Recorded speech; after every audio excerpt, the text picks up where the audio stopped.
Hey everybody, going to do another stream here. I'm not sure what we're going to be working on yet. Something in GB Studio. Either Frontrooms, Normalities, Demon Fish Dead Ahead, or Pyrotoad. Those are the options.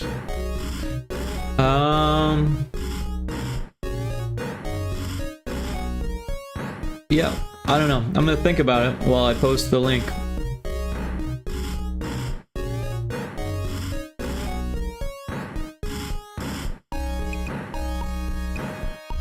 Stream Elements says Demon Fish Dead Ahead, which is interesting.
Welcome in, Indiana Crones. How you doing today? Last playing Sea of Thieves. It was a great stream. I was there. Everyone should check out Indiana Crones. There's an ad starting soon. But yeah, it's like the startup ad, so what are you gonna do? That was a good time. It was a good time. We were doing good until I fell off the boat and ruined it for everyone. So I apologize for that. But yeah, we've got ad break here. Sorry for the angry swearing at the end. I don't even remember the angry swearing. You'll have to remind me exactly what you said.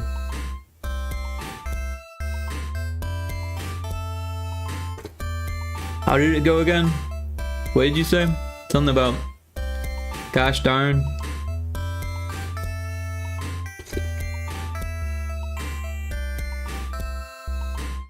I don't even remember. It was a lot. I didn't even hear it. My automatic filter said something. I get caught up in the heat of battle. We were getting our asses smoked there. They knew what they were doing. They knew exactly what they were doing. Yeah. I mean, if it was only two people, they had one person steering and then get like the angle just right. And then run over to the cannons. They were now at basic crew. No, they knew exactly what they were doing. And then you went ahead and told them that we were pacifists. You're like, hey, don't worry about us. We're not even aiming our cannons at you. We might look like we're gonna attack, but really we're just putting ourselves in a terrible position to be attacked. I said it, but you showed it by swimming the whole fight. Hey, I don't know what happened. I need to rewatch the stream to see what happened. From my point of view, I was on the boat 1 second, and then I was off the boat. It was like maybe they used that shell and blew me off. It was so fun either way. Yeah, I had fun. I had a great time. I really appreciate you guys letting me join, even though I'm a noob. And I'm sorry that we lost that skull of whatever that you guys cared about. And I cared about it too. I just don't know what it was. We're back from the ad break though. Indiana Chromes, what game should I work on? Should I work on Frontrooms, Normalities, Demon Fish Dead Ahead, or Pyrotoad? Oh, we don't care about the loot.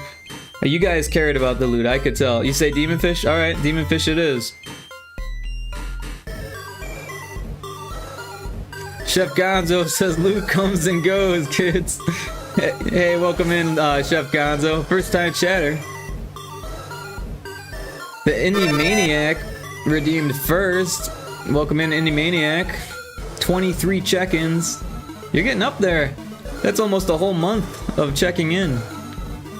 Everyone should check out the Indie Maniac if they haven't yet. He's a indie game streamer, and they do a lot of horror games and a lot of cool, weird stuff. Last playing Forklift Certified. I watched that stream. It was fun. Are you streaming tonight, Indy? Don't you stream Wednesdays? But welcome in, and welcome in Chef Gonzo.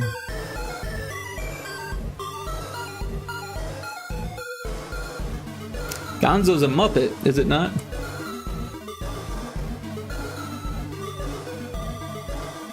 Also, wasn't there like a Hunter S. Thompson thing, like Gonzo journalism? I'm going to the gym in a bit, actually. Oh, well, good for you. It's a good thing to do.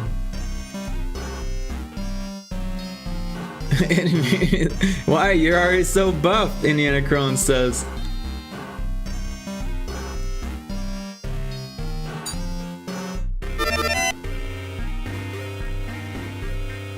Thanks for checking in, Indiana Crones. I go off the Hunter S end of it, but yeah, I love Muppets. Oh, right on. I didn't know you were a Hunter S. Thompson fan. I've read a couple of his works. I read, well, actually 3, because this girl I was dating back in college had a copy of Fear and Loathing in Las Vegas that had 2 of his other short stories in the back, or short whatever articles or something in the back. Oh wait, and then I also read the one about the Hells Angels. I forget what that one was called. But yeah, there was one, the Kentucky Derby is Decadent and Depraved. That was one of them. And then there was another one that was like, that was in LA during like the riots or something like that. Or some type of riot, some type of something, maybe it was in Mexico. I can't even remember. It was a long time ago now. But Hunter S. Thompson was an interesting person for sure. I have this documentary DVD that my friend gave me. It's called Buy the Ticket, Take the Ride, and it was interesting. You know, in his will, he wanted his ashes to be shot into space, I think. By like a rocket that was like shaped like a fist, I think. I think, I don't know. I don't know if they were able to do that. But that was in his will, apparently. I always forget to check in. I do a Viking funeral. I'm doing a Viking funeral. Jeez. Such a waste. Burn a perfectly good boat.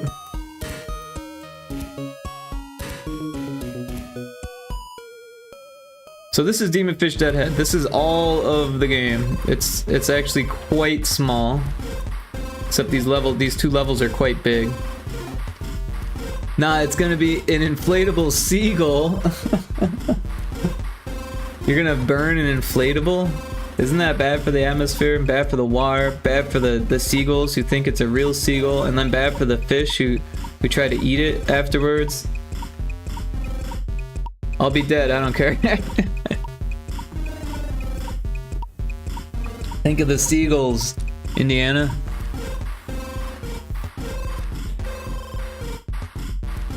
So, a couple things here. The second boss does the exact same amount of damage as the first boss. The only difference is that it has more life. So, like, maybe we do something different with that. And this is just called damage gen. I wasn't very explicit in my naming of this script, so I'm not sure if it generates damage for the player or for the fish. This says fish. Dude, I love Monty Python. Attack player damage upgrade. So I'm guessing that the fish damage happens in the battle manager. So if we go to battle manager update, we've got if player's turn equals 1 and if player's turn equals 0. We'll go to if player's turn equals 0. Ah, and yes, we've got the damage here. Player takes 5 critical damage.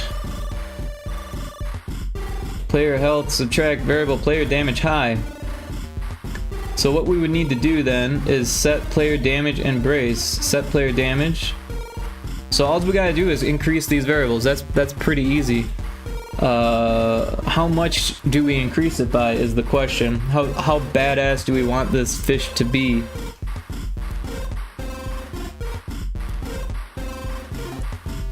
Maybe we bring it all the way up to 10.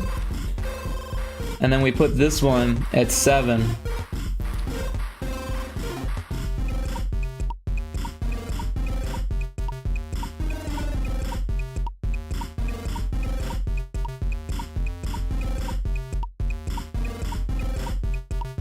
I think that's all we gotta do to make it do more damage when it hits. So that's kind of cool. Nice work on catching the scatterbug. Got the old scatteroo.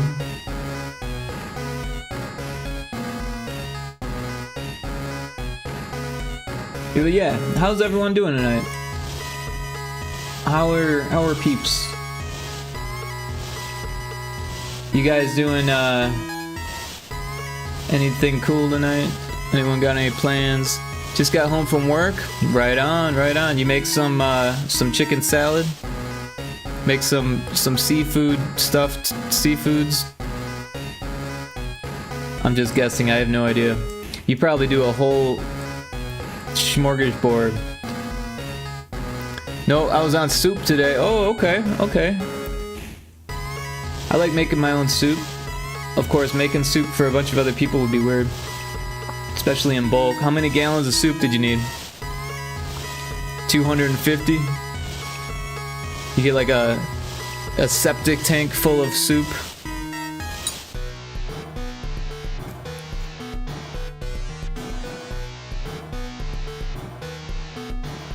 Plans outside? That's scary. I went outside today. I did. I went to 2 places. Went to the bank and I went to the grocery store. It was a double whammy. The woman at the bank was very, very kind, very nice. I felt bad because I showed up late and like it took like fucking half an hour to do what I was trying to do, and I didn't know it was gonna take that long, and they closed 15 minutes after I got there. Rick touched grass, confirmed. Well, I didn't actually touch any grass, but I did leave the house. But yeah. New location unlocked. The bank. Cause the grocery store, I know the grocery store pretty well by now. It's a pretty badass grocery store, I gotta say. I only spent 180 bucks on groceries today, and I got like everything I normally get. And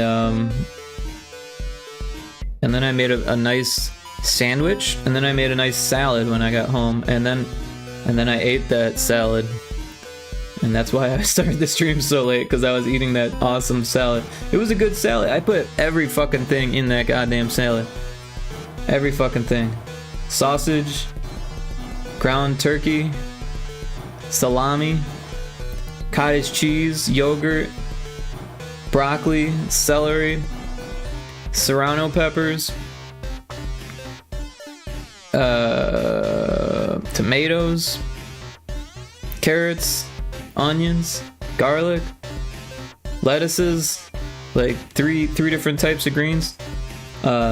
It was kale, chard, and spinach. Grass is outside. It's a plant, so I've heard. It's where that toad lives. That toad that was hopping around the other night. So we've made the bad guy harder. Should we make these other bad guys harder? Maybe we should do that. We could make all the bad guys harder. We could make these ones harder than these ones. That would be mean though. But maybe it would be worth it. Make the game more difficult.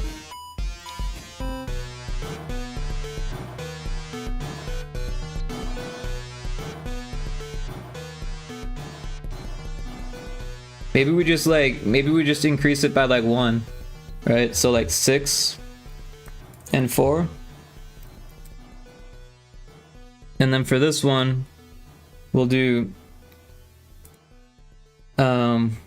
7 and 5. That way things get progressively more difficult, right? I think that might be expected from players. It's something that I thought about doing before, but I ended up just increasing their life, and that seemed like enough. But now that the game is getting longer, it feels like maybe we should increase things a little bit. So we'll do 7 and 5. Actually, wait, we can't do 7 and 5 is what the boss does. Or maybe that's okay. Maybe that's okay. And then we'll do 8 and 6.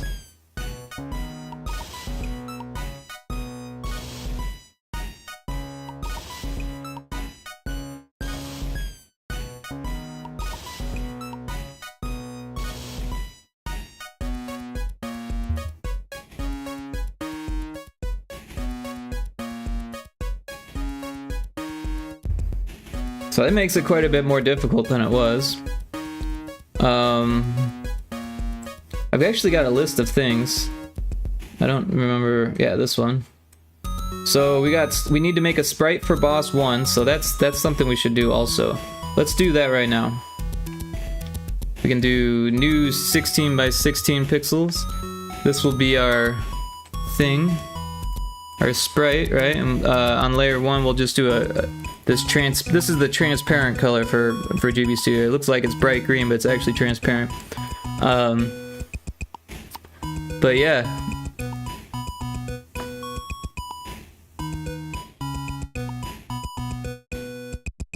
I was playing some Valheim earlier on Cryptic's server. Well, Cryptic's one of my mods. And their server is actually really cool. We've got this little village going. We beat the Elder, so we beat the second boss. We've got tons of iron because we cheated to get into the crypts without beating the boss, without the key. And then we got some wolves because we're badasses and went up to the mountains. They got raided by a troll today while I was out, and I still haven't seen the damages of that, so that will be fun. So I'm gonna open up the backgrounds for the fishing game. We're gonna find boss number 1. Swap tile boss 2. Which one is it? Well, here's that one. So it's not this one, but there it is. That's the one we want. So we're gonna copy this, and we'll just make a duplicate of it, and then we'll shrink it down and see what happens. That actually doesn't look too bad. We might need to clean it up. But it looks usable. We just need to clean some things up here. Let's get the symmetry on.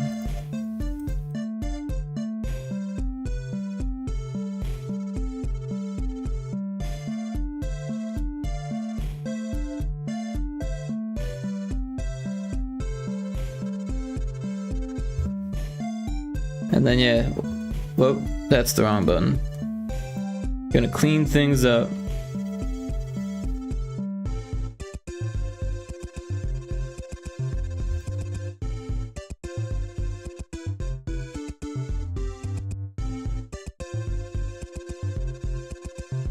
Yeah, it hardly looks like a creature though, so maybe we need to make it look more creature-like.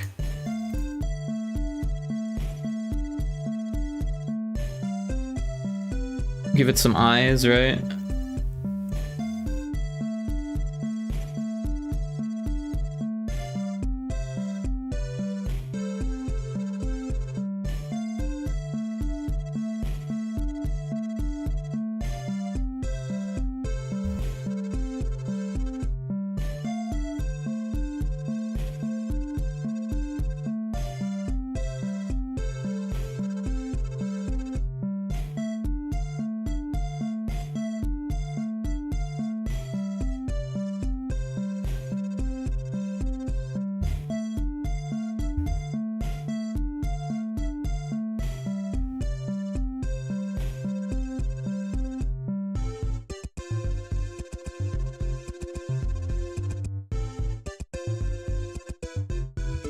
Yeah, pixel art is hard when it's super small like this.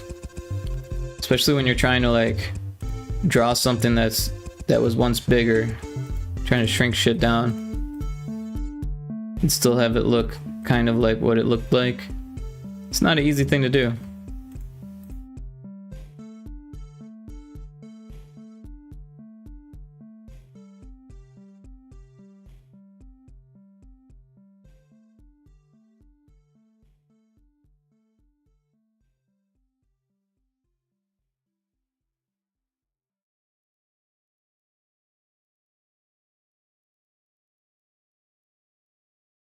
I think it's okay if the player is like, what is that? As long as it has like a face, I think it'll be okay. What is that?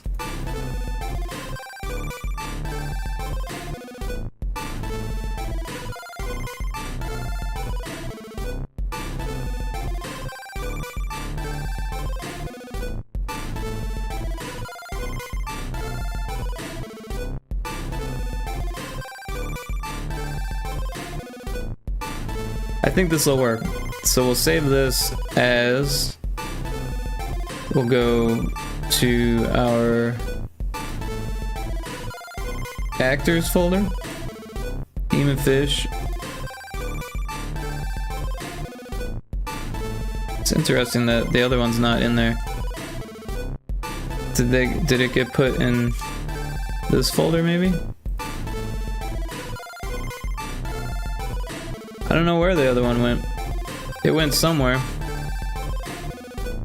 So we actually want to put it on the same thing as this one, I realized.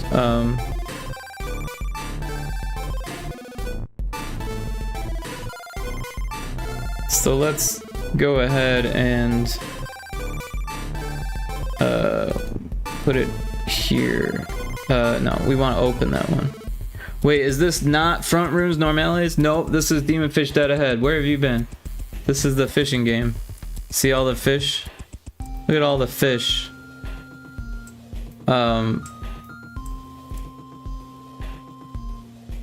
We could work on Frontrooms Normalities, but I asked Indiana Crones what I should work on, and he said fishing game. He said Demon Fish Dead Ahead. So it was by popular vote. Because he was the only one here at the time, and his vote is just that important when no one else is here. How dare he? Why, you want to see Frontrooms? We can show you Frontrooms. I can open both at the same time. This app is so awesome. It can do both. That was a really nasty fart, by the way, Indy. You should be ashamed. So this is what we did last night for Frontrooms Normalities. We got 2 rooms. Well, we got 3 rooms, but two walls out of the whatever 4 times 3 is 12. If we hit play, I can show you the game, Indy. But I know you won't want to play it once you see it, so then you'll have an excuse to never play it. But since you're only seeing 2 walls, I don't think it's that thing. You are working on a lot lately. Indy, I always work on a lot. Where have you been? My whole life has been work. Work, work, work. I geared my life in a way that I can only work on things that I enjoy. And then it just seems like it's like playing games for me. Instead of playing games, I just make games. So we actually have a nice little soundtrack here for this one. But it's quiet, so I gotta crank up the volume a bit here. I made it quiet on purpose, but at the same time now it's quiet, so we got the explanation. Check out this explanation, Indie Maniac. We got, is it your first day? Here at Hauntassure, we assure maximum hauntedness. If you find any normalities at the day's end, press yes. If not, press no. Day 1 has no normalities. We got some options, which don't do anything really yet. Well, we could turn off the music, but why would we want to turn off the music? Alright, so check this out. We're in the first front room. And I went over the pixel count, so we got some glitchy pixels at the bottom. But that's okay. We'll be able to fix that later. It was late. It was a late night. I was like, you know what? We'll get to that another time. The door is locked.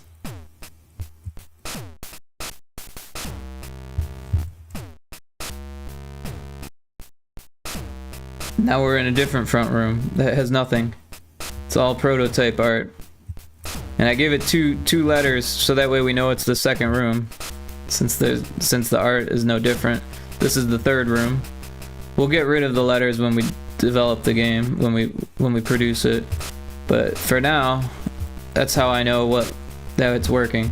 So we're gonna say no, because that's the correct answer right now. And now we've got a 1 out of 10. Isn't that amazing? And then, if we cheat and get the days without fail to 10, and then bring back the game, and go through this door. Well, first of all, this would say 10, but since we just got here. He's cheating. I saw it. Look, you win. I cheated to win. This is my win screen so far. Frontrooms Normalities.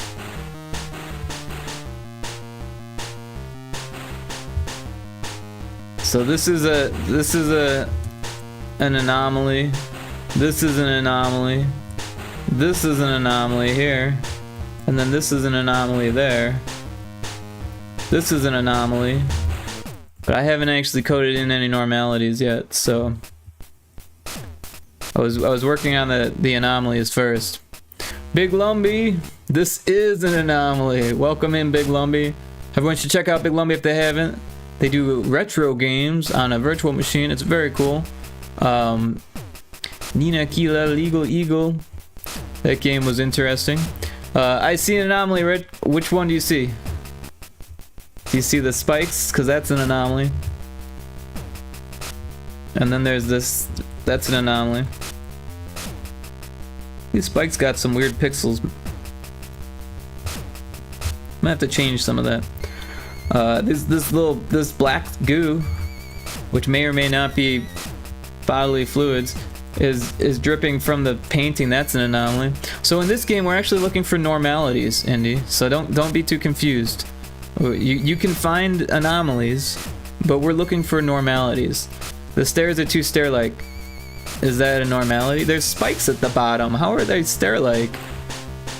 No, it's me. I'm the anomaly. I'm coming to get you. Please don't. Here's an anomaly. We've got some garbled graphics at the bottom. That's always fun. Anyways, we'll get back to that game later. Right now we're working on Demon Fish Dead Ahead. We don't need to save that. Demon Fish Dead Ahead. So we made a... Oh, let's get the music back. Should probably turn down the desktop audio before it blows out our eardrums.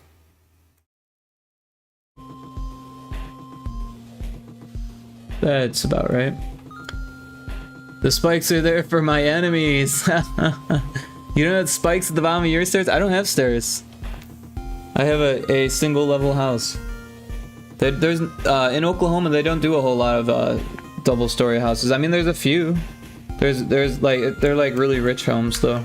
But also there was like a tornado siren yesterday, so I'm kind of glad there's not an upper level.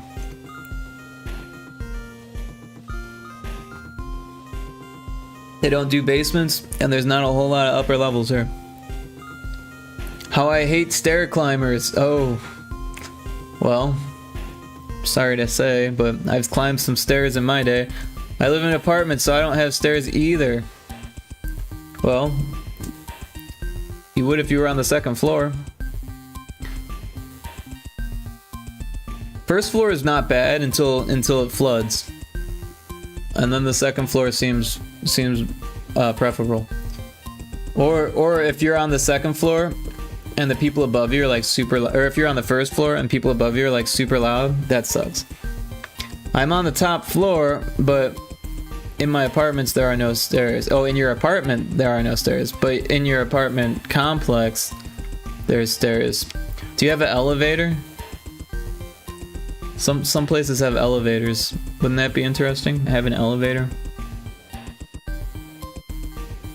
I lived at a hotel that was converted into dorms for a bit when I was in college in Chicago, and it was like a high rise, but we lived on the second floor. It was like a 40 floor hotel, or like 35 floors or something like that. 30. No, because one of my friends lived on like the 37th floor. There was a lot of floors. There was a lot of fucking floors, and we lived on the second. There was like a street lamp that was like right in our window. It was impressive. No stairs, I just teleport to my place. Oh, well, that's convenient. I like the underground moving sidewalk. That's a cool concept. Or like pneumatic tubes. I always like those too. I always thought it would be cool if society invested in what I call pizza tubes, where underneath the infrastructure, like the sidewalks and the roads and stuff, we have these tubes that use pneumatic, air, that push air through, and they push pizzas through these tubes. So that way, when you hit a button, a pizza comes out of the oven at some pizza factory and shoots through these tubes, and they they have like switches, so that way it goes to your address when the pizza's done, right? Wouldn't that be cool? Just pizza tubes and moving sidewalks. Like across the whole, instead of regular sidewalks, we get moving sidewalks, right? Like at the airport. So that way when you're like walking the dog, you don't need to walk the dog, you just like stand there with the dog. What about people tubes like in Futurama? Yeah, but pizza is so much more futuristic. Like you could do people tubes, but pizza tubes would be a better investment, I think. Oh yeah, what were we doing? We were making a pixel art bad guy for the boss dude. And maybe we should make it have some white outlines so that way you can see it.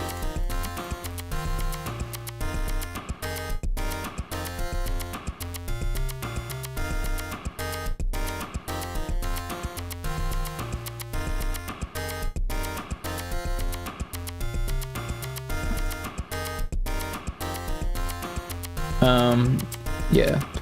So we're still making adjustments here, but that's okay. Sometimes adjustments need to be made.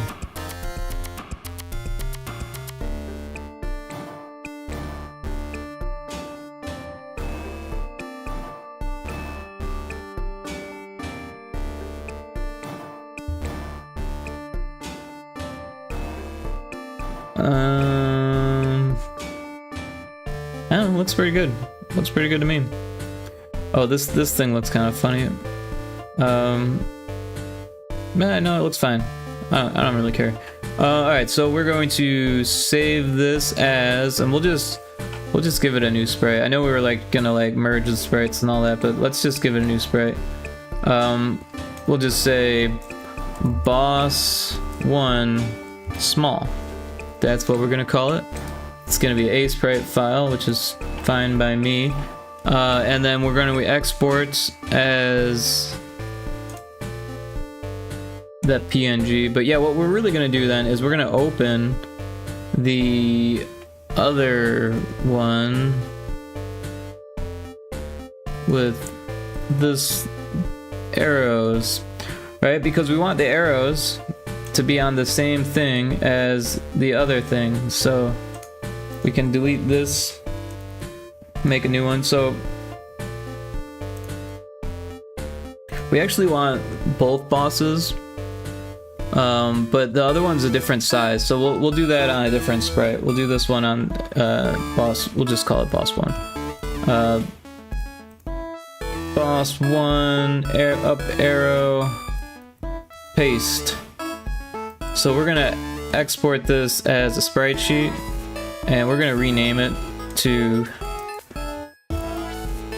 boss 1 small. And it's gonna be PNG. It's gonna look like that. We got the output file. We export it. There we have it. So what we want the other boss too. I don't know what happened to that one. Maybe we cut it instead of copying it. Sometimes that happens. It's a thing that I do sometimes. Indy, I'm surprised you know about Futurama. That's an old cartoon. You must be really old to know about Futurama. I'm just kidding. Futurama is good though. I like Futurama. We go to our sprites folder. We've got our boss sprite PNG. We'll copy this. And I want more places. No, let's not do that. Let's go to this thing and then open this folder. And we're gonna paste it here. And then we're going to open it here. Yes. And now we're gonna take the arrows. We're gonna copy those frames. We're gonna make a new layer. We're gonna paste those frames. And just as expected, we're on the wrong layer. So we actually want these frames. My bad. Copy those frames, paste them there. This is not what we want, so we can get rid of that. We don't need those.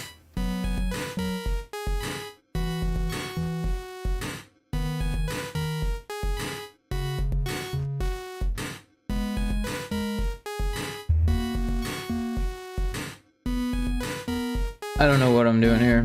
Whoa.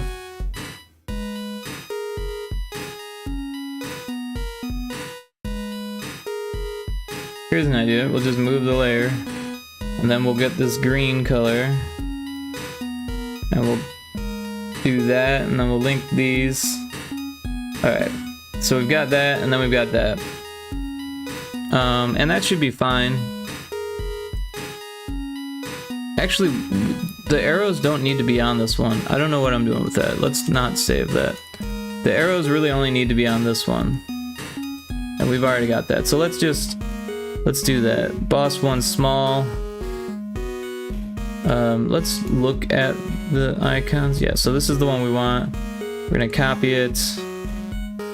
It's too big. That's better.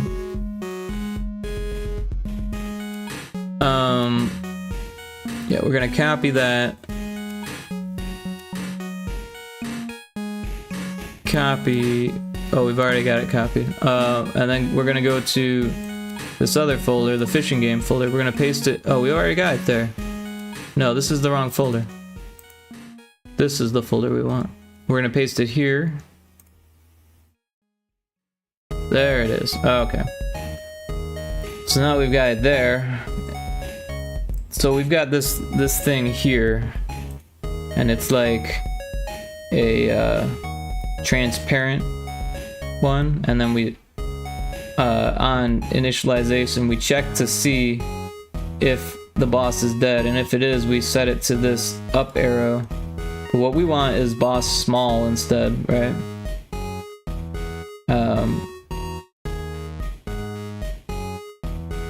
Actually, we want it to be that from the beginning. So instead of setting the sprite sheet, we're gonna set the animation, right? So we'll do set animation state, and we need to make the animation state now. So we're gonna go to sprites. We've got our boss 1 small. All right, so we've got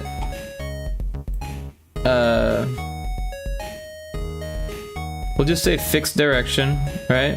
But then what we'll do is we'll make a second state here. So we've got 2 idle states. We can rename the state and we'll call it arrow. So arrow is gonna have 2 frames. First frame is gonna be this one. Second is gonna be this one. Oh, I don't know why it did it backwards, but it did, and that's okay. As long as it moves, I don't mind. And then this one is correct. So that's what we want. Oh, you know what? We've only got 3 colors. It kind of looks okay.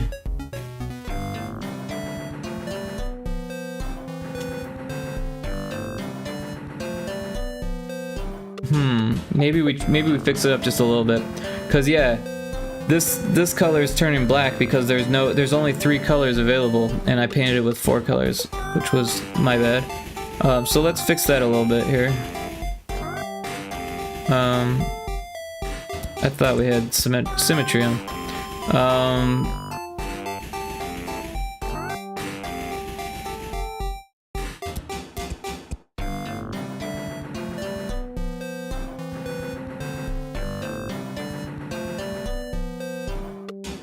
Well, I guess we could just paste those in, but yeah, that looks a little funny. So let's fix things up a bit.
I don't know how I feel about these ears. That looks a little bit better. But then this stuff doesn't have a white outline. I guess that works. Alright, so that'll be that. We'll re-export the sprite sheet. We'll save over it. And then we'll copy and paste over it. Oh, this is the other one. We want this one.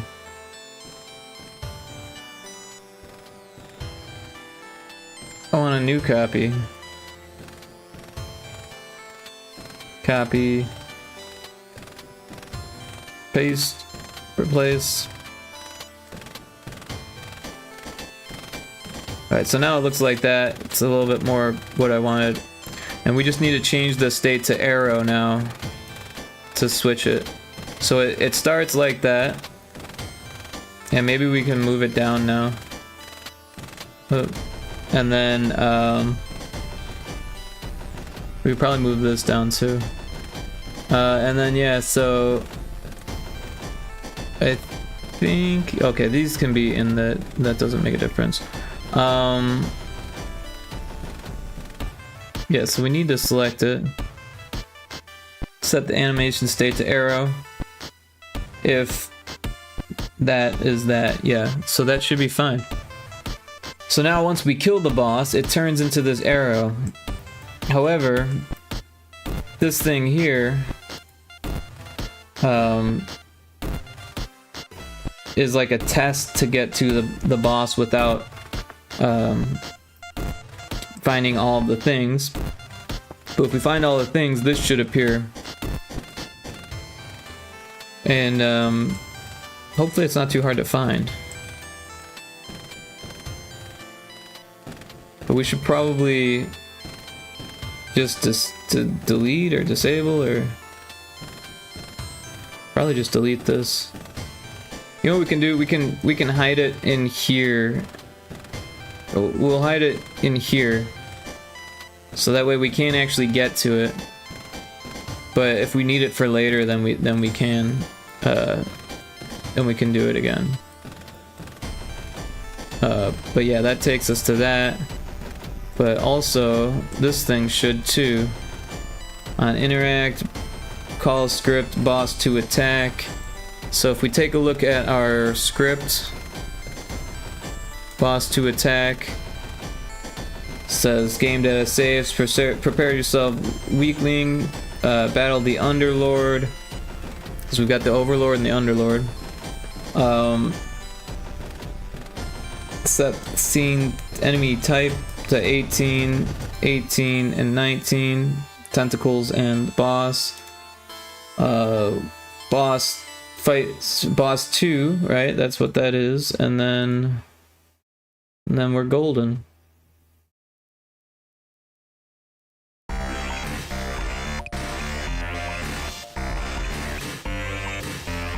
Alright, so that should fix that. What else is on this list? We'll put an X there. Enemies doing more damage, we fixed that also.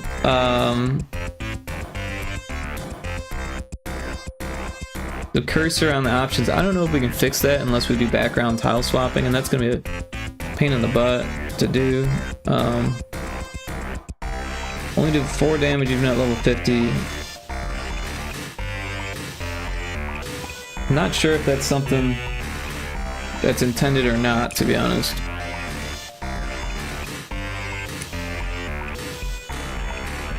I feel like sometimes you should do less damage, but yeah, doing only 4 at level 50 seems a little low.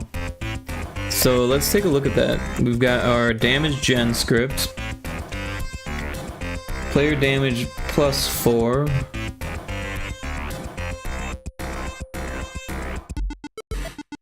Alright, so if missed equals 0,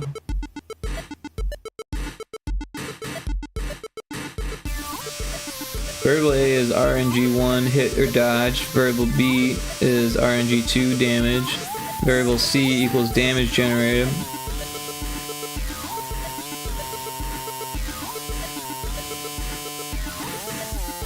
So variable B set to 64, or 0 to 64. If it's greater than 31, provide a damage int for use as multiplier. So maybe it's an issue with that script. Leveling system. Player attack damage equals 1. Player attack damage multiply variable level player level. So yeah, it shouldn't do that. At the very least, it should do 50 damage, because player attack damage, if it's 1 times player level, which is 50, should be 1. Or I mean, it should be 50.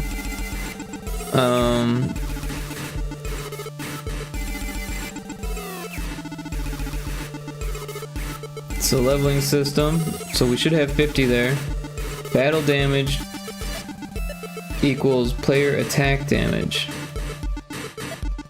Are we not setting that here? Player attack damage should be 50. And then we go back to damage gen. So that means that attack damage should be 50. Attack damage, add a value of 2, so it should be 52. Battle damage equals player attack damage. So that should be 52 for battle damage. Player attack damage, else. And then, yeah, so it has a little bit of variety to it. But there's that 4, so maybe it's getting a 0?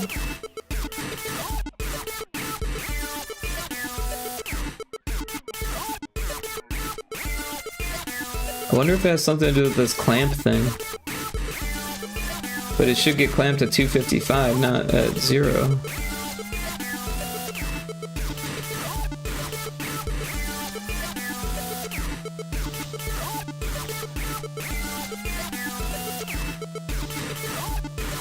Wait, I think I know what's going on here. So this is, if the variable is over 31, we do all this stuff. But if it's not over 31, we just do player attack damage plus 4. So I think we need to copy all this stuff. I think I overlooked that here, because we only do the leveling system for each one. So we need to at least do the leveling system, and then we need to copy this one also. Or do we? Because it's right there. I don't think we do.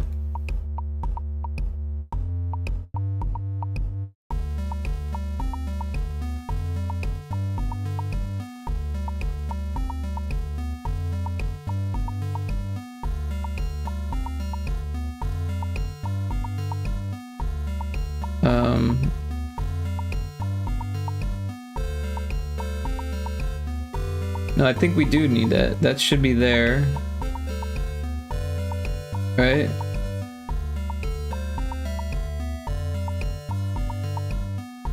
Yeah, we only need to do that once. Why is it doing it twice here?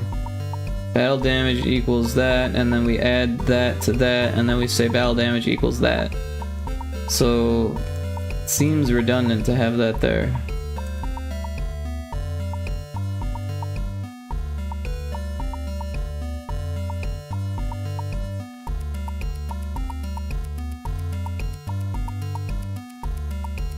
Let's get rid of that. We don't need that. Battle damage is generated. Battle damage from script. Player attack damage is generated from level system.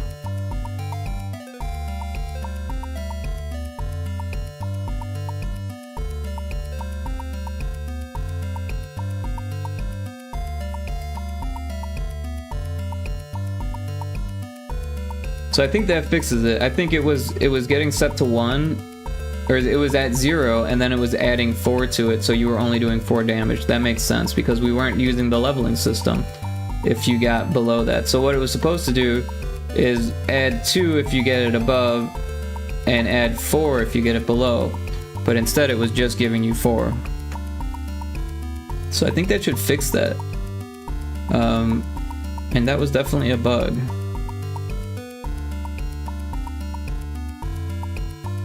So we'll put an X there. Getting a lot of big eyes made Fishbox bug out. Number was 0 10s and blank tile for 1s. So I'm not sure, but I think I might have fixed that when I was adding things to the Fishbox. So Fishbox number 8, no, what's Big Eye? Big Eye is number 4.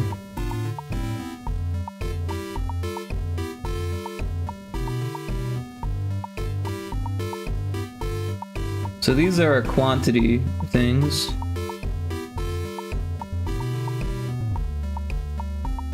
$11 8s and $12 8s. So if we go to our fish box, we've got 11 8 and 12 8. So 11 should be 10s. 11 is 10s and 12 should be 1s. So I think I might have fixed the issue and on that.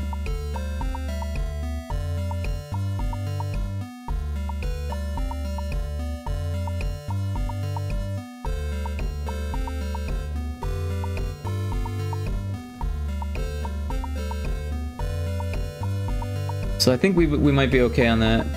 Let's see what else is on here. Oh, that's not the right thing. I'll put a question mark there because I think we fixed that. Game could be slightly harder.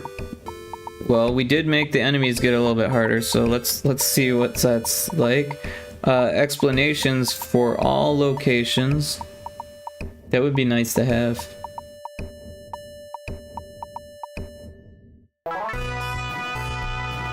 How do we do it though? Do we make a script and then just call the script?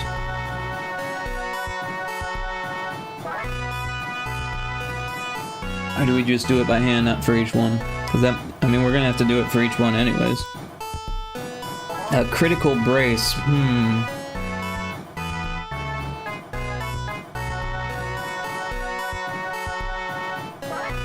That might be hard to do. Some stronger enemies should do more damage and less crits. Well, we got them doing more damage.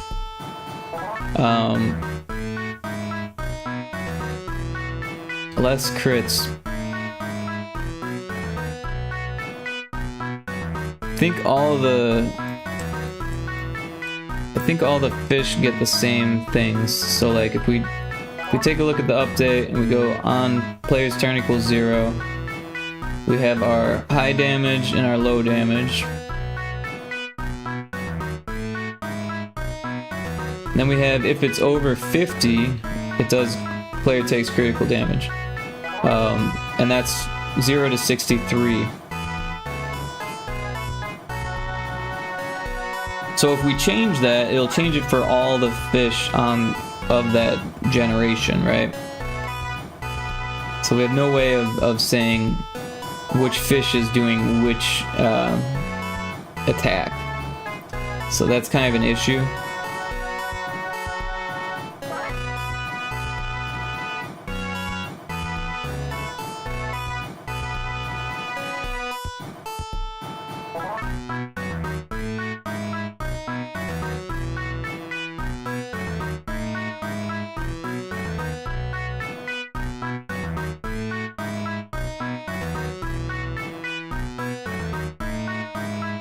Although it's weird that this one is that,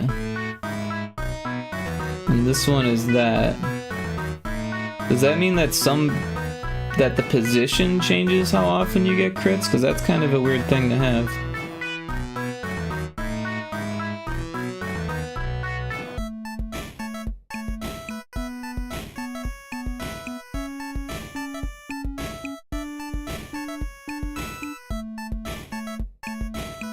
So that changes the player's health. This checks the player's death. And this removes your brace points if you get a crit. Okay, so this is the else.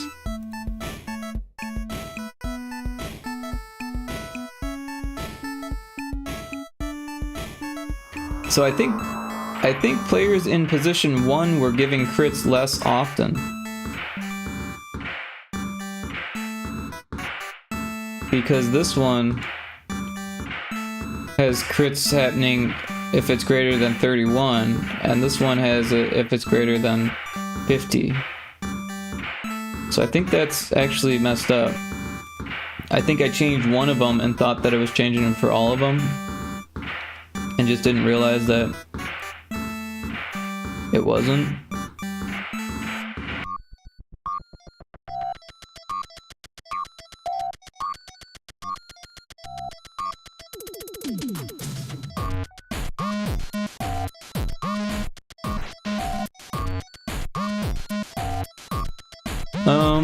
Okay, so that means we'll have to change these all to 50. Because I was trying to make them do crits less often. But I didn't do it properly. But this is only on fight scene 4. And that means this one's weird too, isn't it? Oh, these ones are still at 31.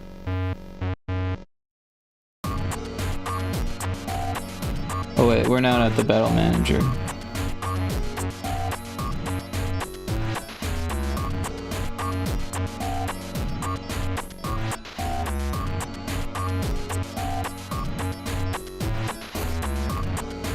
So I did, I changed that local RNG 50, local RNG 31. This is for position 1.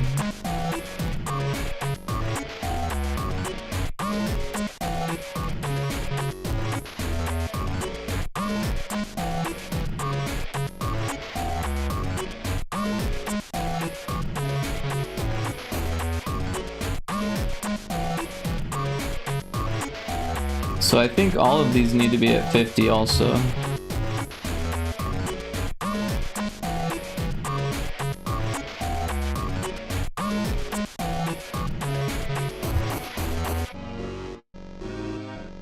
So this should decrease the amount of enemy crits, which is something that people have been saying. But yeah, we need to do it to these other ones too.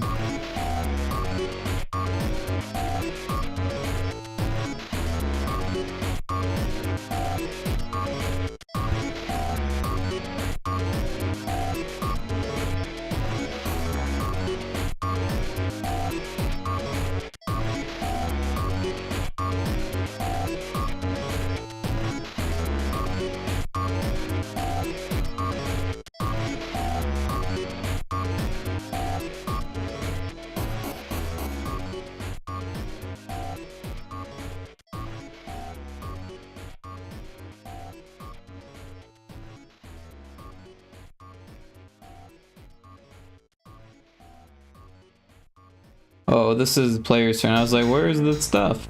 We need to be an enemy turn. Alright, so this one's at 50.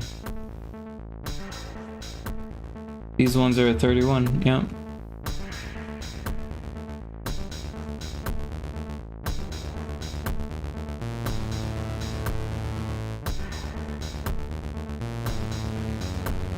Although, making them have crits less often will actually make the game easier. So maybe we do need to increase their health more if we're gonna do that.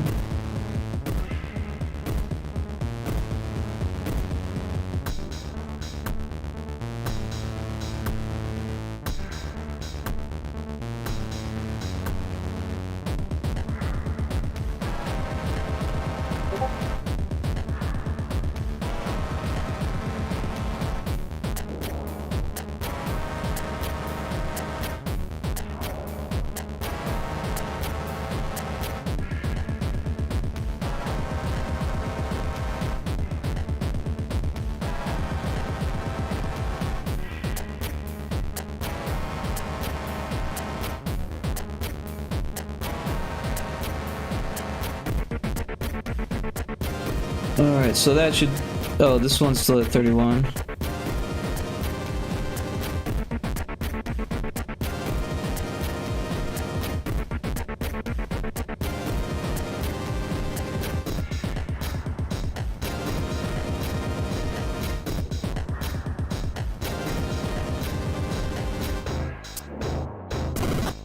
Alright, all of those are at 50, I think.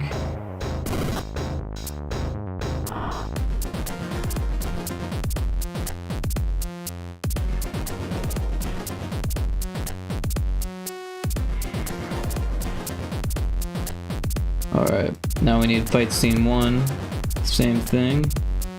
We need to go to... Nope. Their player's turn equals 0. Excuse me. And...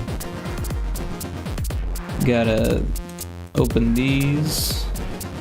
Change them to 50.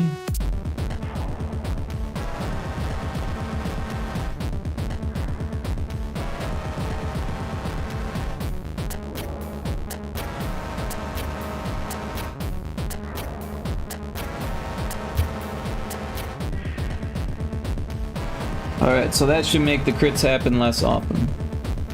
It only does half of this, but we'll put an X there.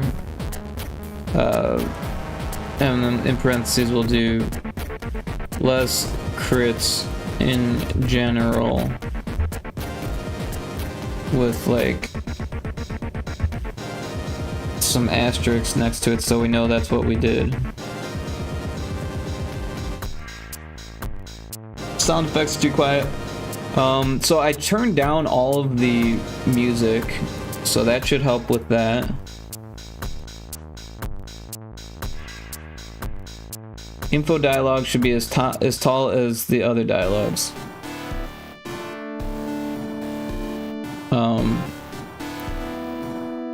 We could do that. I feel like it might look funny, but because like that's the kind of thing with Game Boy. It's like it looks funny as it is, but it might look less funny than if we fix it to be what they're describing.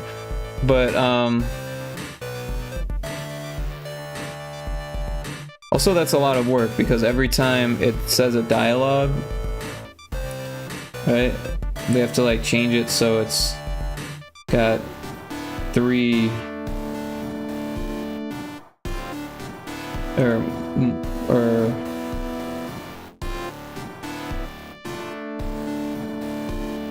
so it's like that. And maybe that will be fine. I don't know. We could always put it like that.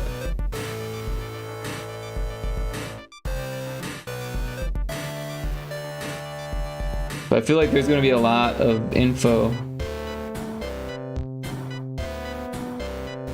And I don't know where they're all at either, so that's like an issue.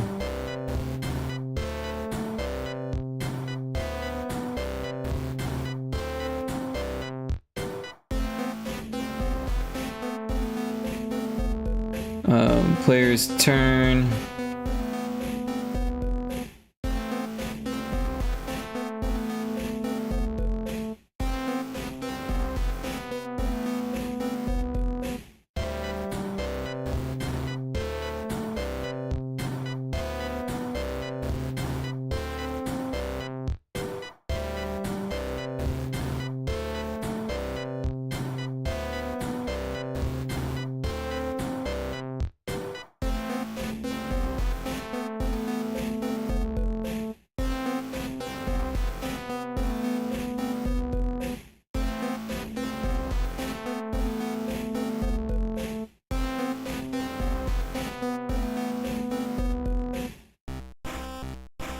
We could kind of center that.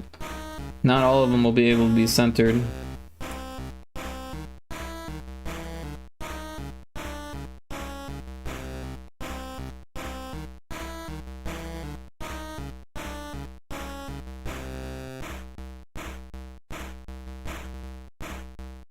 Yeah, we'll have to do like a lot, and I'm sure I'm gonna miss things.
Well, I hope Infinite Mel appreciates what we're doing for him here.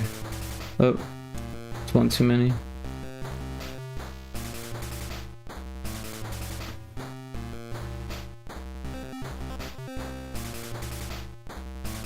I'm gonna get sleepy if I don't drink this tea.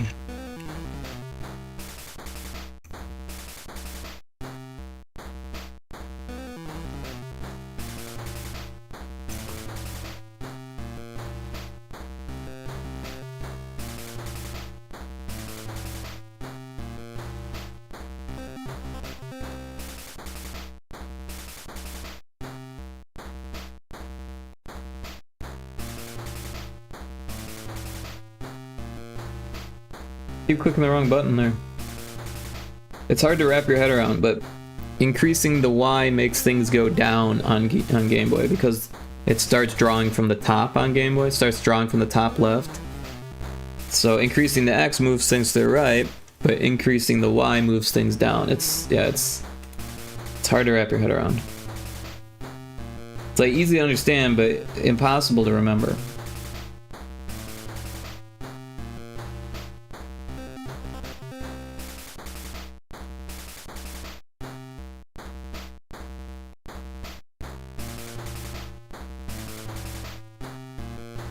Did it again.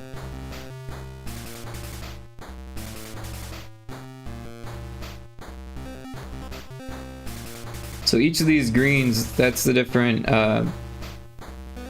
permutation, right? Because you've got 3 alive and 1 dead. That's what AAAD means.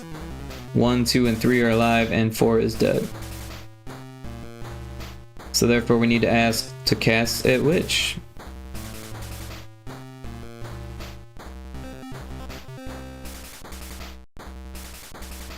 I did it again.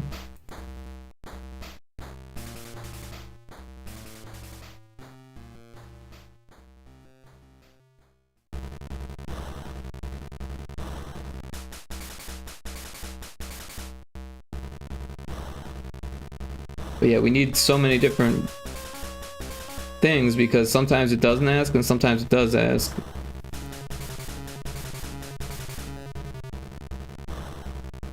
Like this one, it doesn't need to ask because there's no choice to be made there.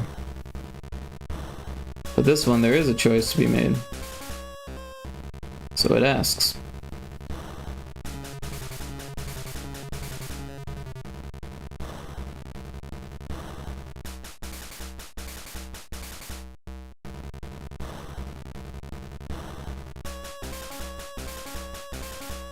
Hey, Ari Boops, thanks for the lurk. Appreciate being here. Everyone should check out Ari Boops if they haven't yet.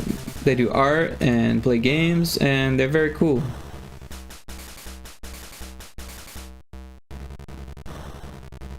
We're working on Demonfish Dead Ahead, at least for a little bit.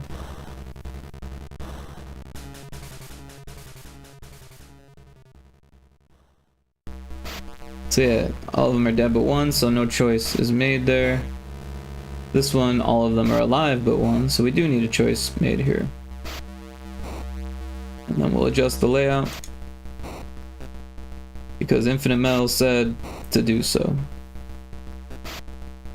Oh.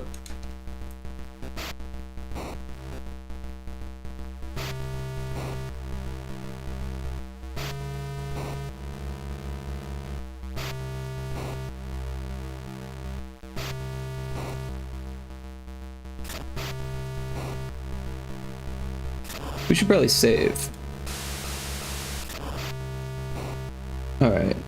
Increase that by 2, increase that by 1.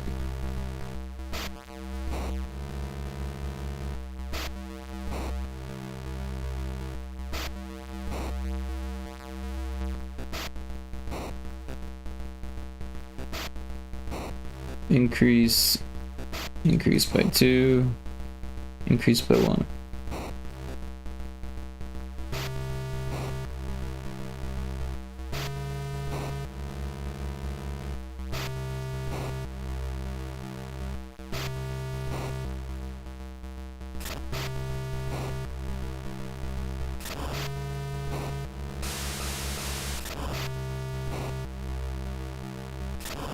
And this one we shouldn't need to, we'll double check it.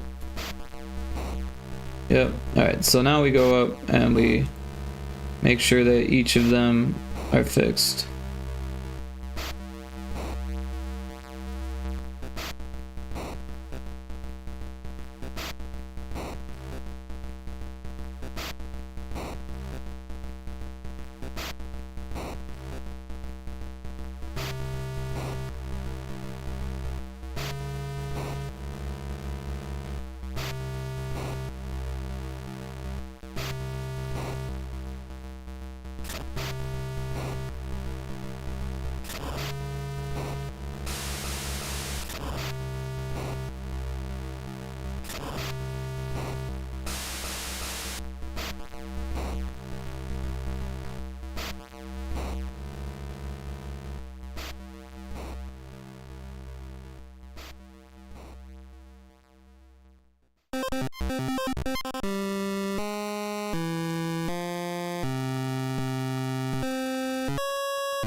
Yep, close the wrong one. Just in case we need to go back, change them.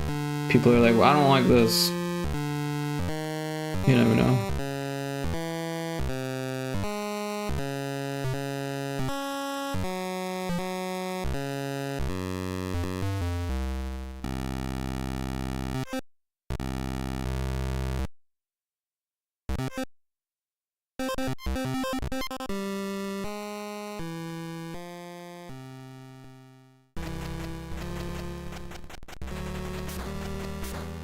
Alright, so enemy 4 count is good.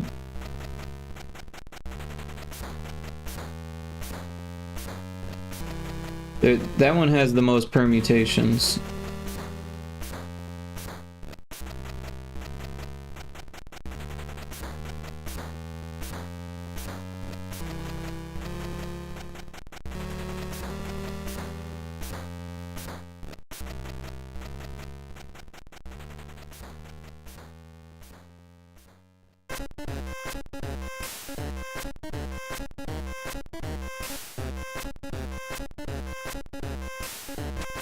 Enemy 3 count is done.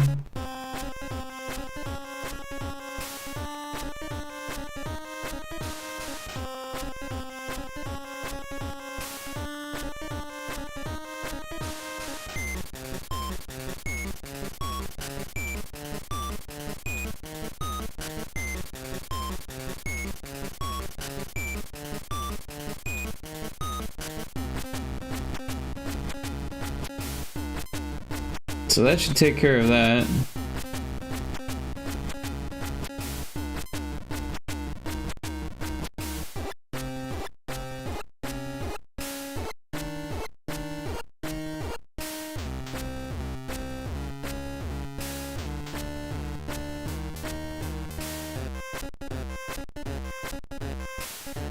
All right.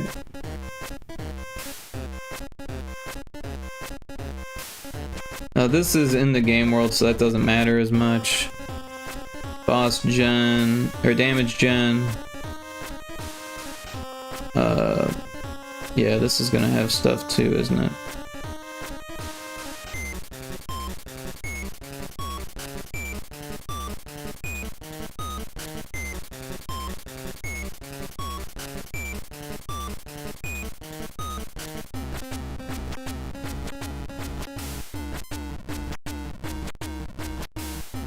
Oh, that's not what we want.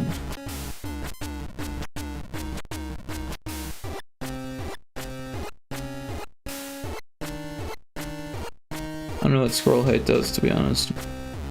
I imagine it scrolls the text.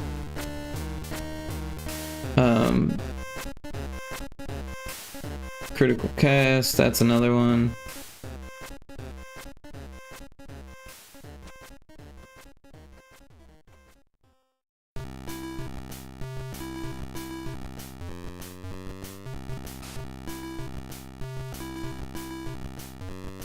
Luckily, these ones are run using a script, so it won't have to happen for every single battle or permutation or anything like that.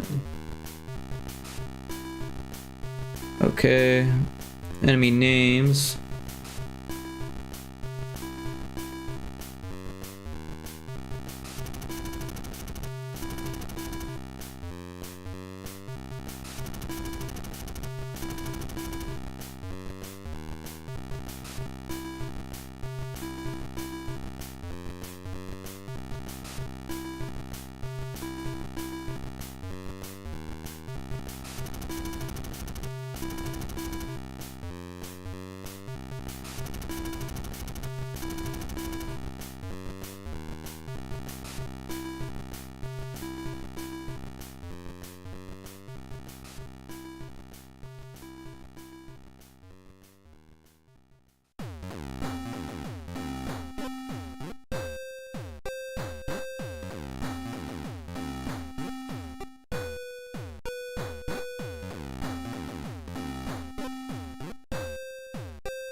This needs to happen for each enemy count.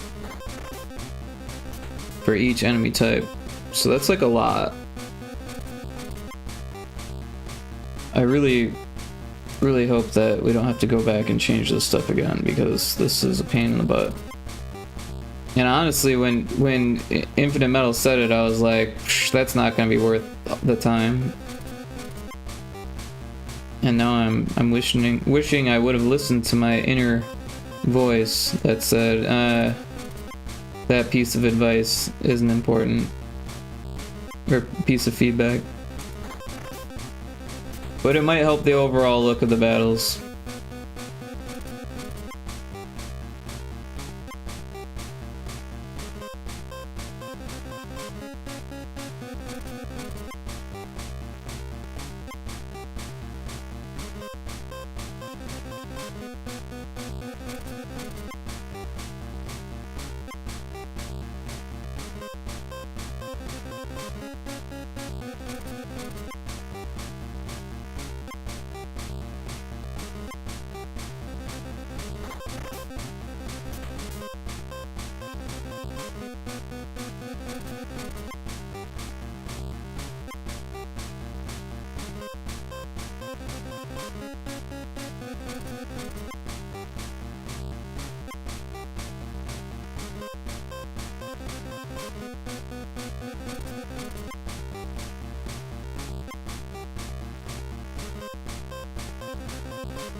Indiana Crown says, "Yee, he's still going." Yeah, we're doing a lot of layout changes for the dialogues here because of something Infinite Metal told me during his playthrough, and it's a lot. There's a lot to change here.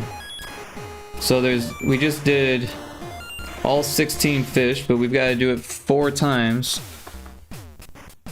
for each enemy count.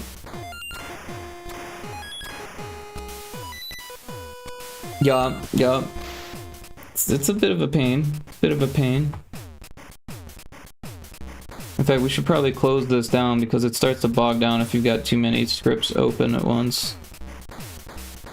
Or too many events, rather.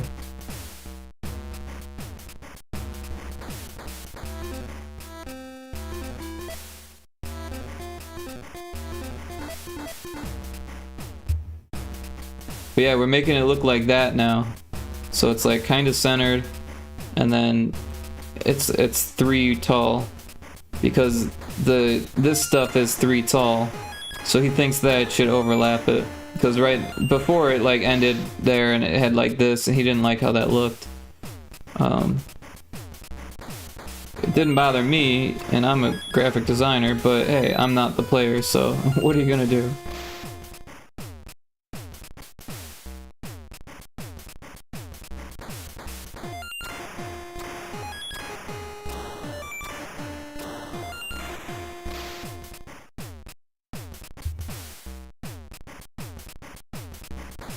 Yeah, I'll probably go on for a bit longer. At least a couple more hours. I do want to jump into Pyrotoad at some point here.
Oh shit, I fucked that up.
I think I'm gonna need to make some more tea for the next ad break. We got ad break in 5 minutes, so I'm gonna make some more tea for that.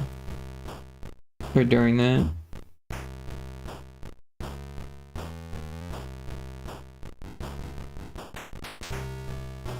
Might even start a little earlier, so that way I don't go over the ad break.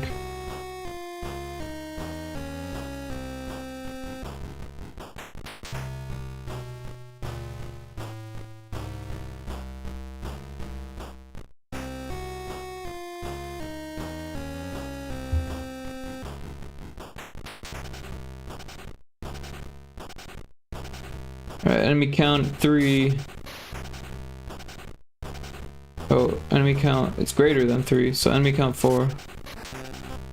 It's the last one. Only 16 more, 15 more to go here.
Yeah, so I was thinking about changing the name Blobnose to Blobschnage. Blobschnage. It's harder to say, but it's funnier. Right? Because schnage is like a funny word for nose.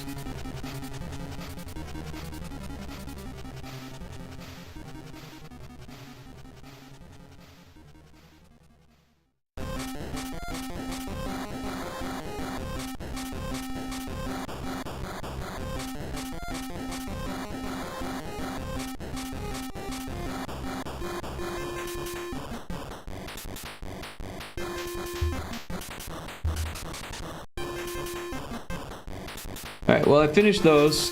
I think we're gonna start the ad break early, so that way we can have some tea made by the time the ad break ends. Yeah, so we'll save it. We'll go into the BRB screen, and I'm gonna make some tea, and I'm gonna be back after the ad break, so see you in a bit.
Okay, I've returned with my tea.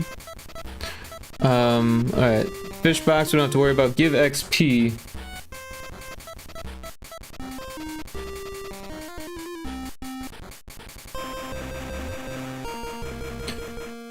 Oh, there's a lot here. What is this? Display this. Well, that's already 3. We don't have to worry about that. That one's already 3. This one's 2, so we'll make it 3. And that should fix that. What's next? Health UI. That just does that thing, and that thing does that. So that's all the scripts. I think there's like, yeah, these things are in each of them. And that's gonna be a big pain in the ass.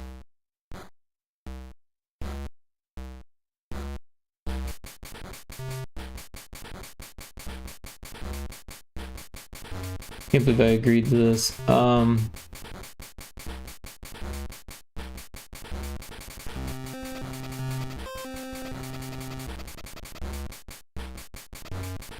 my gosh. We'll have to do it for frickin' everything. Should we scooch it over too?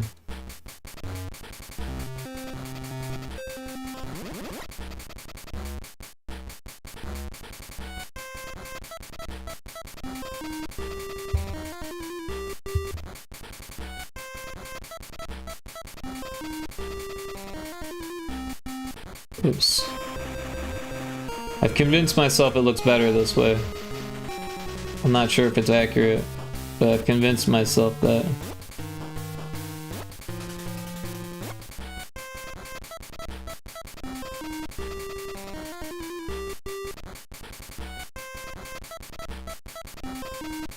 So this is check death. We don't need to deal with that. But we do need to do these ones. Oh, that's not what we need. We just need to go up.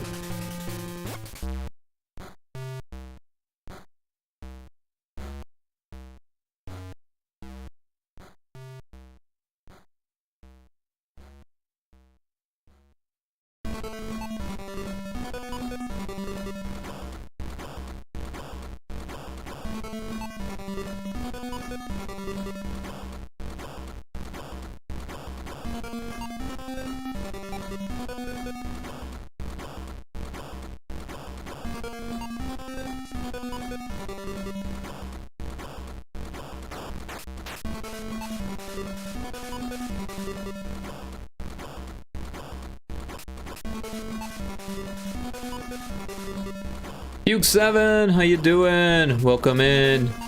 Everyone should check out Puke7 if they haven't. They do game development, a lot of assembly language, NES development for Orange Island. Very cool stream. They also do retro commercials on Friday. What's up? We are editing the dialogues in GB Studio for Demon Fish Dead Ahead. One of the playtesters told me that since this is 3 tall, that all of the fight dialogue should be the same height. Because before it was overlapping to about here, and there was this little nub sticking up, and they didn't like that. Big Lummy says, "Oh my god, who this? It be Puke." What up, Puke? Damn nub. Damn nub, exactly. They didn't like the nub. I thought it was kind of interesting that it showed it overlapping, but they didn't like it being there, so... so we're going through each dialogue in the entire game, well, in the entire fight scenes, and changing them, and it's taking forever. And I should have just said no. I should have just said, you know what, doesn't matter. I appreciate your feedback, but no. But he's gonna play the game again, and he better be impressed. So I'm gonna tell him exactly how long it took me to do this.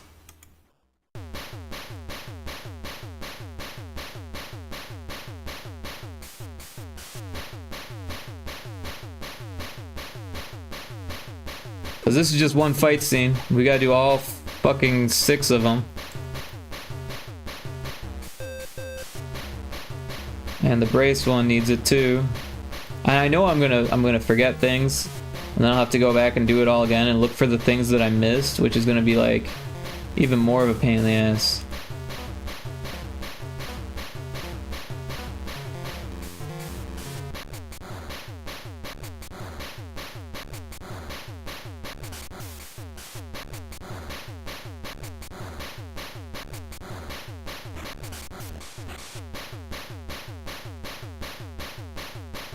I understand this vibe, yeah. What up, Lumbee? Vibing, doing some old laptop stuff, making the ultimate sleeper build right now. It's updating so slowly. I understand this vibe, but I'm getting there.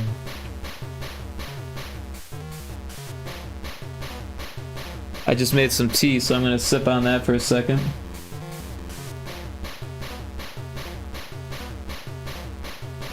It's the only thing keeping me going.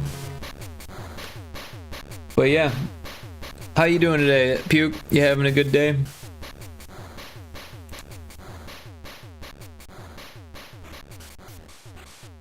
My day's been pretty good.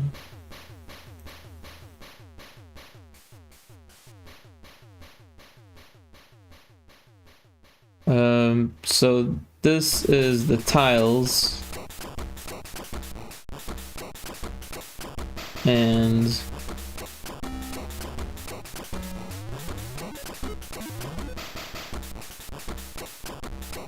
are we on the right thing? Oh, we're not even on the right thing.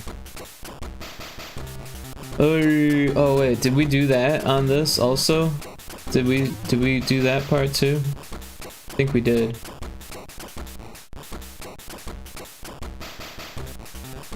Yeah, okay, we did. Because we gotta do the player's turn and the enemy's turn on each battle sequence. Yeah, been productive? Good to hear. Good to hear. I got a late start on my game dev stuff today. But I went to the bank, went to the grocery store, played some Valheim on one of my mod servers, and it was a good time. But yeah, now I'm getting the work done.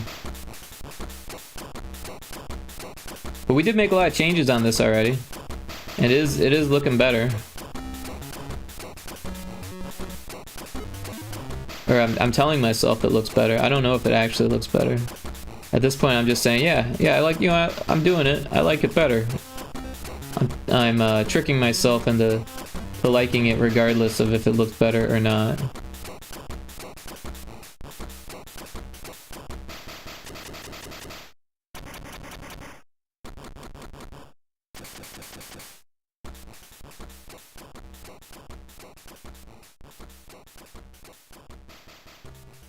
Oh, did we do these caught ones on the other one? I don't remember doing that. Maybe we should also drop these down.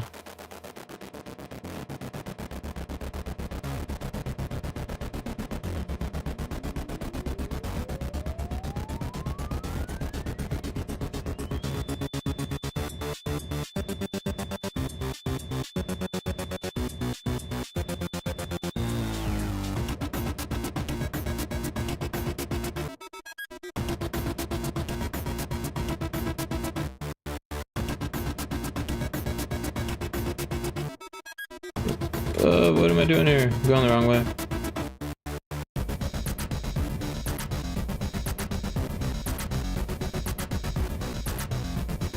But yeah, yesterday I had Lumbee on voice chat, and Lumbee was giving us the rundown on all the cool, unique stuff that goes on with Battle of the Bits, explaining all of the idiosyncrasies and just kind of the weirdness and you know, getting it figured out.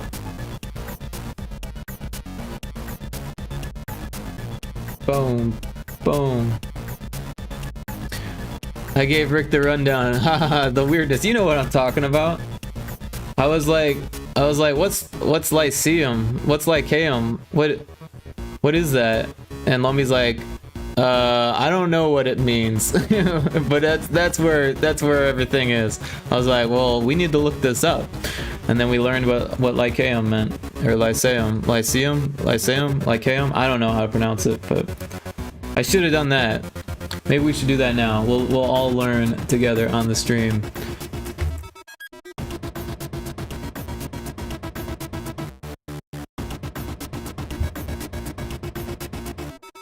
Lyceum.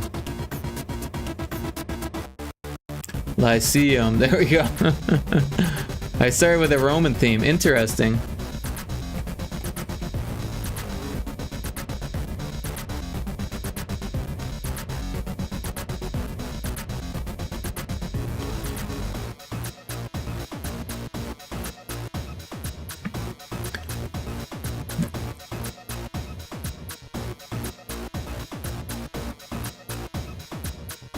I realized Arena was nice and shorter than Coliseum. The Chiptune Gladiators. This is Chiptune! I know that's Sparta, which were Greek, right? But I think they were Greek, right? Or was Sparta Rome? I don't even know. I am not a history teacher. I have a friend who is, though. They would know. But they're playing Helldivers. Alright, I think that one's done. First is caught. Bring that over.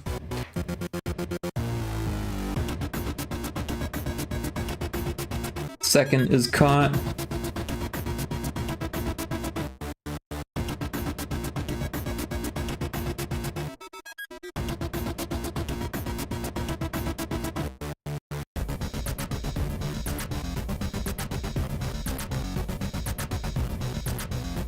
Oh, that's not the right one.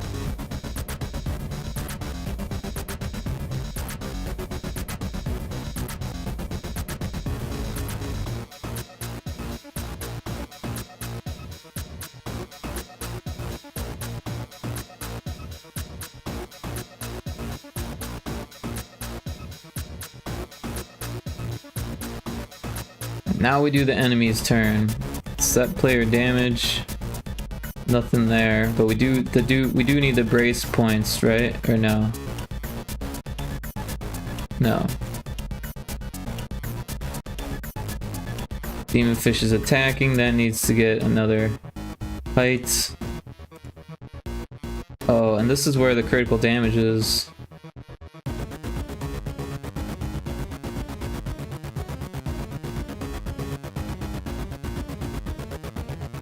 Player attacked.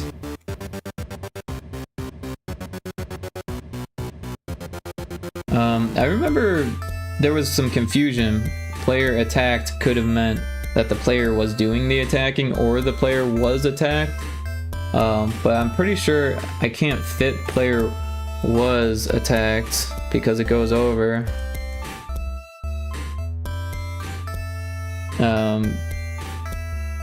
We could do player hurt, but that doesn't make as much sense. Player hurt for number.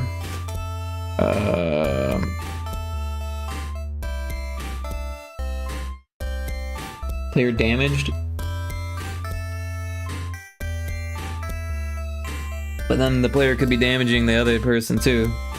I don't think there's a good way to fix that, to be honest.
What I should have done is just called a script for each dialogue and then adjusted the dialogue in the script.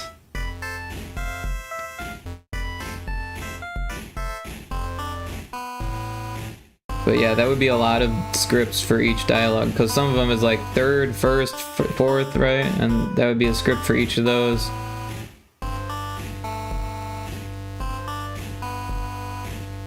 But that would be better than changing in each scene. At this point, I gotta change it no matter what, so...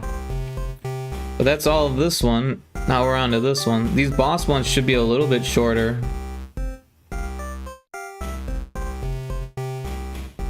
We'll start with the player turn.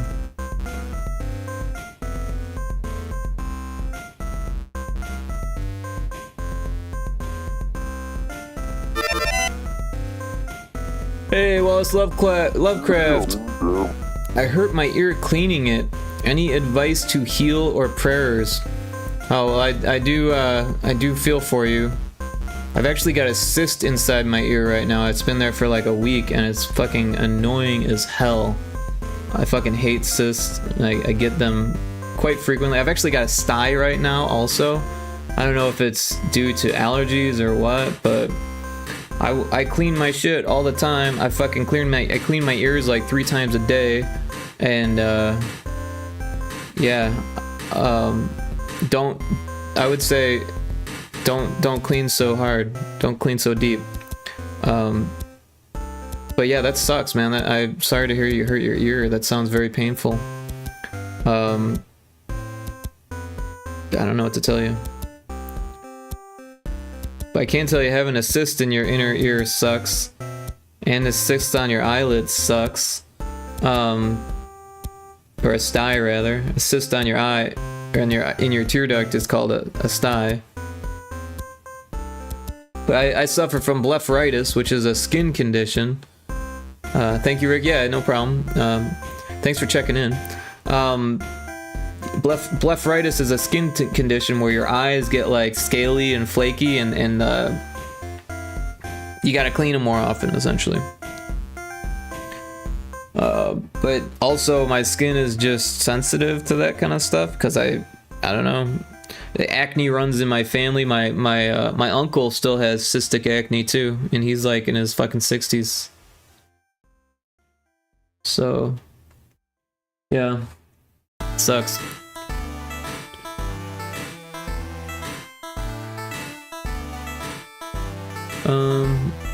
If attack missed.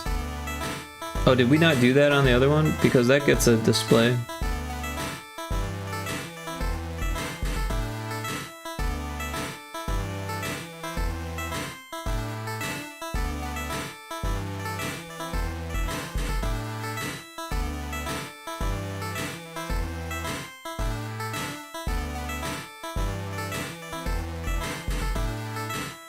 Oops, that's too many.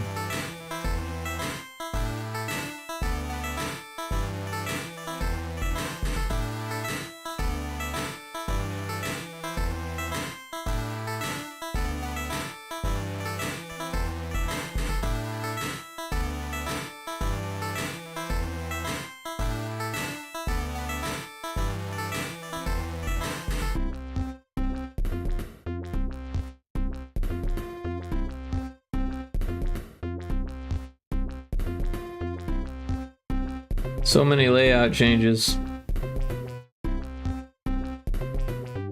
Can't believe I agreed to this.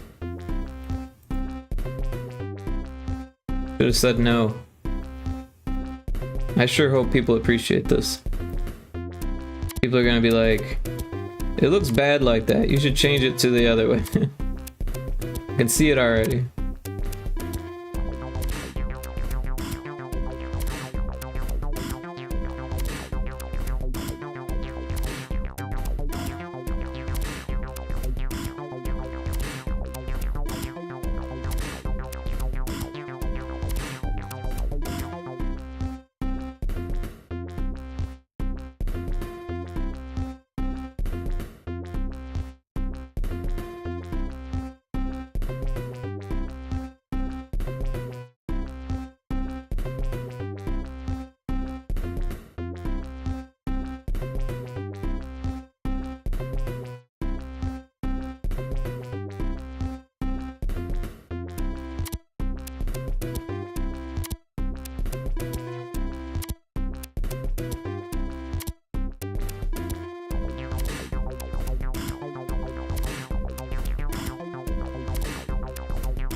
But yeah, Puke, I had this crazy salad today. If you're still around, I know you eat the salad. You eat the meat salads a lot. And yeah, dude, I had sausage in it. I had salami in it. I had ground turkey in it, and celery, cottage cheese, yogurt, oil, some type of vinaigrette. Was it like a balsamic vinaigrette? Serrano peppers, broccoli, onions, garlic, tomatoes, 3 different types of greens. We had spinach, kale, and chard. I'm sure there's something else I'm forgetting. Cheese. There was cheese in there. It was ghost pepper jack cheese. It was a good salad.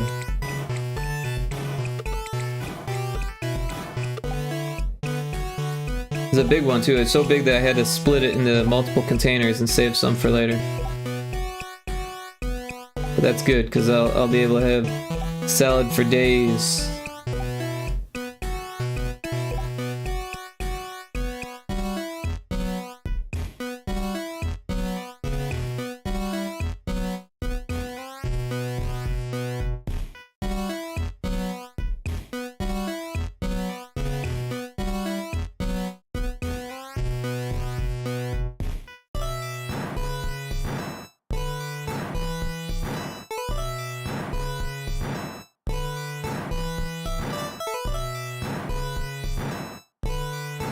Wait, does the player damage get set for each enemy? Did we not do that before?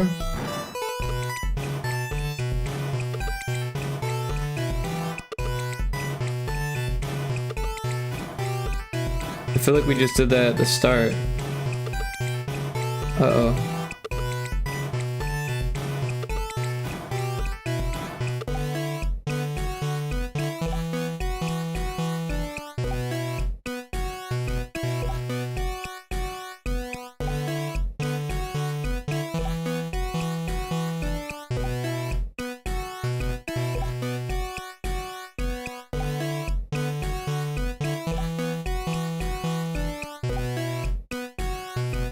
Seven and 5. Shit. We missed some shit.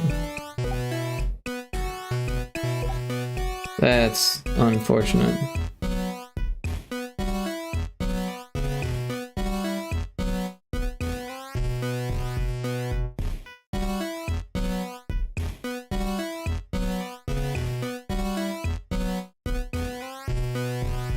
Oh, this one's set. Maybe we didn't miss it.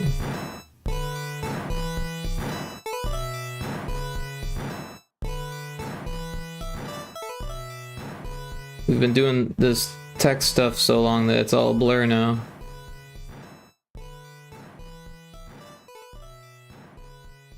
Six and 5, 7 and 5, and then 10 and 6. Yeah, cause we did it right.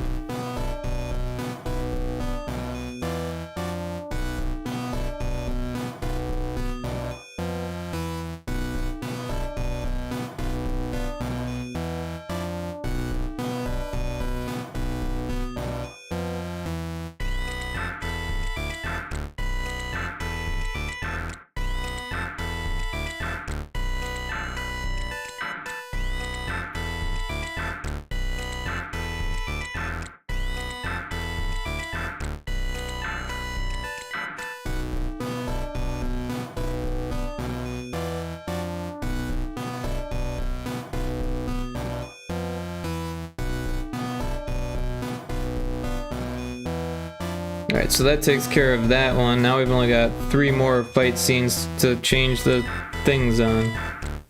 And I think that should be all of it because we changed all the scripts first. Let's start with the player's turn.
A lot of this.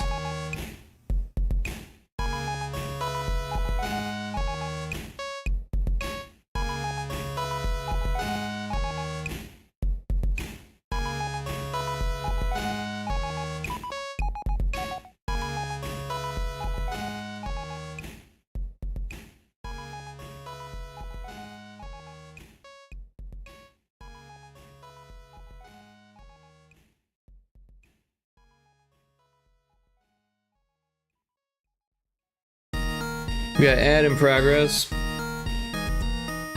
I'm gonna keep working though.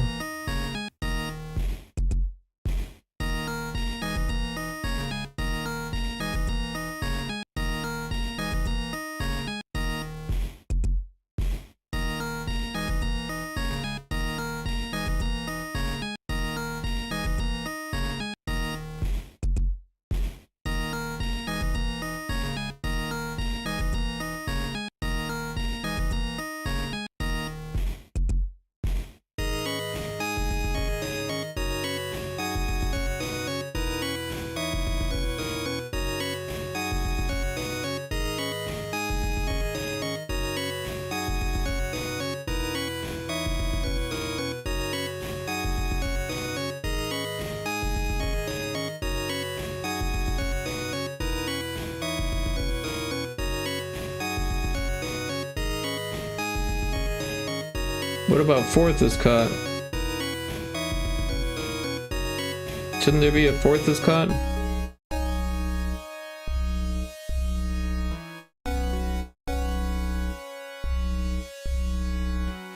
Oh, here it is. Enemy count equals 4. Hey, I knew I was missing something.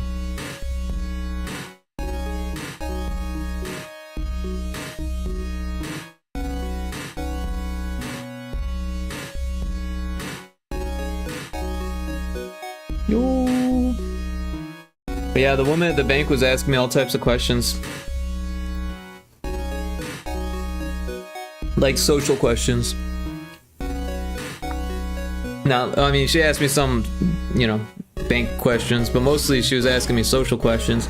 And yeah, so she's like, well, first of all, she's like, what do you do? You know, because I need to know that. And I was like, I'm a game developer, you know, I run my own business. And she's like, oh, that's really cool.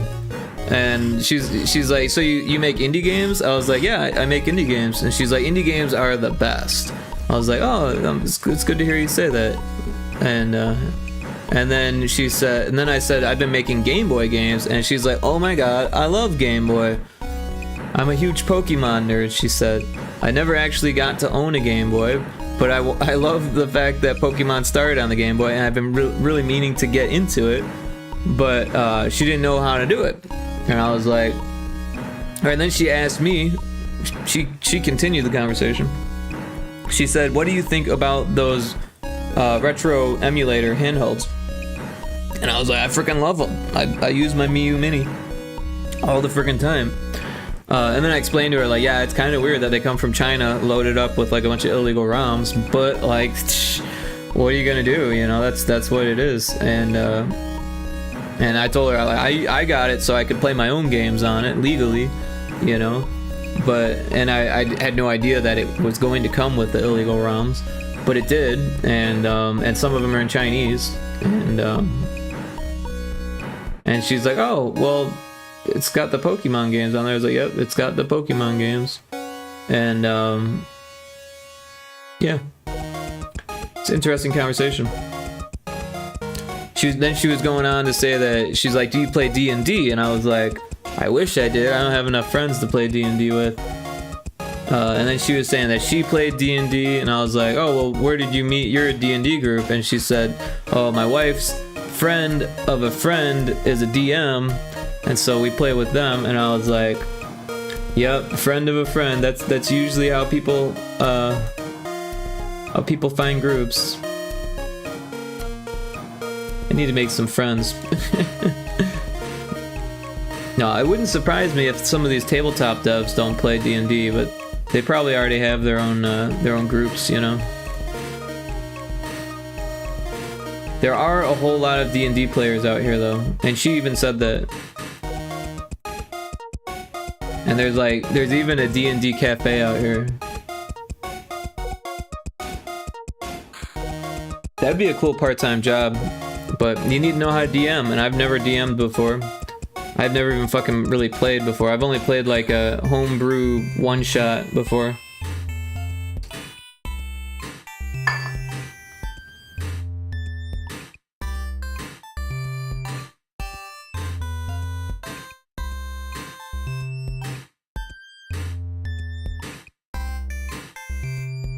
One of these days, though, I'm gonna exit my bubble, find a group, either play with online. Online actually seems like it would be fun. You know, a while back, this is like a long time ago now, well, like 2019, so shit, 6 years ago, I was dating this girl and she played with a group online, and they just played with Discord. They did it all by voice. They didn't have any visuals. They didn't write any. Well, I'm sure the DM wrote stuff down and like had, you know, prepared shit or whatever. But all the players were just going off of. Well, at least the girl I was dating didn't have even a player sheet or anything. She was just going by the seat of her pants, and it was all over voice. It was really interesting to watch. Yeah, one day I came over and she's like, "Oh, I want you to come over." So I was like, "Oh, okay." And I got there and she's like, "Shh, be real quiet."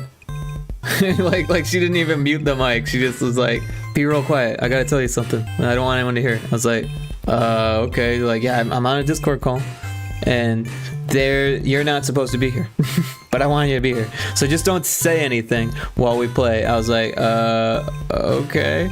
So I didn't say anything. I just worked on my game while she played D&D for like an hour and a half or something like that. And it was actually interesting to listen to them play. It was kind of strange for her to ask that, but yeah, it was kind of funny. Because it was supposed to be like no boyfriends allowed, no partners allowed. It's just supposed to be a private DM, private Dungeons and Dragons group. But she was like, "I really want you to be here, but they can't know that you're here."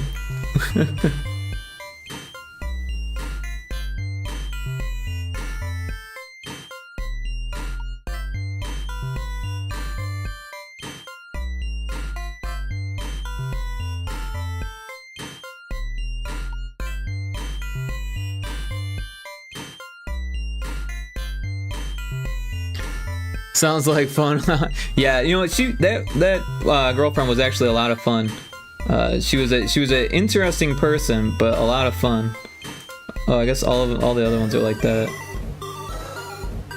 She was very quirky, but cool. She was actually a game designer.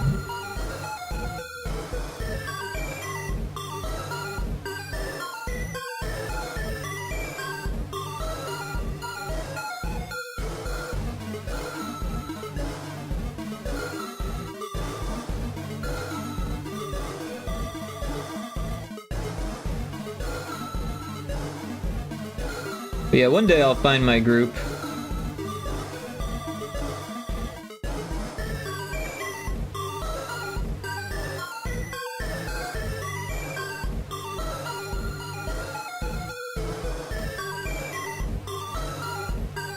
I have a group of friends that we play digital games with, but they're reluctant to start a campaign with me because for whatever reason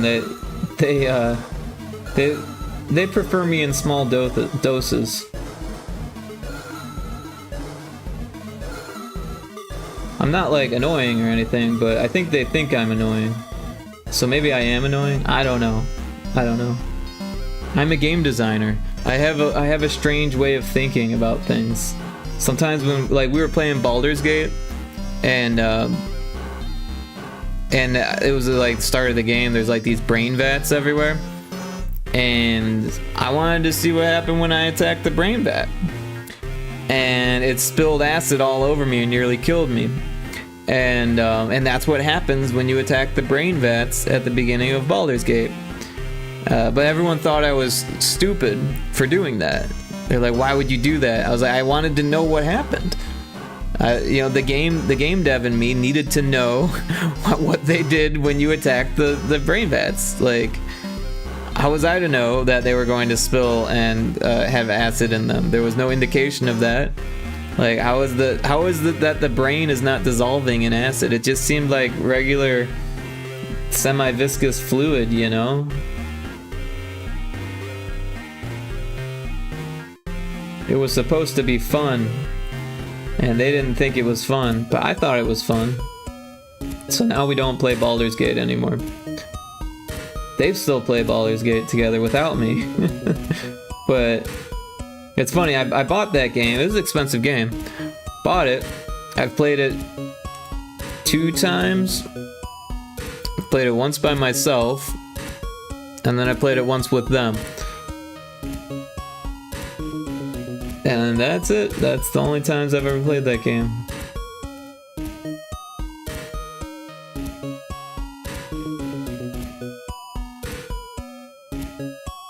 It's not a bad game, but it doesn't seem like it's that much fun by yourself unless you're like, I don't know, really into the story or something like that. Oh, hi. Looks like you got this. Hi, Mora. How you doing? Welcome in. Hack the planet.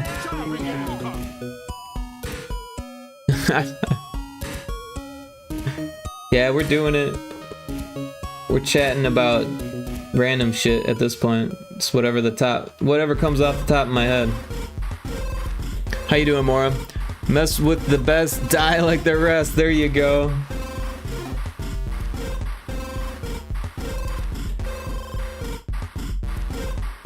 Dude, that movie was so bomb.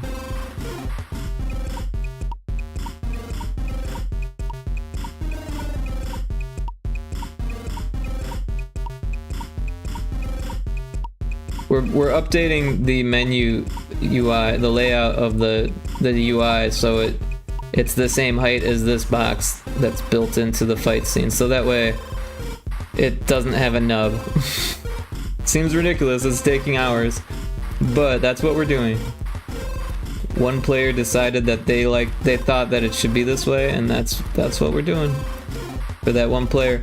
They are a good friend, a streamer friend, and they are gonna play it again. So we'll see if they appreciate it, or if they say, you know what, I liked it better the other way. Actually, now that you've changed it. Big dinner, hell yeah. Yo. Poop low blast champion. I got some of this Kahlua pork that was on sale. Kahlua pork. Interesting. I don't think I've ever actually had Kahlua. Actually pretty good. Nice. Kahlua, that's like coffee flavored rum, right? Is that what Kahlua is? Coffee flavored liqueur, right?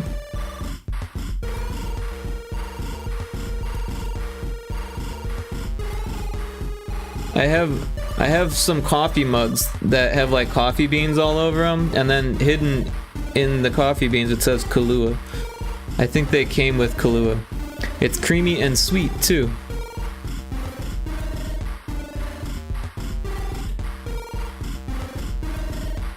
What's the base liquor? Is it it's like Hawaiian sweet pork. Interesting. What's the base liquor of Kahlua though? Is that rum? I should probably just ask the internet. What is Kahlua? Kahlua is a coffee liqueur primarily known for its strong coffee flavor and versatility in both drinks and recipes. It's made with 100% Arabica coffee beans and rum, offering a rich dark brown color and smooth finish. Kahlua is a popular ingredient in cocktails like White Russian, Espresso Martini, and Black Russian, but can also be enjoyed on its own or mixed with milk or cream, or mixed with rum or pork. Sorry. But yeah, it is a pork-based coffee liqueur. It's a rum-based coffee liqueur. My words are not mouthing correctly. Is this... Are we doing this right? Alright, moving on.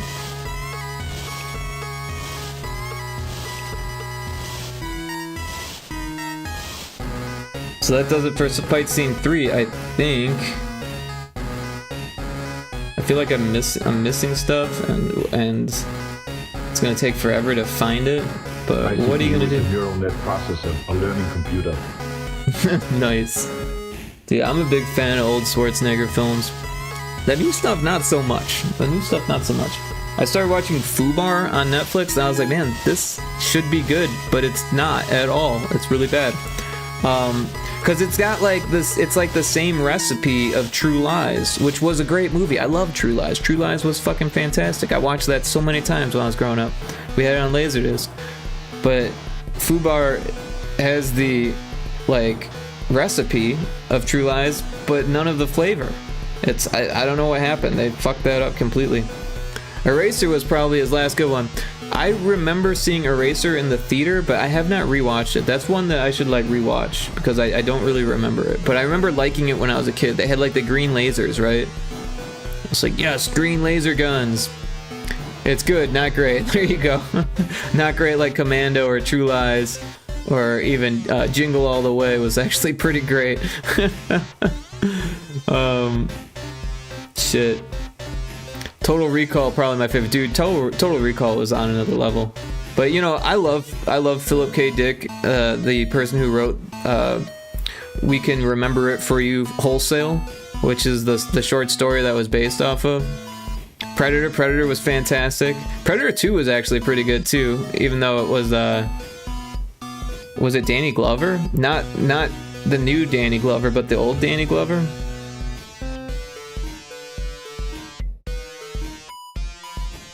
Too many Danny Glovers. They should have a battle. They should be on Celebrity Deathmatch. Danny Glover versus Danny Glover.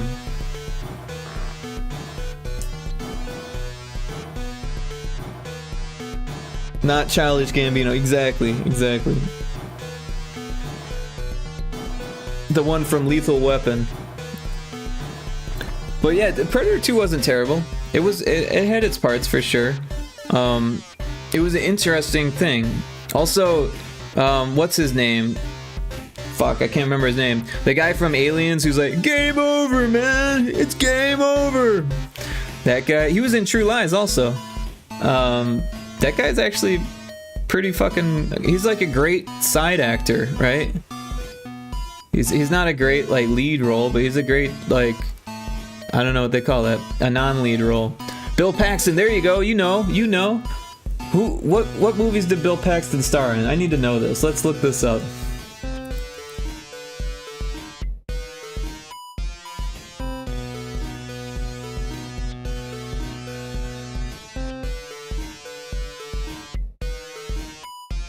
Twister.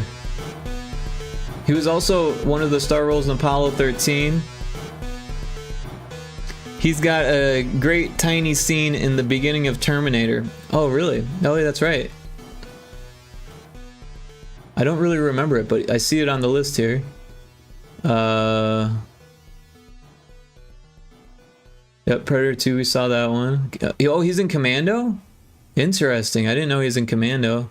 U-571. I saw that in the theater too, but I don't remember it being any good. He was in Stripes, apparently. He was in a lot of movies that I don't know. Interestingly enough, he was in a lot of B movies, or just movies that didn't do well. It's kind of funny.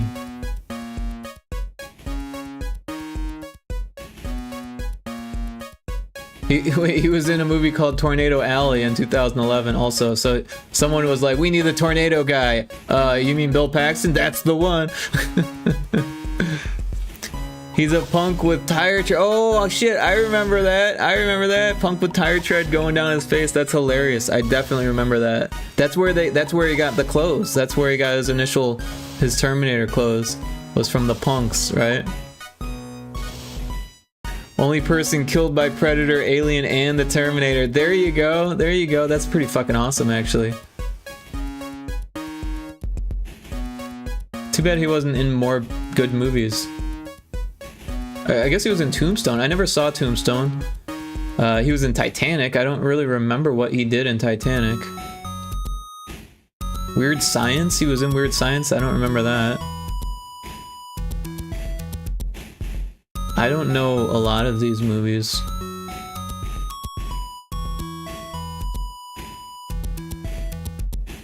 Spy Kids 2? I guess a lot of people were the Spy Kids movies. Club Dread. I think I saw that, but I don't really remember anything about it.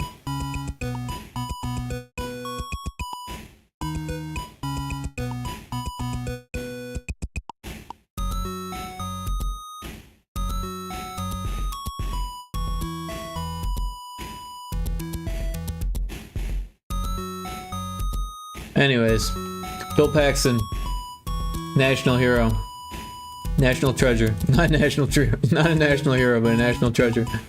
Yeah. Game over, man.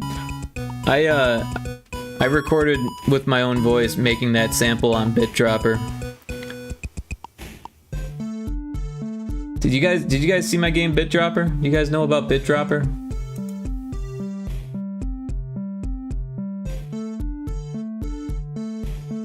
BitDropper is like a finger drumming game for the Game Boy. There's a disclaimer. This is the web build. The emulator used sounds terrible. My apologies. For best results, download the ROM and use BGB or SameBoy. But yeah, you can still play it on here. It just doesn't sound great.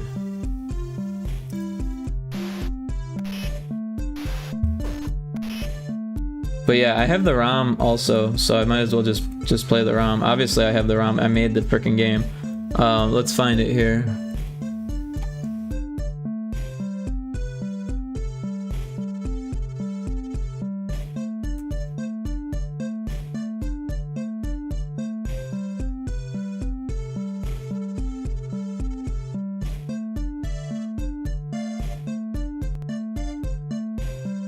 You guys are in for a treat, especially you music people.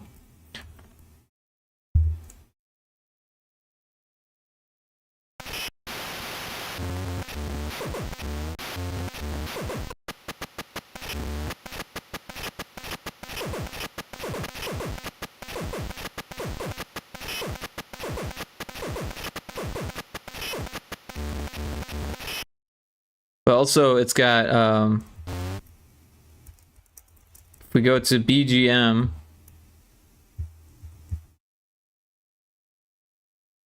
oh, I hit the wrong button. That's a jam, right?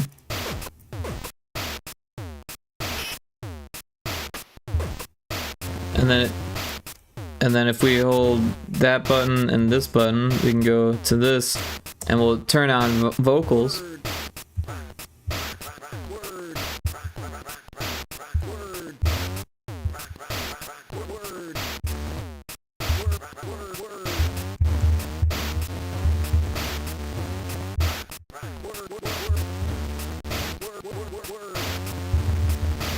I bet if you had this game and a bleepler at the same time, you could probably do some fantastic stuff.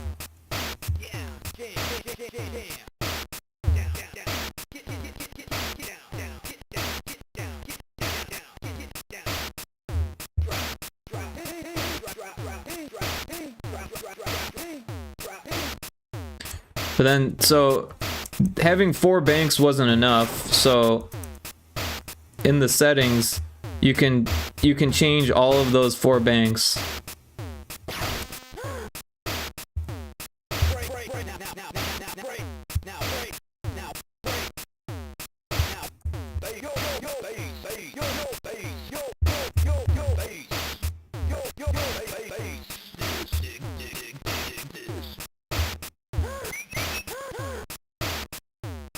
Oh, and you can change the background too. Or you can go back to the main menu. I'm just hitting buttons.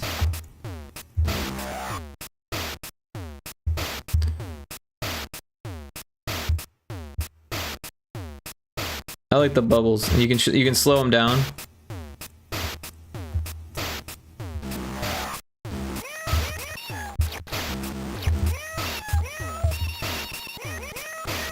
No cats were harmed. That's actually my voice.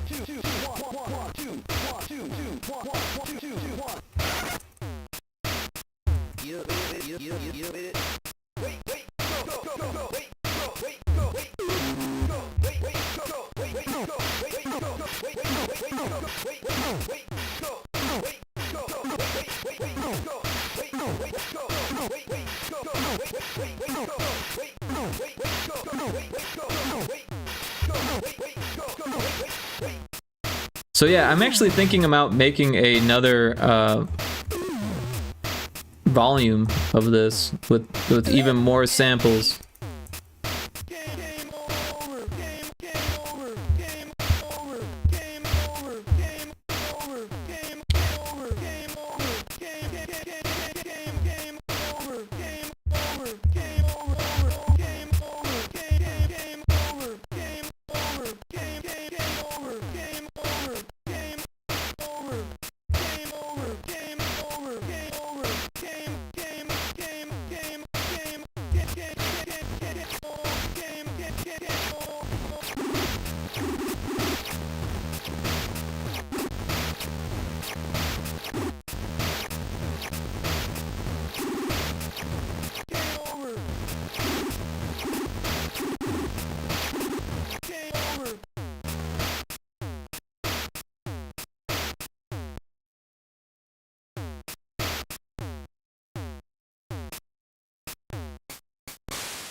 Or if you get sick of hearing my voice, you can turn that off too.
But yeah, that is Bit Dropper, sorry. And it's free. You don't have to pay any money. So go grab it, play it, make something with it, throw it on Battle of the Bits somehow. I don't know how it would fit, but it would somehow to do that. It'll be fun, I promise. And if it's not fun, you get your money back.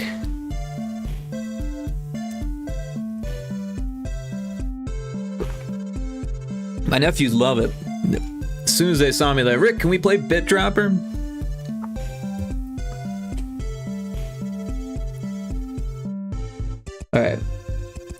Back to layout changes.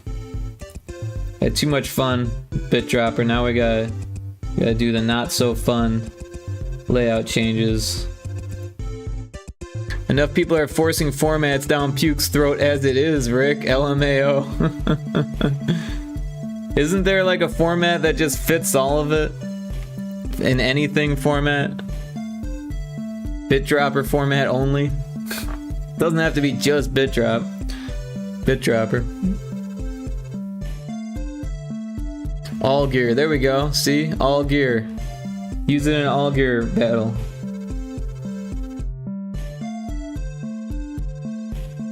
Oh, I gotta add. Sorry about that. Need to pee anyways. Well, don't piss yourself. That's rule number 1.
Welcome back from the ads.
Now we're on to the player.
Yep, lots of fun we're having here. But it needed to be done. Well, I guess it didn't need to be done, but it's getting done. We're almost done. Just one more fight after this one.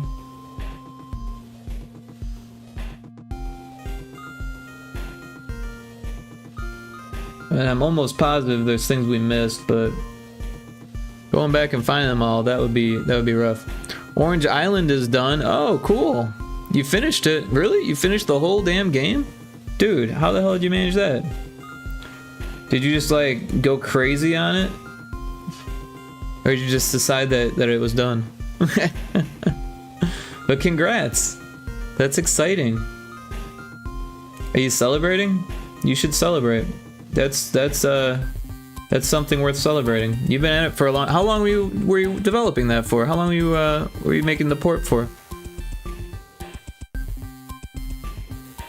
That was totally a joke. Oh, no. I see. Well, it was almost funny. You know, A for effort.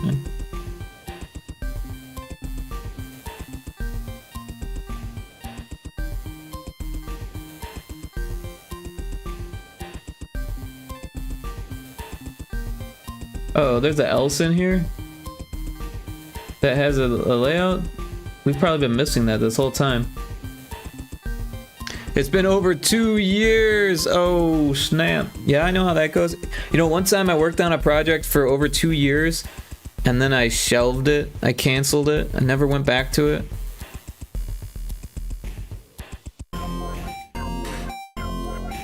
And it sucked. I was using Unity script before it was deprecated. And I was trying to figure out how to do like serialization so we could save it, right? And I couldn't figure it out. And everyone was like, why don't you just use C#? I was like, because I don't know C#. And then they deprecated the language. And there was no new people explaining how to use it. And I was like, well, fuck, it's time to learn C#. And then I started learning C#. But I needed to start over because I was like, this is too convoluted. This is too much of a mess. I need to do something new. And I did.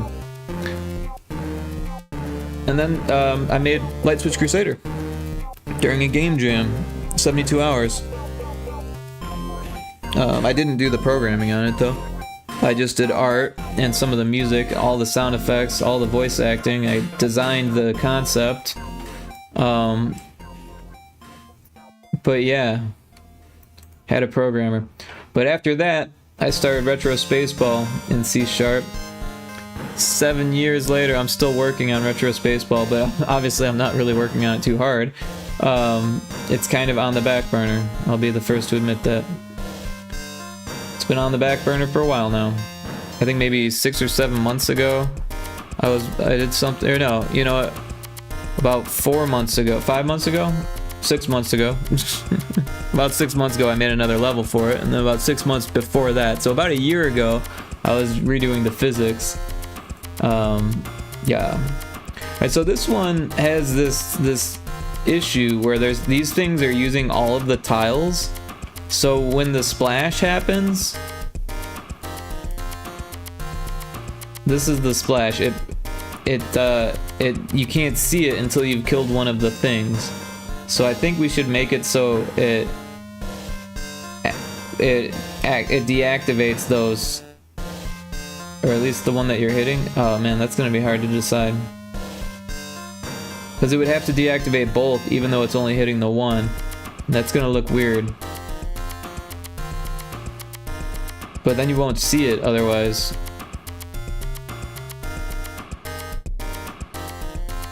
The only other option would be make the tentacles smaller. Which won't have the same impact. These little dinky tentacles coming out, right? I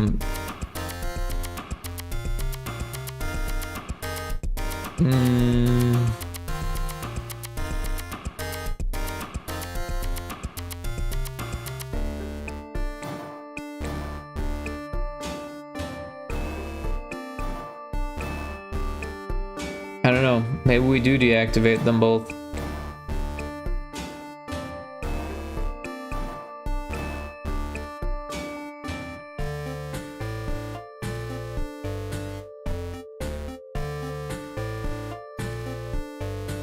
Alright, we'll try that. And if it sucks, then that sucks.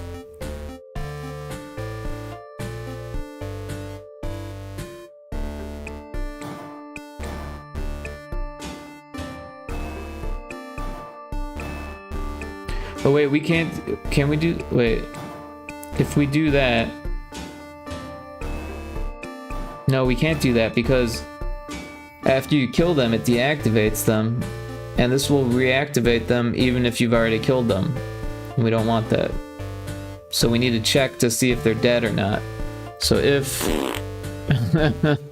any maniacs come in to fart again, and you won 5 from the jump catch game by farting, so that's impressive to say the least. If variable compared with value, so if fish 1, fish in fish zone in no fish box and fish enemy 1 dead equals 0, then we need to deactivate actor, this one. We'll copy this, paste it. If enemy 2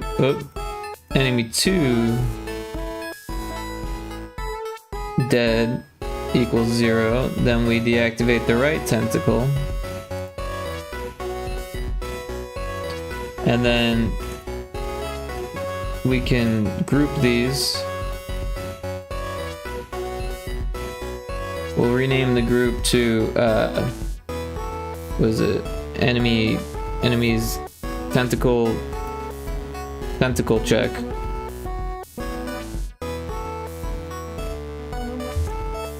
Tentacle check death. Tentacle dead check? I don't know, whatever, this works. We're gonna copy this and then paste it here. And then change them to activate. So we'll delete these and then do activate actor, tentacle 1, paste that there, tentacle 2. So there, now it checks to see if the tentacles are dead. If they are not dead, turns them off and turns on the hit splash, waits for 0.3 seconds, deactivates the hit splash, and then it checks to see if the tentacles are on again or dead again, and if they're not, then it turns them back on. So that should prevent the splash from not appearing, but it will make the tentacles disappear while the splash is on the screen. I don't know. People are used to sprites flickering, right? So what are you gonna do? I don't like sprite flicker. I try to avoid it at all costs, but I didn't think about it, and we wanted the tentacles to be big, right? It's the price we pay for big tentacles. Gotta have big tentacles. I was at the gym. I had to make an entrance when I came back, of course. How was the gym? Did you get all your reps in?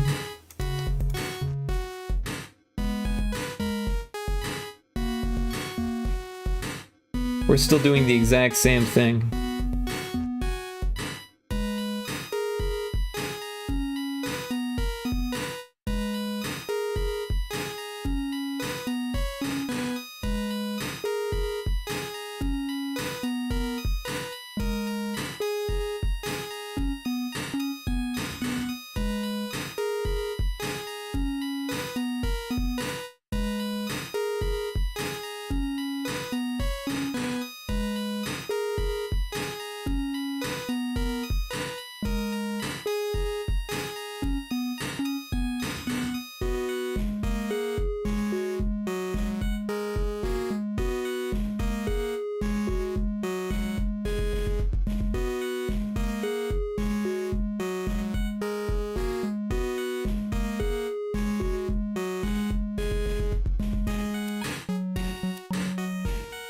There's not even a fourth in this battle. Covering all our bases.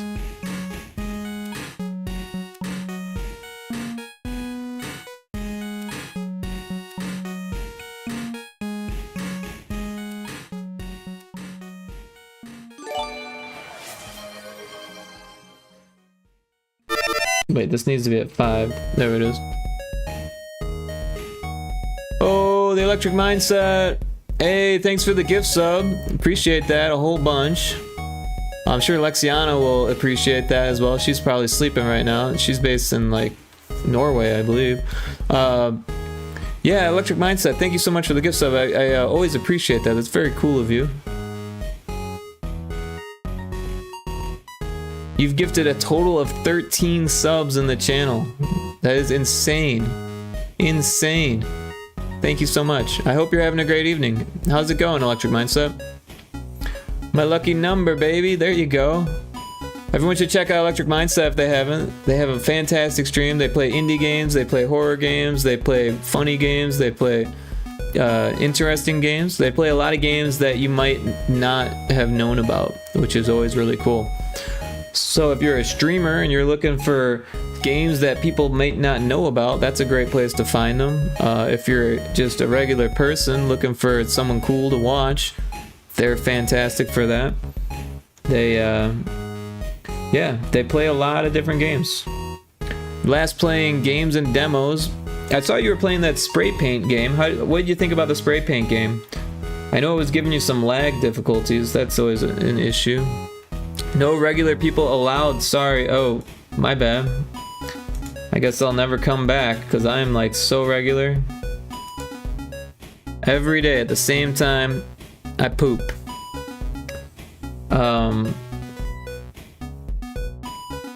That's what that means, right? When you're regular. That's what happens when you eat lots of fiber in your diet. There are regular people, yes, they eat lots of fiber and they poop at the same time every day, and it's good for you to do this. It had some weird optimization issues, but overall it reminded me a lot of Power Wash Simulator. Beans! I actually don't eat a whole lot of beans. I like beans, but I just, you know, I don't eat a whole lot. I probably should. I should buy more beans. I was actually at the grocery store today and I was looking at the cans of beans. I was like, I don't really buy beans anymore, do I? Beans and weens, brother. Classic. I haven't been eating a lot of hot dogs either. I've been eating these chicken sausages. They're chicken, feta, and spinach sausages, and they're pre-cooked and they're gluten-free. And they're not bad. It's kind of weird to eat pre-cooked sausage, but they're good. They're not cheap though. They're like freaking $10 or something for 4. I'm trying to eat healthier, add more protein to your diet. Right on. I've been eating lots of yogurt. Greek yogurt has lots of protein. It's not that expensive if you get the big tub of plain. And I mean, if you get the plain stuff, then you don't get the added sugars, right? And the added sugars aren't really good. Also, cottage cheese, organic cottage cheese, fucking so good. Lots of protein. You can eat that every day. Every day I eat cottage cheese and yogurt for breakfast, partly for lunch. I eat it as a midnight snack. I eat cottage cheese and yogurt, Greek yogurt, all the fucking time, and it's good for you. It's got animal fat, which has like fatty acids, and fatty acids are good for you. And it's got lots of protein. I was told to get those 2 things, yeah. Oh, cool. So I'm on the right track. I was just going with my gut. I am good though. I just got home from watching a hockey game. Oh, cool. You went out to watch the hockey game? That's fucking crazy, man. That's crazy. Were there any fights? Kixie. Welcome in, Kixie, with the Toasty redeem. Classic Kixie move. Went to the brother-in-law's, had a bus. Oh, okay. So your brother-in-law has a hockey rink in his basement? I'm just kidding. We gotta get a Joe Hendry redeem here, otherwise the Indie Maniac's gonna freak out. He demands it. No, a 70-inch TV, that's close enough to a hockey rink, right? I did fight him though for proper respect of the game. Did you pull off his helmet and throw down your gloves? Or throw down your gloves and pull off his helmet? That's the way it works, right? One before the other.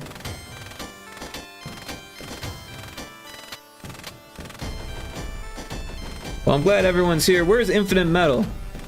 Bring Infinite Metal in here. I need to talk to him. He's probably streaming, huh?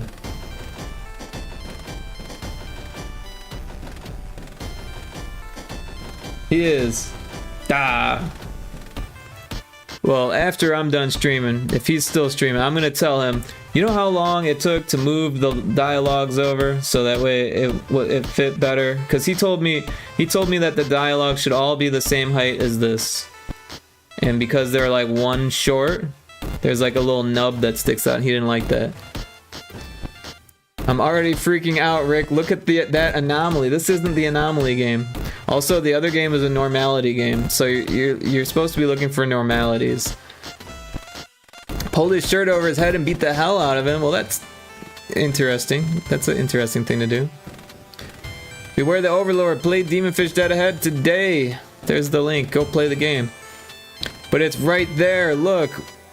The normality or the anomaly?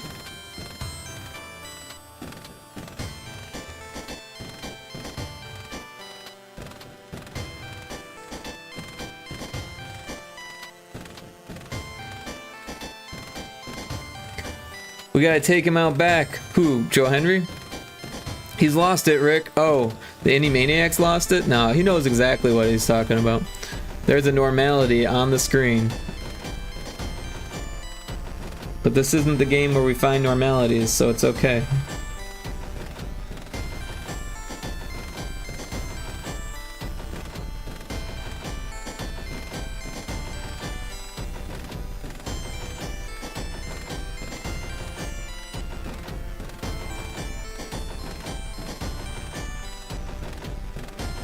Is the normality great content?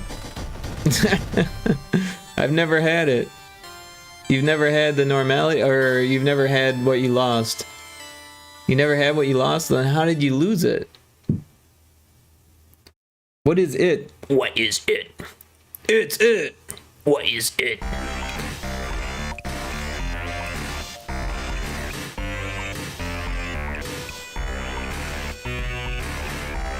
Indy, do you remember that song? You know what song I'm talking about? You want it all, but you can't have it. Epic, bro. Of course, Puke remembers it. Indy's a youngin'.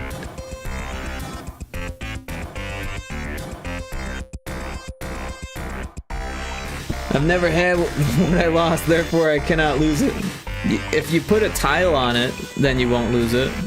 Right? One of those GPS tiles, one of those tile trackers. I'm old, Rick. He thinks he's old. He thinks he's old. This guy. He doesn't even know about Faith No More. I think I was 12 when that came out. Yeah, you're older than me, so that makes sense.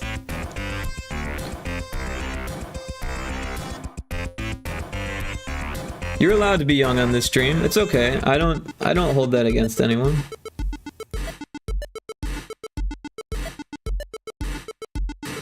It's good to be young. It seems like it's good to be old when you're young, but it's actually good to be young, especially when you're old.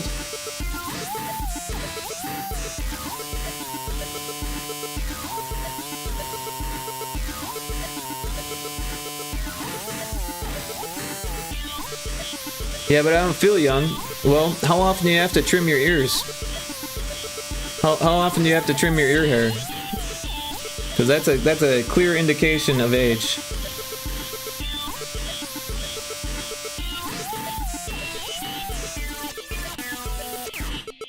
Well, I'm lurking. Have to have more movies to watch. Right on. Man, don't tell him about the ears. Let him live for now. I just want him to feel young again, okay?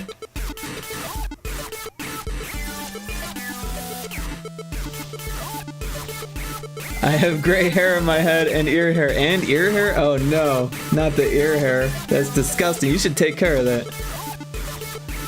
Otherwise you'll get a cyst in your ear like I have, and that sucks.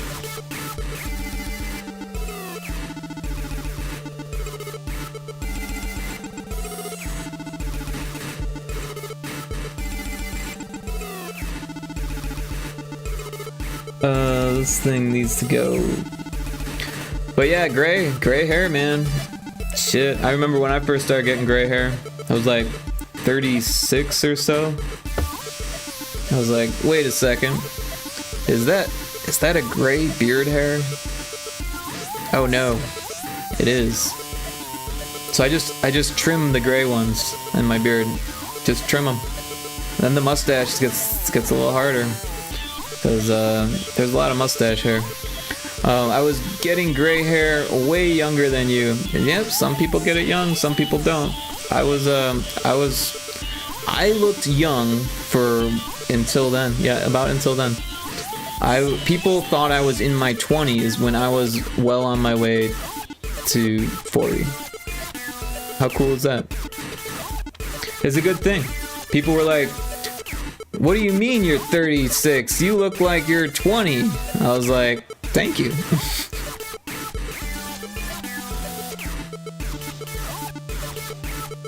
I was tricking younger people into hanging out with me, and then they found out how old I was. They're like, oh shit, we can't hang out with this dude. He's over 30.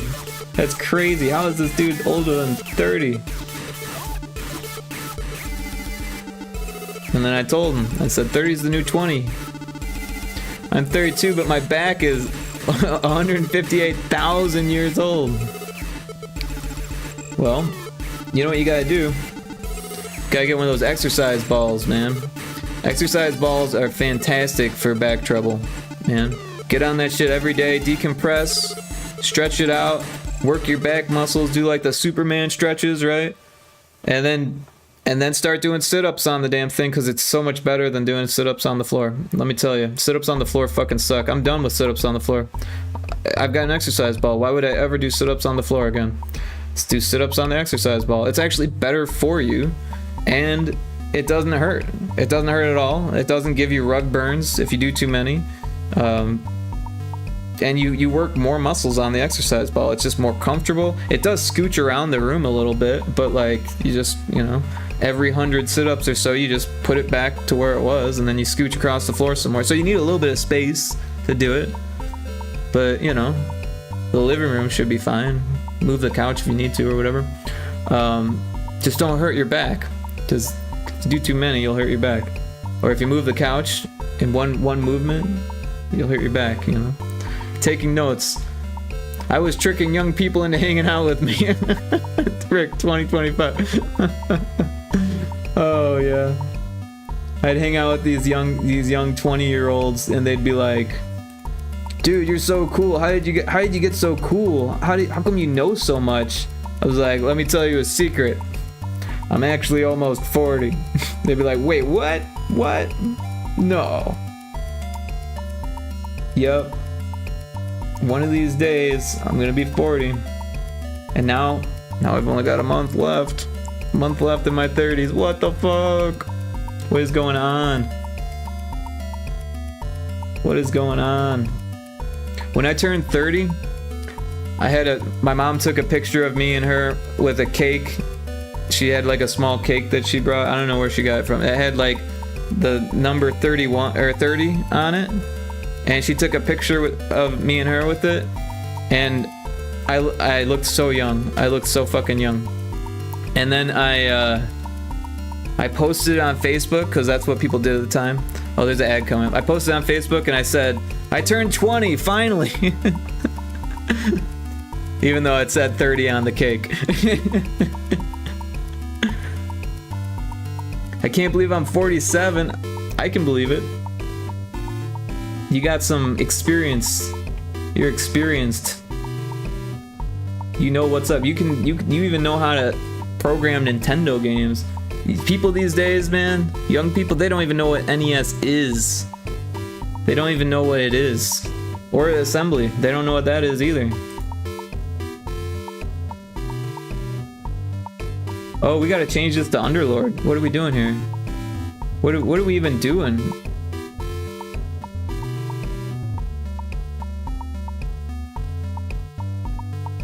There's the ad.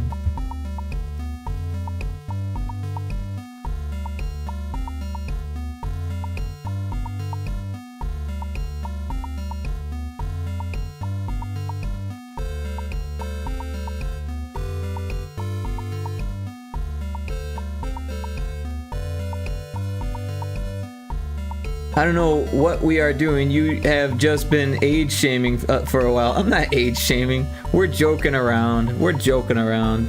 I am not an ageist. I think all people of all ages are pretty cool once you get to like 20 or so. Before that, I don't know. Haven't met someone younger than 20 in a long time. They're still children at that point, right? So like my nephews and stuff, they don't really count as people yet. It's like Bill Hicks said, you're not a person until you're in the phone book. Some 20-year-old asked me what N64 was once, and I couldn't tell if they were serious. Yeah. It's a weird system.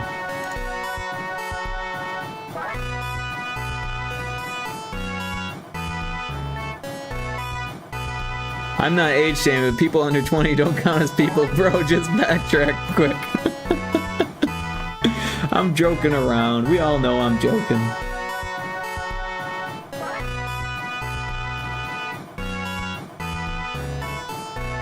Gonna get me canceled.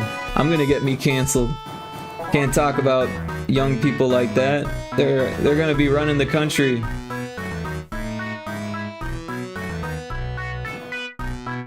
If the old people ever stop. One day we're gonna have young people that are smart enough to overthrow the old people. That's what we need. We need young people that are smart enough to overthrow the old people. Anyone under 30 is a child.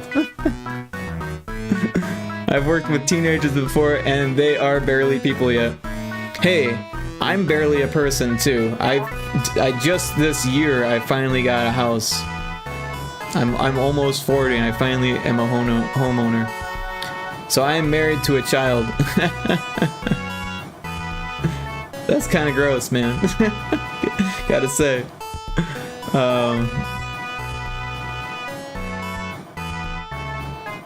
Yeah.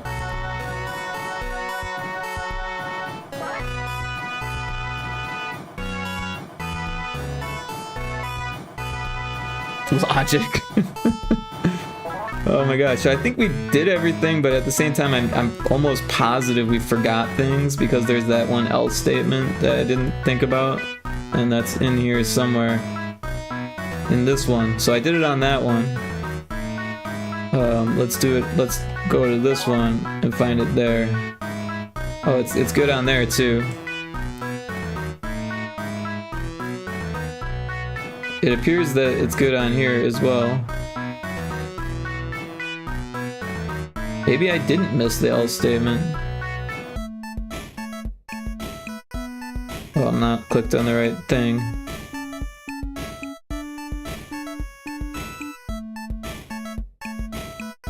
Oh, I missed a lot here.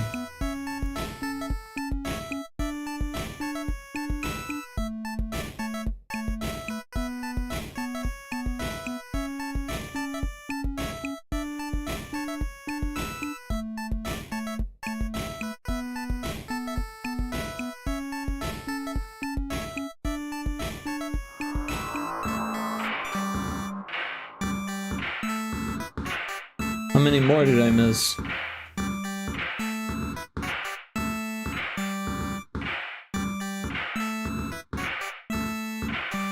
Got that one. I didn't get this one either. Look at that. Just skimmed over everything. You turned me into a Pyrotoad? Things that could sound weird when taken out of context, part 1. There you go.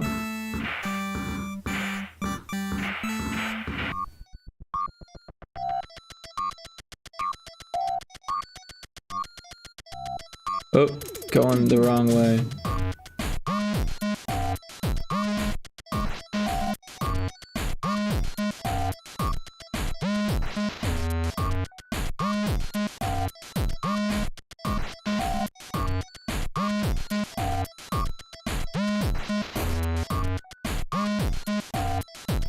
Jeez, I missed so much.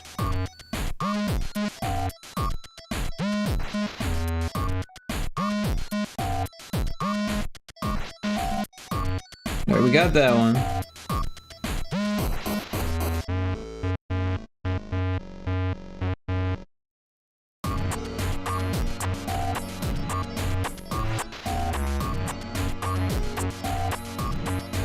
Got that one.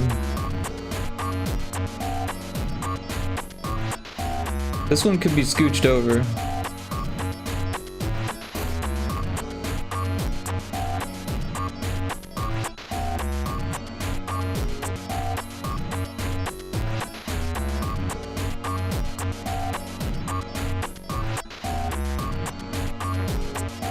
This one appears to be okay.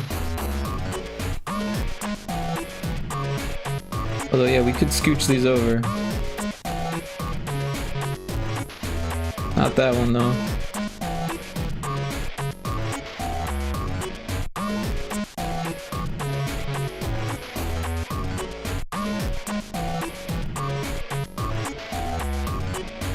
Oh, going too far.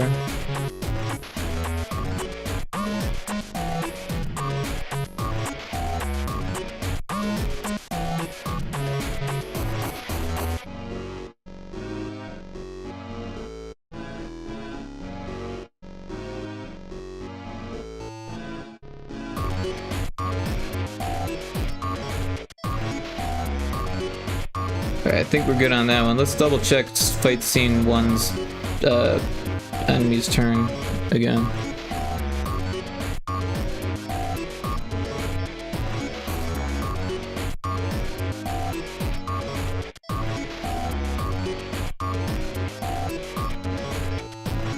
Oh, there's one we missed.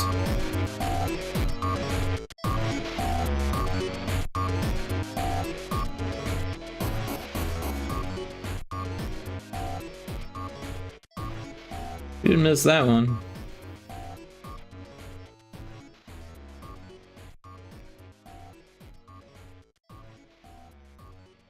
Missed this one.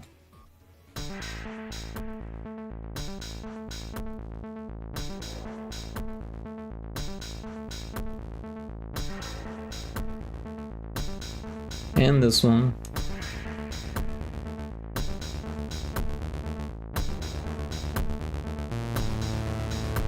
Somehow we missed that one. I don't know how we missed that one, but we did. Here's another one we probably missed. Yup.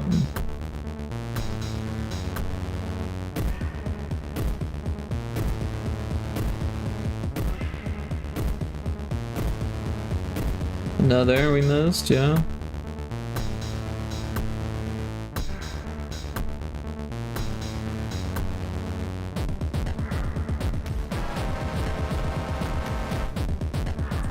Oh, a whole thing we missed. Look at that. Arrgh.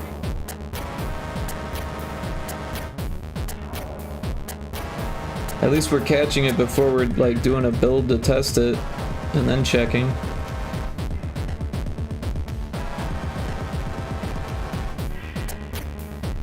So much to change just for this one thing.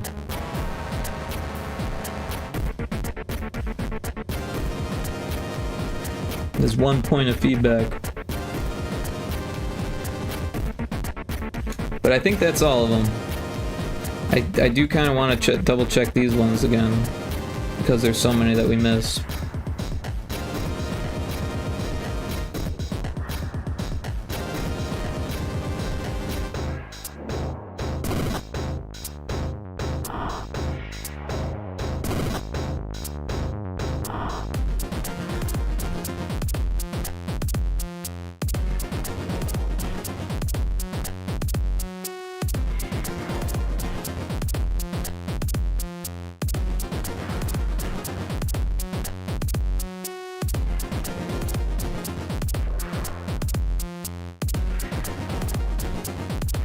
This one looks like we got it all.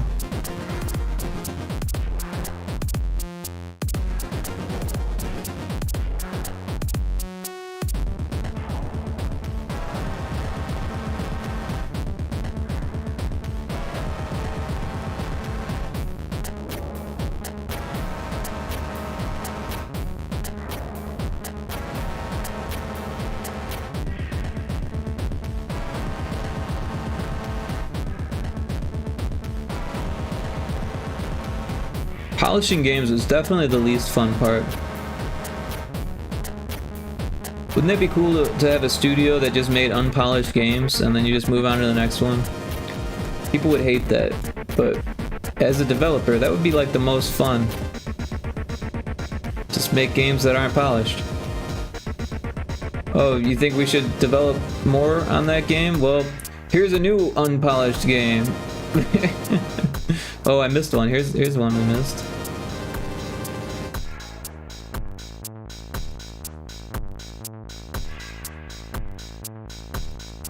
Like, I don't mind fixing it so it's not broken, but like polishing it so it's perfect, or as close as it can be to perfect, that's tough. That's tough stuff.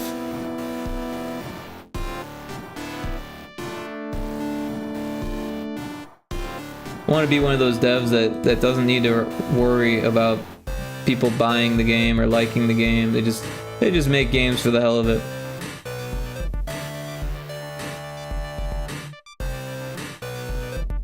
But then again, I really would like to make games that people like.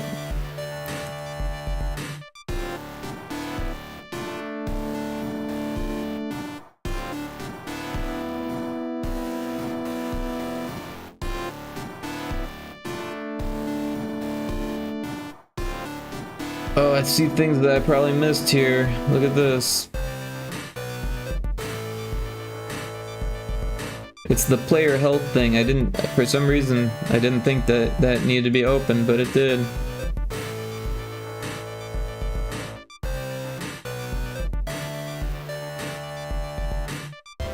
Because you still get attacked when you die.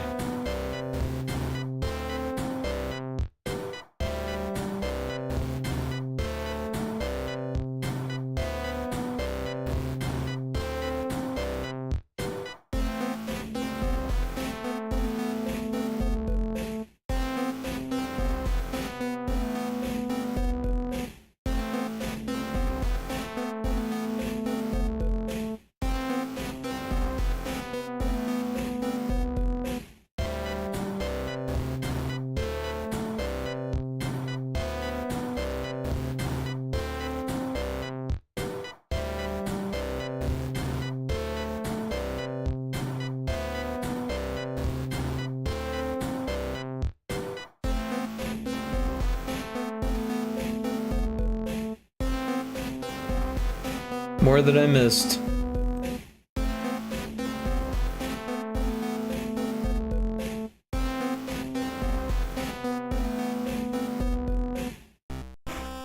So I started watching a new anime film before the stream. I didn't finish it because I wanted to stream. It's a romance sci-fi anime on Netflix called Lost in Starlight, and it's interesting. I'm only about like I don't even know, like 20 minutes in, maybe tops, maybe 15 minutes in. But it's interesting. I like romance stuff, like you know, romantic comedies. I like romantic comedies, believe it or not. I always have. But yeah, it doesn't seem to have that much comedy in it. It's just more sci-fi romance. So there's like a sci-fi story, and then there's like a romance that's taking place. But the sci-fi parts are pretty cool, and the romance parts are, you know, interesting enough.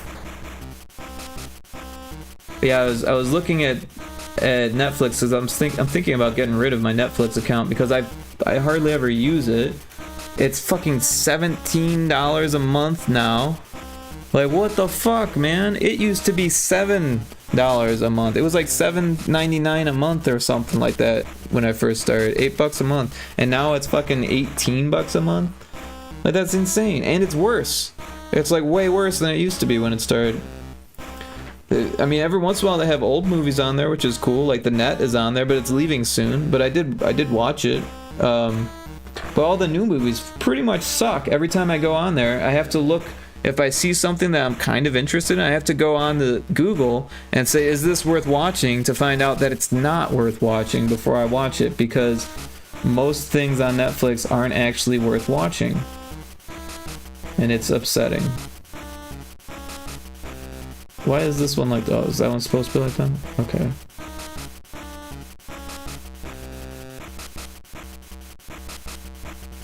So I'm thinking about it, I'm like, well, how many months have gone by where I didn't watch anything on Netflix, you know? I could always just like, you know, subscribe again when JoJo's Part 7 comes out or whatever, you know?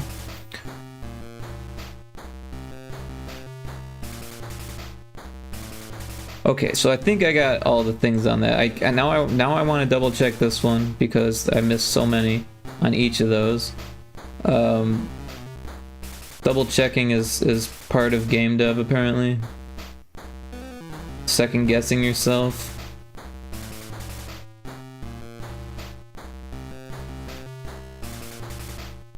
I was told to drop some streaming services, so I decided to drop Netflix and Disney, but then the wife wouldn't let me drop Netflix. I never started the Disney one. I know a lot of people were into the Star Wars stuff on there, but I was looking at Peacock before I was looking at Disney, and I didn't go through with Peacock because, you know,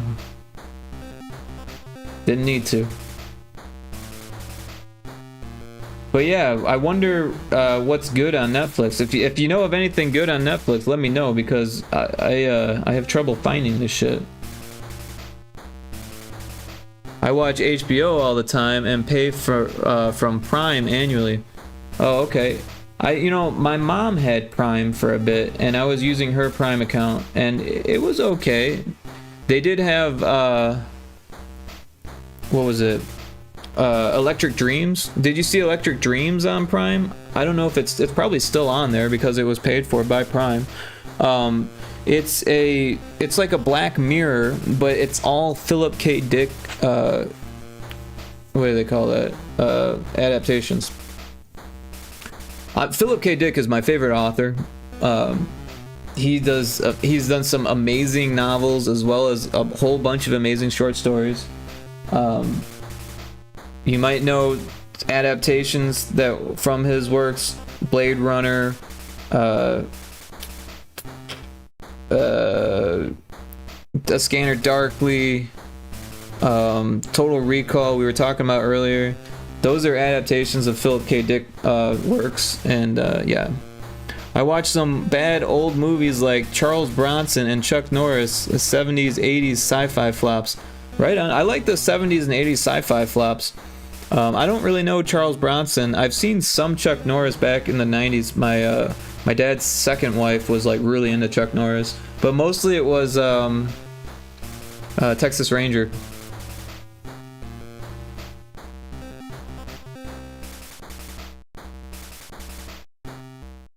I don't know anything about Bronson. I've heard the name.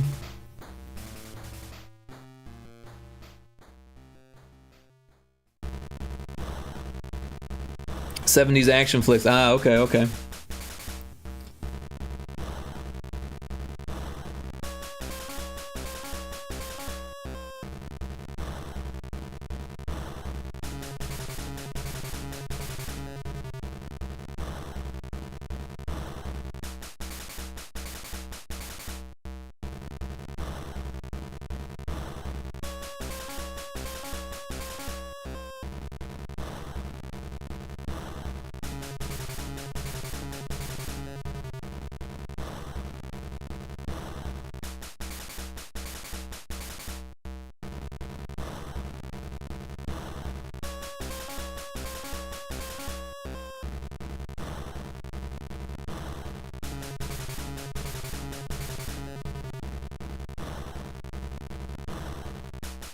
Wait, increment B Overlord.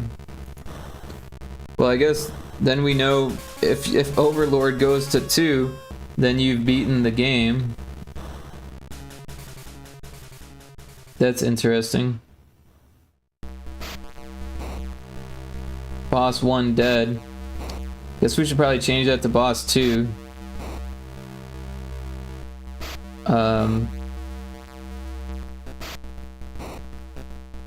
Or we could say boss 1 dead too. Bronson did a lot of revenge porn like John Wick, but much crustier. Ah, interesting. I did see the first John Wick movie.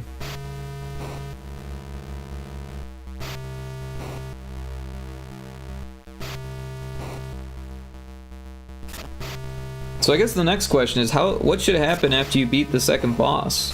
Should the game end? No, probably not. You should probably just be able to like sail around, right?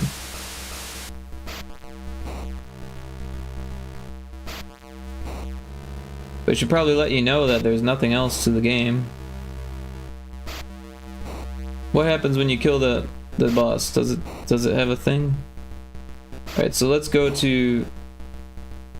Oh wait, no, it would be in player turn 1.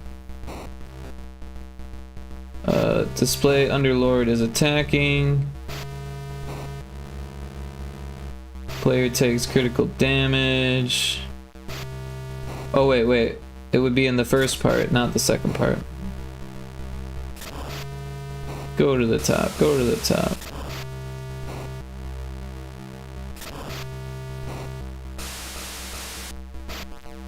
Alright, it would be in this one.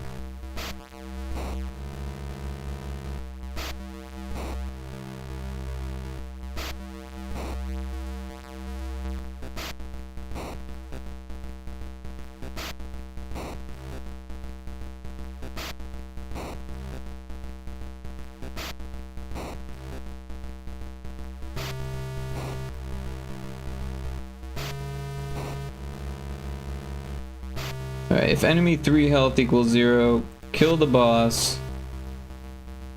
Sound effects. Oh, we don't have any sound effects for any of these enemies either. Replace the tile. Display. Oh. It should probably say Underlord.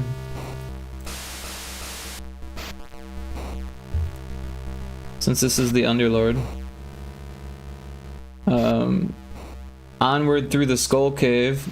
That is not a thing anymore.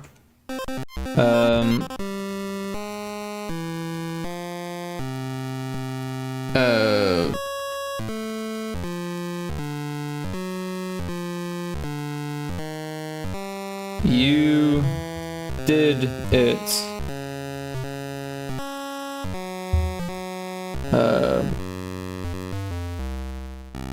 You did it. You are awesome. I don't know what's... You did it. Nice job. Oh, that looks funny. Nice work. Sail around.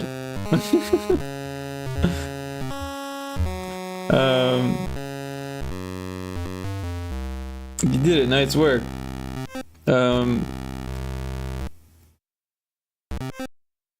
I love you. Welcome to Costco. I love you. You're Yarg. Nice work. Yarg. That's a good way to end the game. Yarg.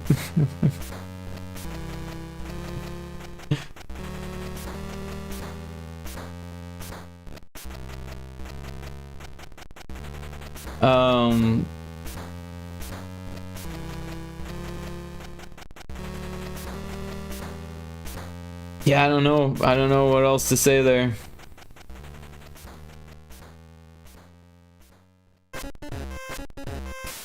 Maybe we do another. We'll do a copy event, paste it, and then we'll say keep sailing.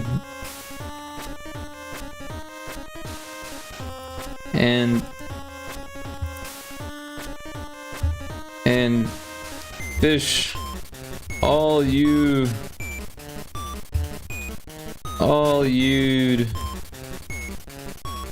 like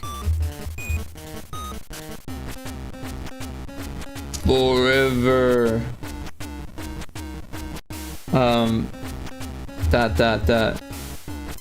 Keep sailing and fish all you'd like forever.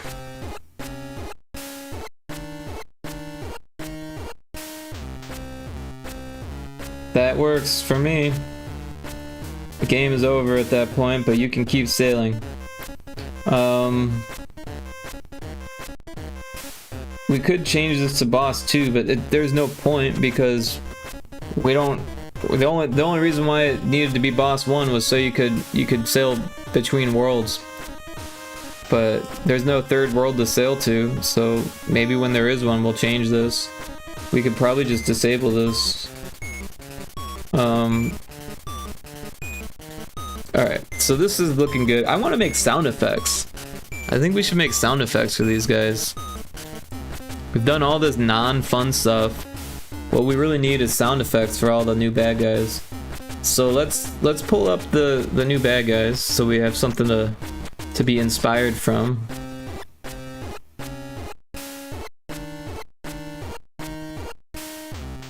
There should be one called Backgrounds Fishing Game Backgrounds or something. There it is. Gen 3 and Gen 4, those are the ones. So we're gonna start with Gen. We're just gonna go down the line, and that's. Oh, hey, look, there's some pixels missing there. That's really interesting. How does that look on GB Studio?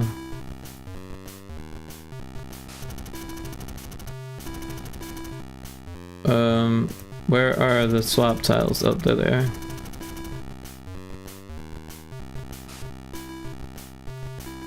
Oh, it figured it out. It's smart. That's a smart GB Studio. Alright, so we're gonna do the old Audacity. When I was in college and I was taking a digital animation and video class, we learned to use Audacity. It's kind of funny. It's like free software, but it works, it does its thing. So yeah, we want to record from the microphone somewhere in here. Here we go. Wait, that's speakers. We want microphone. Microphone. Yeti. There we go. And then check 1 2. Check 1 2. And that's what I sound like, in case you didn't know. So what we want is a call and a death for each one. And this is gonna sound weird. And it might even scare you. But this is a lot of fun for me. So just let me have my fun and sound like a weirdo. And I'll have to drink lots of water for this, so I might need to fill up my water glass in between.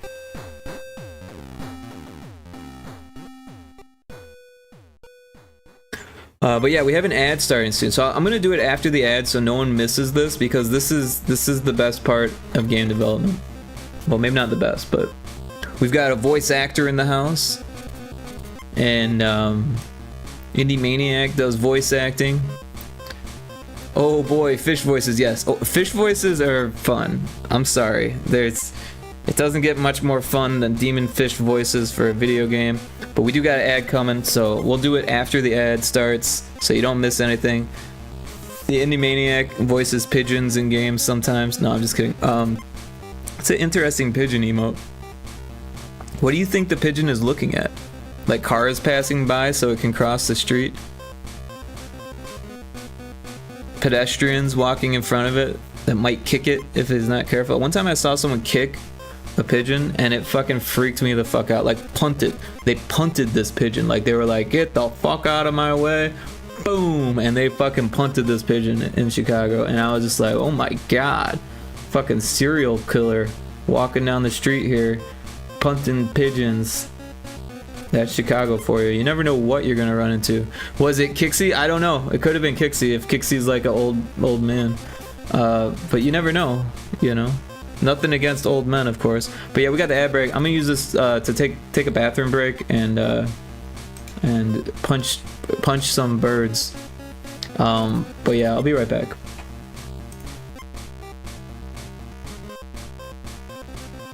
Oh, Kixie comes in for the break. Welcome in, Kixie. Oh, she comes in to say what? She's like, what? What? You guys talking about me? I'm sorry, Kixie. Indie Maniac was talking about you. Thought that you were an old man that punches or kicks birds. Because you punch birds, and I saw this guy punt a pigeon one time in Chicago, and it freaked me out. I thought this guy looked like a serial killer punching or kicking a pigeon. And then Indy thought that maybe it was Kixie, and I said maybe if Kixie's an old man. I punched a bird, yes. She admits it. PETA, go get her. I'm just kidding. just don't kick pigeons, okay? But yeah, I'm gonna use this to take the bathroom break, so give me a second. I'll be back. But yeah, check out Kixie's stream if you haven't. She's awesome.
Okay, I am back.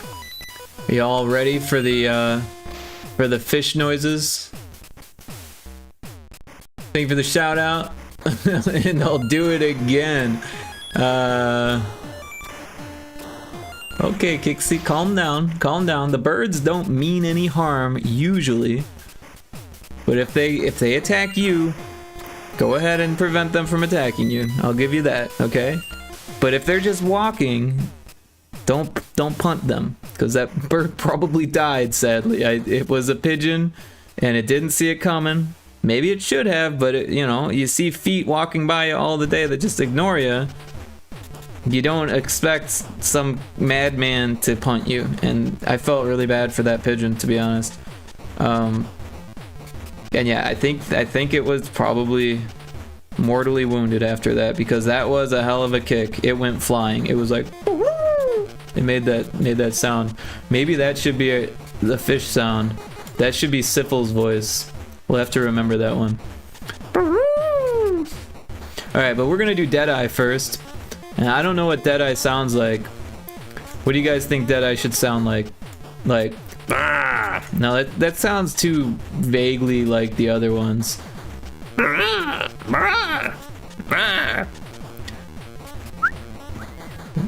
Like a bird, maybe? I don't know.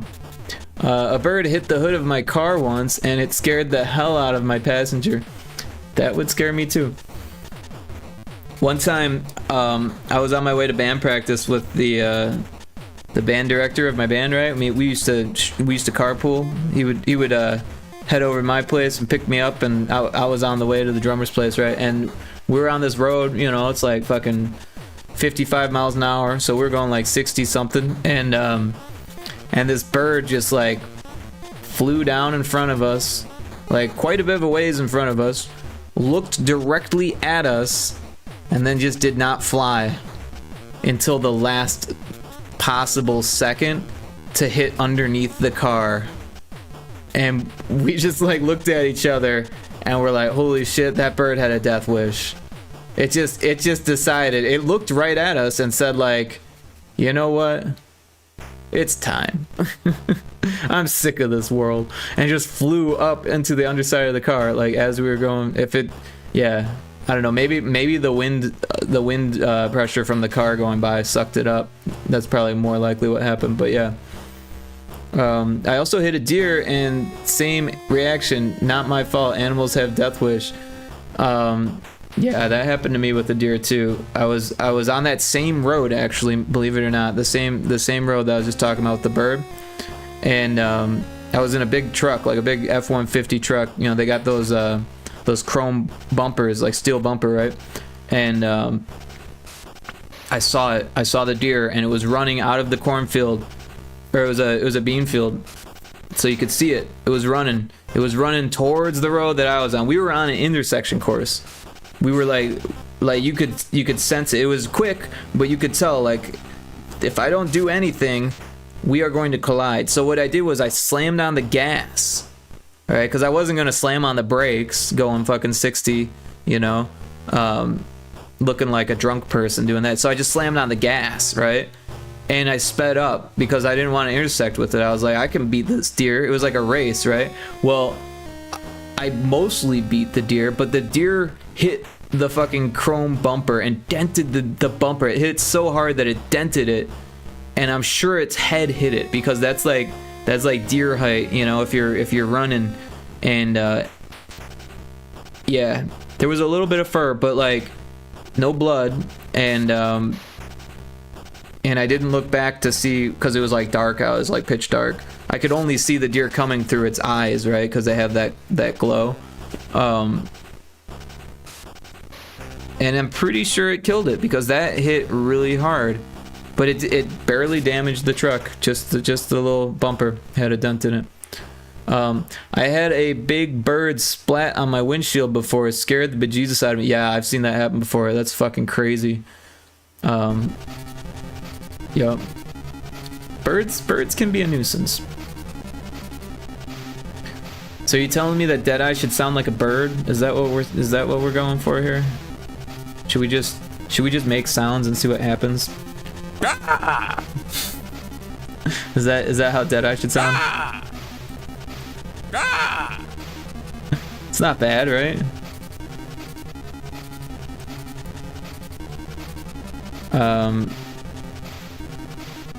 I think I was a little close to the microphone.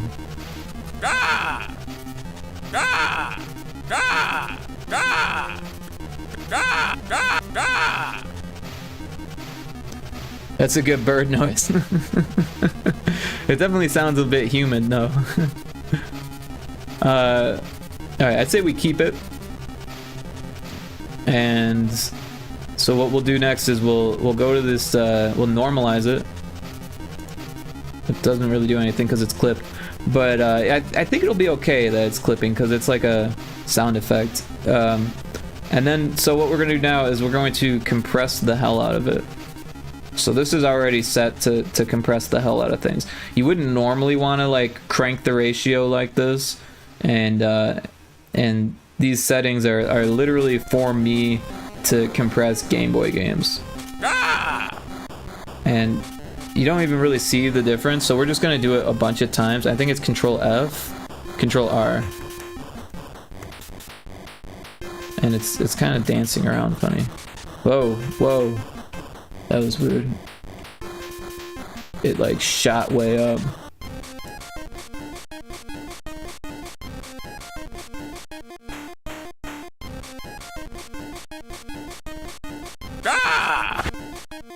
Alright, so the ending got all noisy there, so we're gonna cut that off. And then we're gonna fade this out just like the tiniest little bit.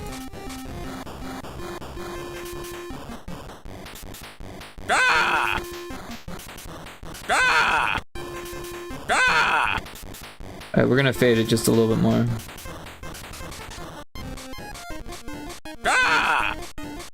That sounds better. And we're gonna cut off the silence at the front.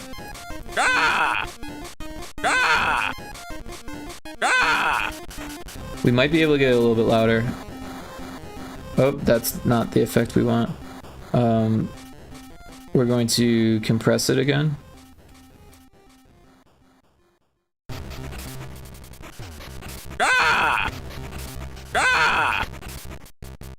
And then we're gonna fade out this tip at the end so it doesn't have that click.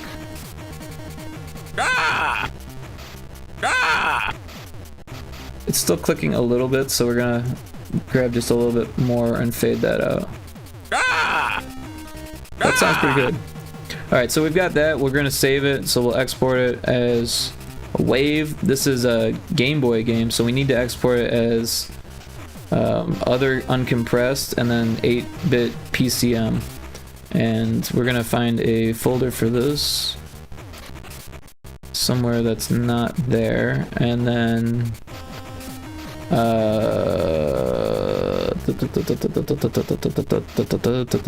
Demonfish Dead Ahead, here we are. No items matched, so we're gonna make a folder and we're gonna call this Gen 3 and 4 Fish SFX. And this is going to be Dead Eye Call. Dead Eye Call. Other uncompressed, in the folder it goes. There it is. Alright, so now we need to make a die. Right? Kind of sounds the same though, doesn't it? But it sounds better. I think it's similar. It's similar enough that it sounds like the same animal.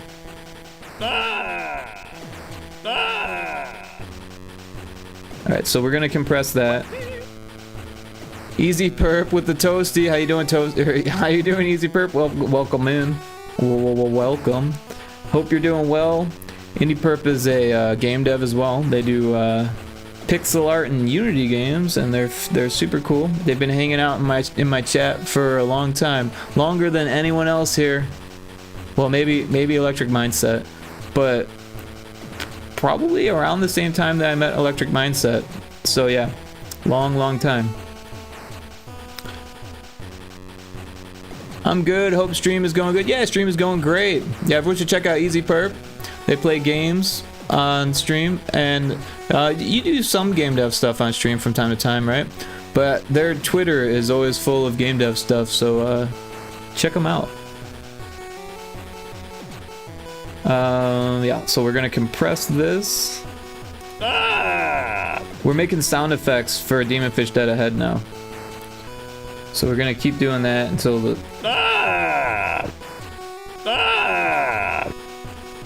And then the ending sounds interesting there, but we're gonna fade it out.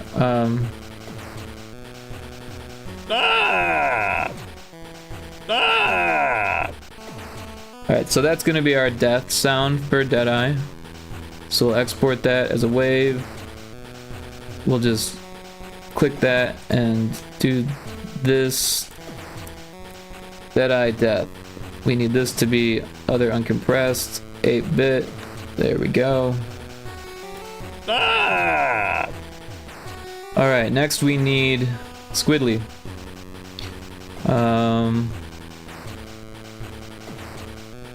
I don't know what Squidly would sound like. I had an idea, and now I've lost it. I don't know, let's sip some water here. I don't want to hurt my voice.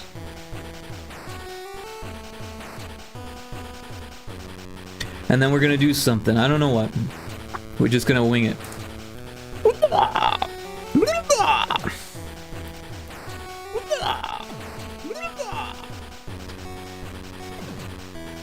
I don't know, it's close, but I don't like it. I don't like it.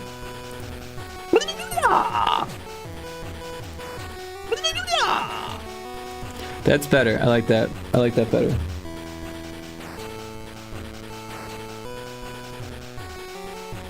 I feel like Rick makes these noises often. Not only often, but for my entire life. I was a very, very annoying child. This is what my life has been building up to, Indie Maniac. Creature sounds are my jam. In fact, that's one of the reasons why I made this game, was so I could make the creature sounds.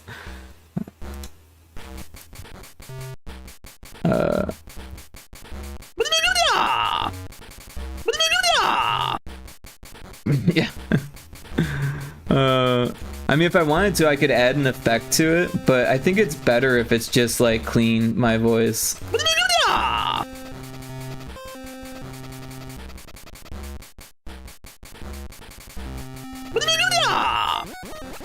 If you're a game dev, making noises is life. Yes, exactly.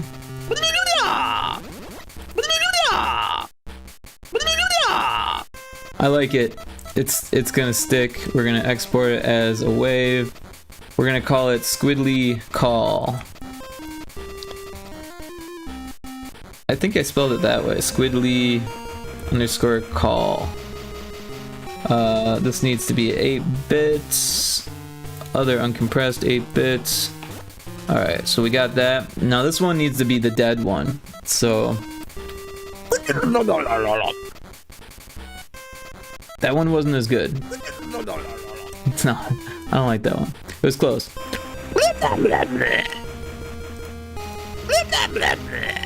That was. I'm too close to the mic. I'm still too close to the mic. You can see it in the waveform. It's clipping. It's still clipped there, but it might sound okay.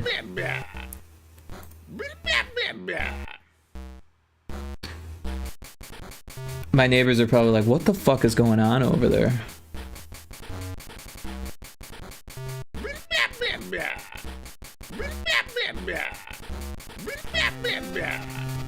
It's definitely interesting to do. Some devs asked for actors to do this stuff, so I've had to try it before and wasn't sure how to go about it at first.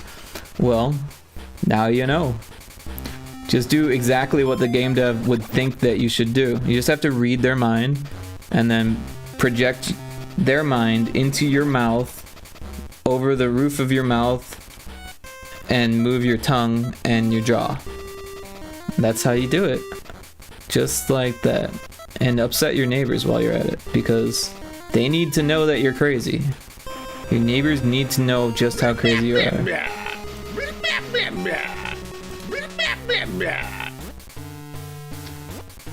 If they don't know how crazy you are, you're not doing it right.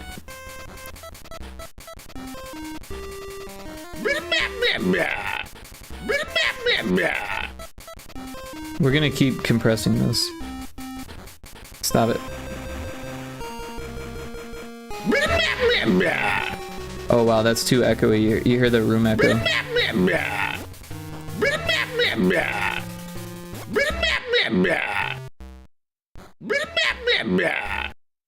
Alright, so what we're gonna do, because there's silence in between, so what we're gonna do is we're gonna compress we're gonna compress the parts that aren't silent. So that way we can keep that silence in between.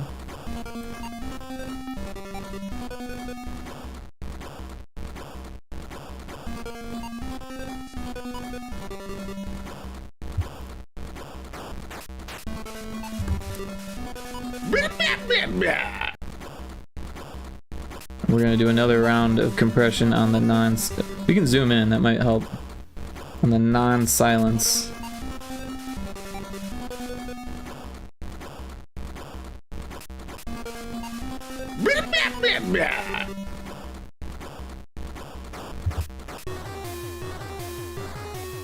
We should just do each one separately.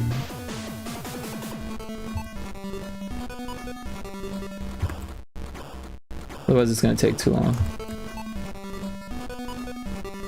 Let's try that. Alright, so that did something weird.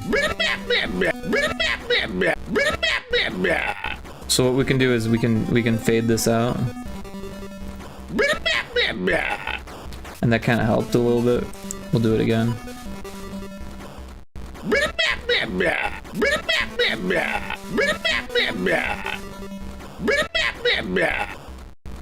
And if we want, we can even try cutting the silence out.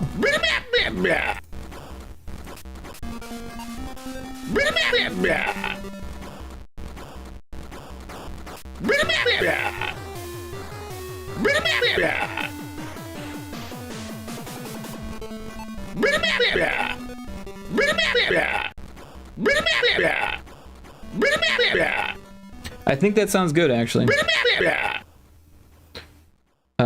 What does this sound like? Let's cut that out too. What does this sound like? That actually sounds kind of cool. Let's compress that also. Oh, that's not what we want. We want to compress it. Compressor.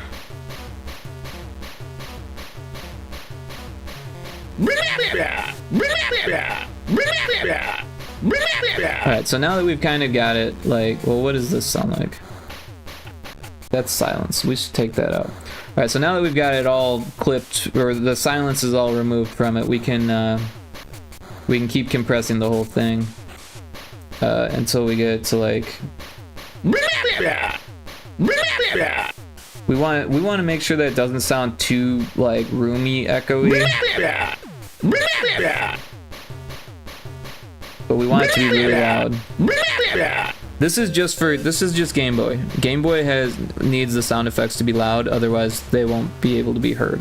This is like something you wouldn't want to do to your audio if you're just doing like a high-res game dev thing. Like if you're doing like Unity or something like that, Unreal or any other game engine, you don't want to compress your samples this much unless you're doing Game Boy. I just want to make sure that's clear. Compression is useful. You can compress your samples, but don't do it this many times. This type of thing where I'm getting the waveform right up to the edge. It's not what you would do for any other purpose. It works for my purposes. And if you're doing Game Boy game dev, then go ahead and do that, but don't do it for anything else. It's definitely not what you're supposed to do for other game dev stuff. Just wanted to make that extremely clear. Squidly call it Squidly Death.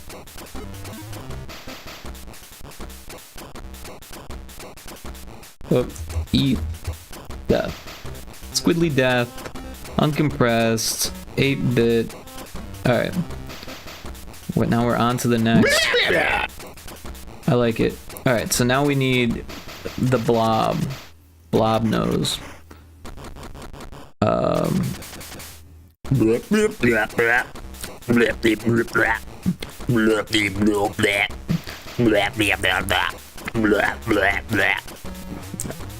Again, the neighbors are like, what the hell is going on there?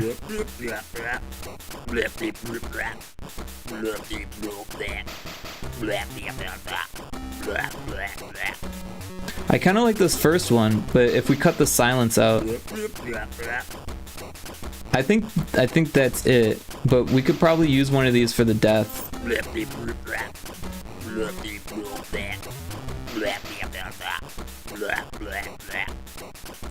All right, so I think this one's gonna be the death.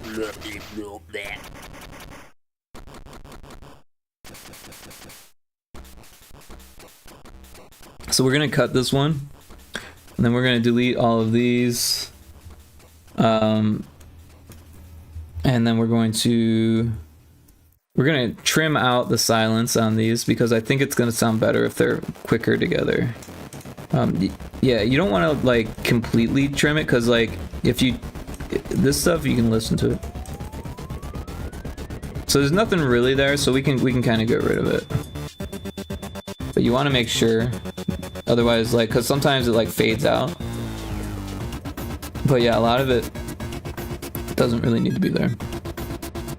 And for Game Boy, if you leave the silence in, you're gonna get weird noise. Especially with the emulator that GB Studio uses. So anytime you can clip out low volume sounds, you probably should. That's not something you would do in any other purpose again. If you're doing it in high res samples, then leave those tails in, because you do hear it and things will feel like they're just clipping into existence, or like jumping into existence, or like just like bleeping into existence, and there'll be like a clicking sound. What you can do to prevent that, if you do want to cut those tails off, you can actually just do like select like a tiny little bit and do like fade in like that. But we're gonna do it after we compress the file, Let's listen. I like it, but we need to compress it, so we're gonna compress it.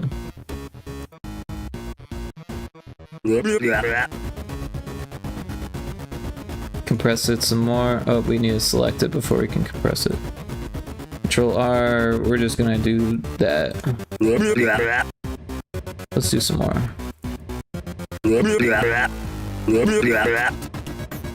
Yeah. And honestly, it doesn't really need the fade in, because it kind of helps it sound more alien, or demon-ish, demon-esque. So yeah, I like that. Let's export it. We'll do.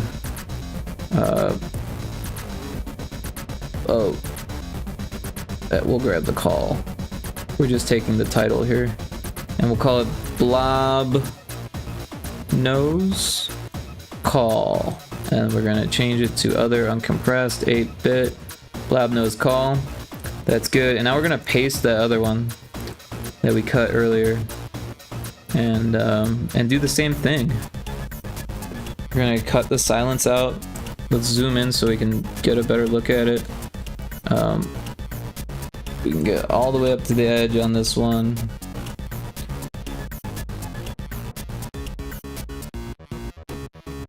We could probably cut this out there.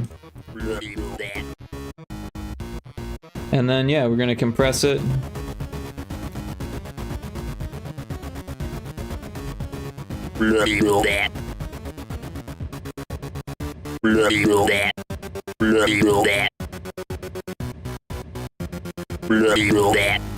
Time for bed. Thank you for the stream. Good night. Thank you for hanging out, Kixie. I appreciate you being here. Hope you have a great sleep and a good day at work tomorrow. And don't kick or punch any birds unless they attack you first. If they attack you first, then that's fine. But don't start any bird battles.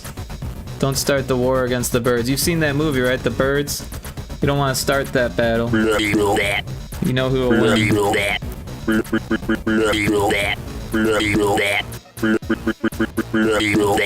No promises. Well, if birds start attacking humans tomorrow, we're gonna know who started it. So, but yeah, have a great evening. Thanks, or sleep well. It is getting late. Yep. Thanks for being here.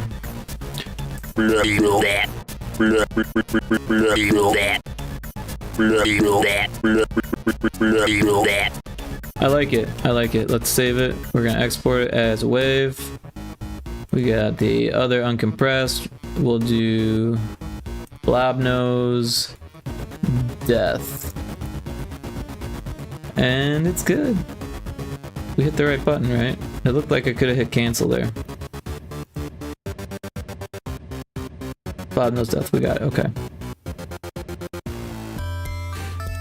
Alright, on to the next. We've got this one. This one we said should sound like the pigeon being punted, right? So I think that would be fun. No, that sounds too much like floppy. That last one wasn't bad. Let's listen to that one. Yeah.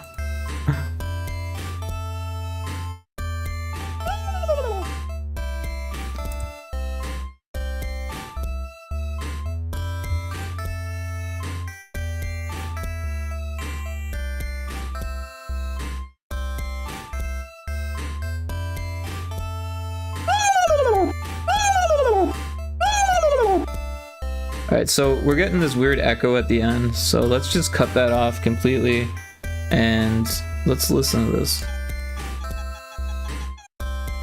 It gets real quiet there, but I don't know if we'll be able to do anything about the echo that is, because this room is echoey, and if I'm not making a loud sound and we compress it, you're gonna hear the echo. See how like that waveform just like expanded right there? It's probably not what we want. So we'll do like here, and then we'll compress this part, and then we'll compress all of this, and that should kind of prevent that weird echo.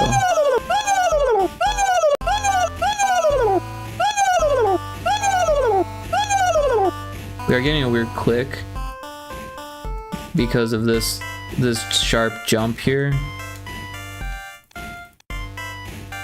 So maybe we can kind of like blur that a bit somehow.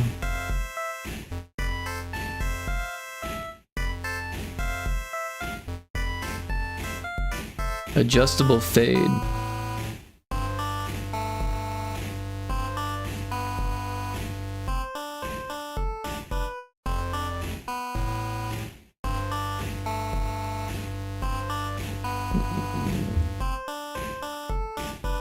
Nope, that's not what we want. I don't know how to use that. I've never done that before. It looks like it could be what we want, but like,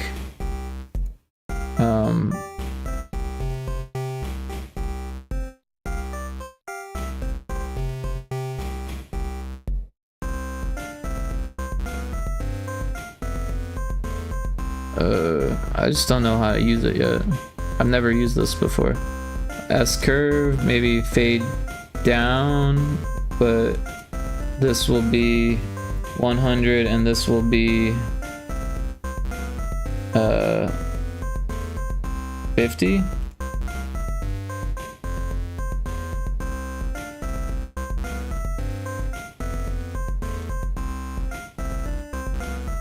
Yeah, that's actually what we wanted. Look at that. Alright, so I think we should just, like, everything at the end is looking fine. Let's compress this stuff here.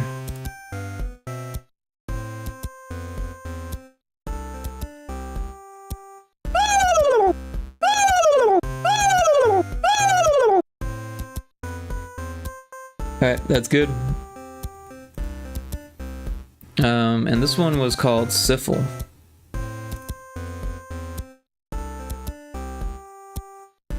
Siffle.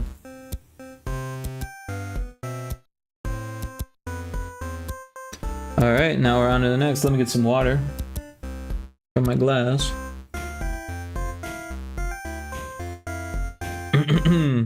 And it was like a but like high pitch, so we need to make it like sound like it's dying.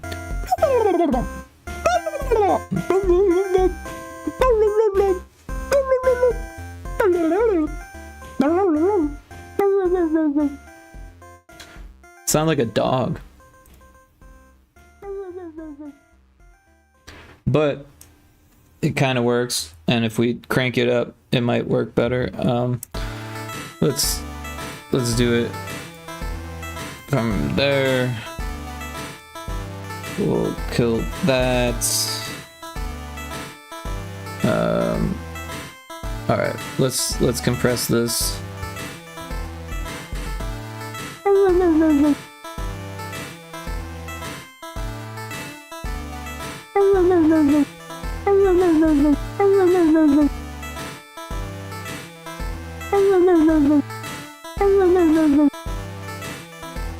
I think it works. It's a lot less high pitch, but like it has that like it's dying kind of thing. So, and that's what we're going for.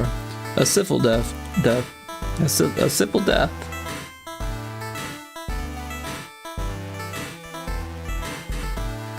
A siffle death. Uncompressed. 8-bit. There we go. On to the next. We've got cheeks.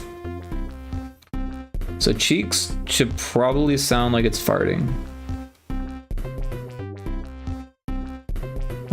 What happened to... Oh, did we kill it? Oh, there it is. Alright, so... I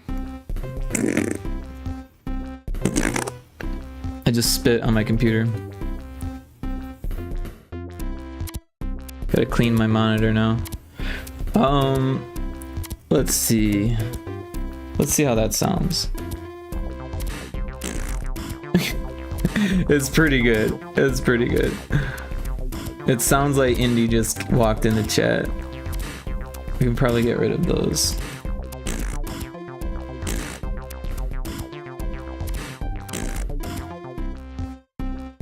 I don't know, maybe those last two sound good. They do kind of sound good. And we'll get this weird echo, but it'll probably sound kind of cool.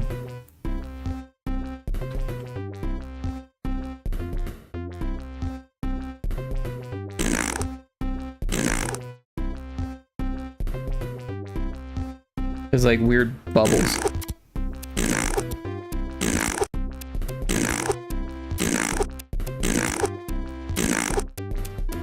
Anyways, is that a zebra? This is a zebra fish. Its head is coming out of the water, so it's clearly a fish. It's a zebra fish. I mean, you've seen a zebra fish before, right? That's what they look like. If it was on land, I would think maybe it's a zebra, but this is clearly a zebra fish in a fishing game. It's a demon zebra fish. There's some type of inside joke behind it that I don't fully understand. But hopefully somebody does.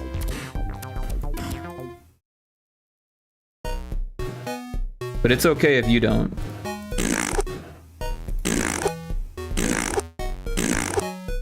We could probably cut this off, actually. You know, it sounded better with it there.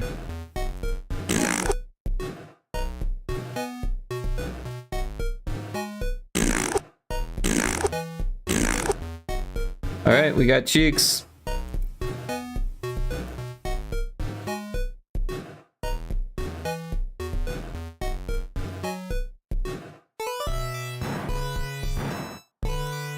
Unsigned 8-bit. Good. Alright, so now we need to do cheeks dying. This one's gonna be a little bit harder. Again, I've spit on my computer. That's what I get for having the mic so close to my computer.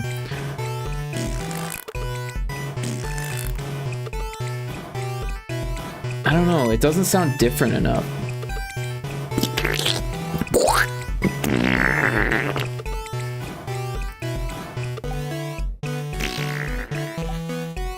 I think that might be it. Indie Mania, you're the fart expert. What do you think about these fart sounds? Are they okay? Let's turn that up a bit.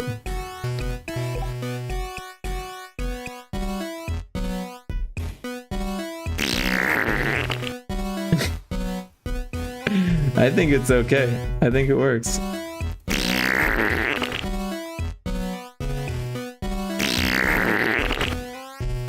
Alright, that last one got a little noisy at the end.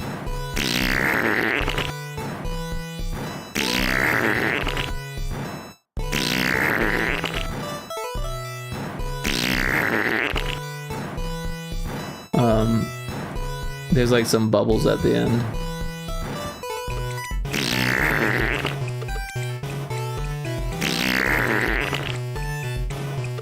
I think it works.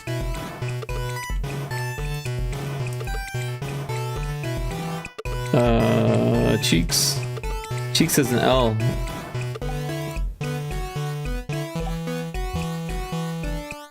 Let's remove the L. Cheeks death. Save. Oh, we need to do the uncompressed 8-bit. There we go. Alright, next is the zebra. Is that that sounds like a sound a zebra might make.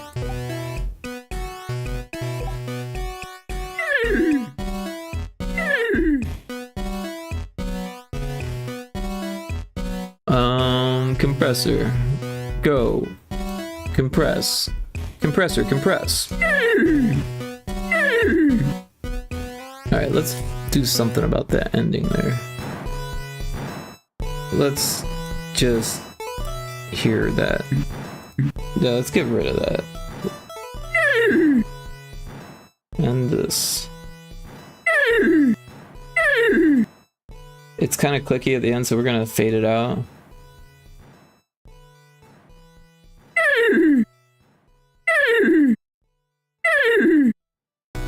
I like it. Compress it.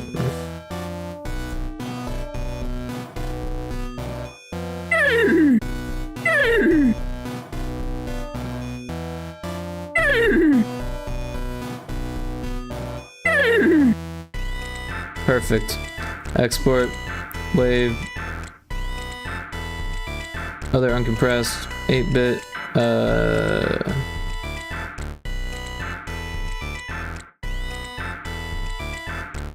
Zebra fish call.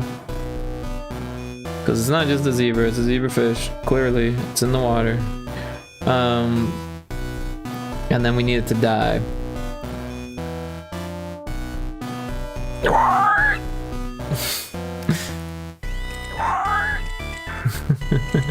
I think that works. I've never heard of a horse or a zebra die. I imagine it sounds kind of like a pig being a pig. But I could be wrong.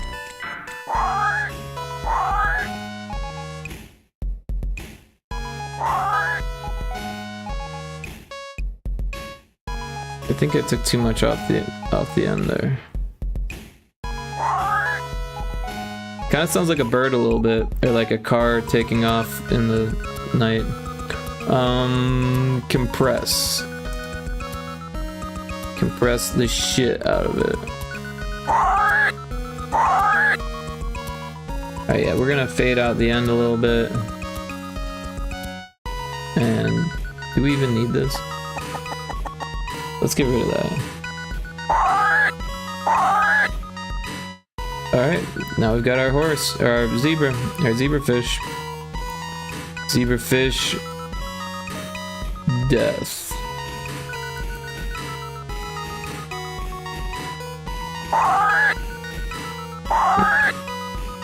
Cool. Alright, now we need this thing. It's like a chest burster or something. A gulper mouth umbrella eel. Umbrella mouth gulper eel. There we go. Should probably have like a demonic voice because it's like one of the only demon fish in the game. Whoa, that didn't work. I need more water. Give me a second here.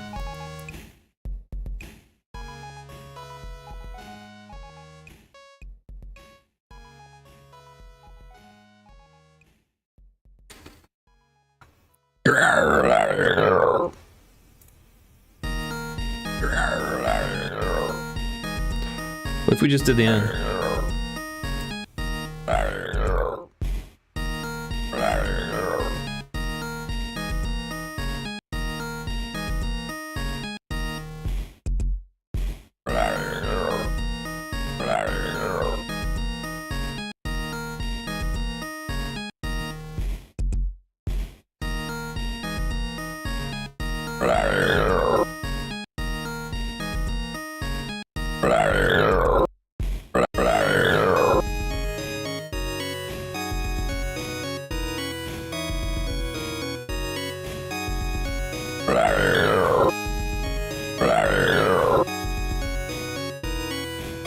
I like it. Export it. Ship it. Other uncompressed. Matt is up late. He's in Arizona, so you know. Let's see here. Other uncompressed.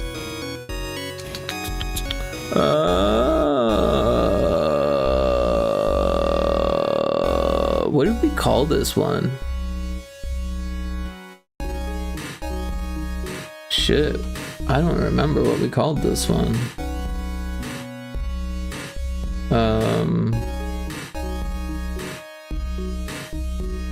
The Maw. The Maw, that's what we called it. The Maw Call. And we're good. Alright, so now we need to make it die. And it already kind of sounds dead, so it probably doesn't need to sound that different.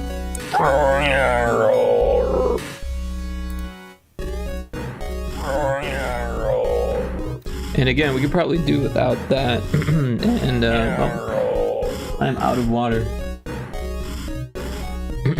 We'll probably have to get more water for the rest of this.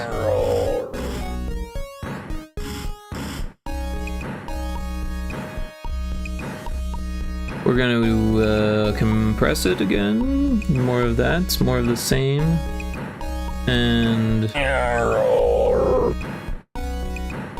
I'm getting good at this, I gotta say. Someone could just hire me as a voice actor. And we'll fade out that little bit at the end so it doesn't kind of click off.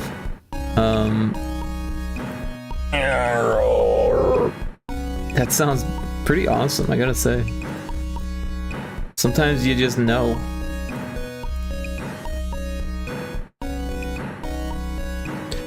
The Maw Death. Alright, I need to get some water. It'll just take me a quick second, but I'm gonna pull up the BRB screen. And I will be right back.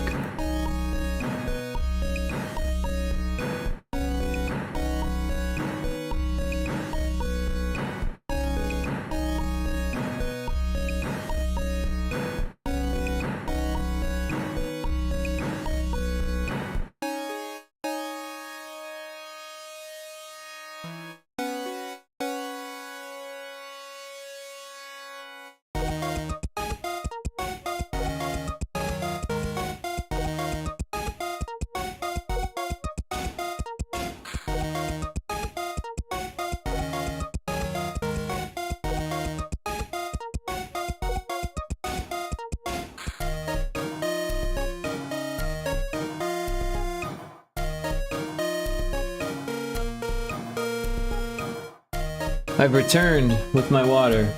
I'm gonna sip on this for a bit.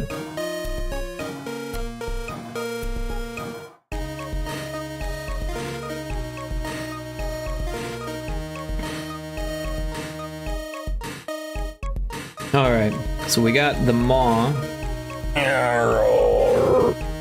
Dude, that sounds so good. How did I make that sound with my mouth? And that's the real question.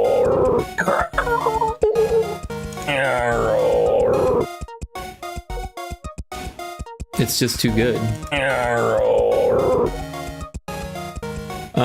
So the blob could probably sound similar, but more gurgly.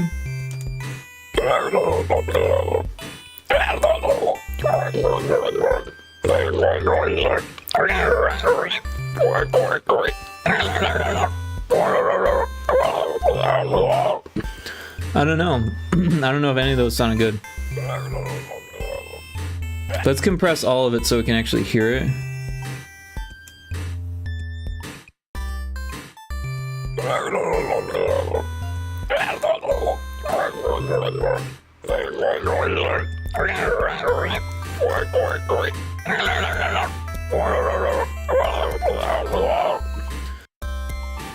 I don't know. We gotta hear it again.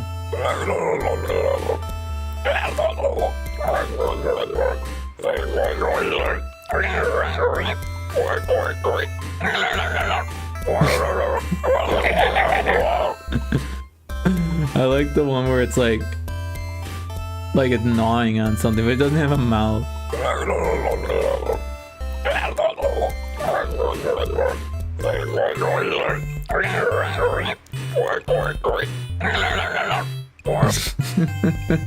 This one sounds so funny.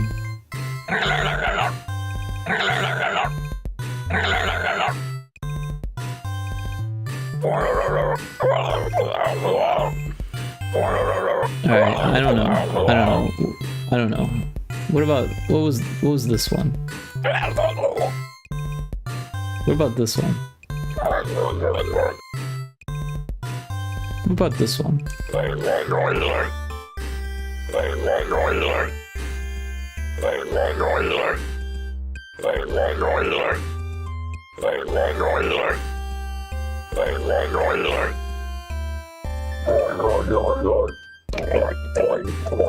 I think it needs more of a suction sound. Let's just record at the end. We don't want to delete anything yet.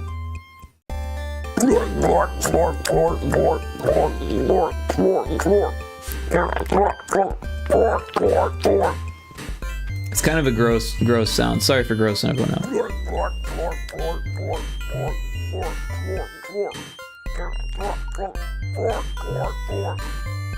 This one actually sounded pretty decent because it sounds like it's suffocating.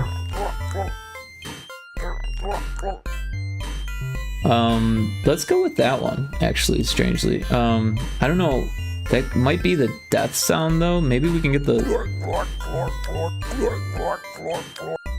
Maybe that is the... Maybe that's the call.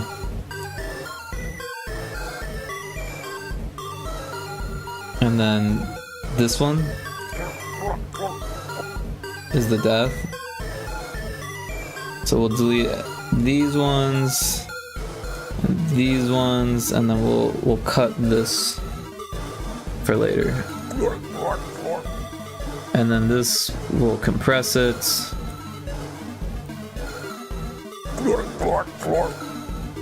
And I think if we just keep compressing it, we should be okay. Because it's got like, it's gonna make it sound weird. Yeah, it's got like this weird fart where I'm like sucking in air really quietly, but we're making it loud.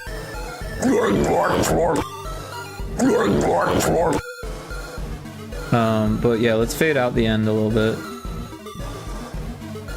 Whoops.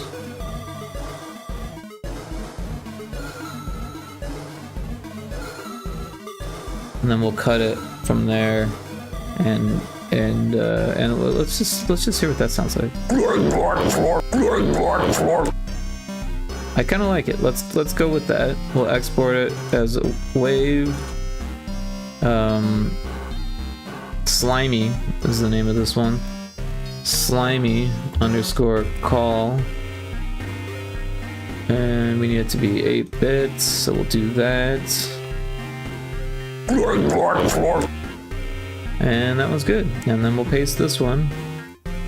Now this one has a lot of silence, so we might need to do something about that. We'll compress it once first. And yeah, let's just delete the silence. And there's this weird... That'll sound pretty cool, I think, when we compress it. So yeah, compress it, compress the hell out of it, and we want those in between sounds on this because it's gonna sound weird. Yeah, it's got a little bit of a slurp sound to it, but it is a slime, so sorry about that. We'll fade that out. I think that works. Export wave, slimy death.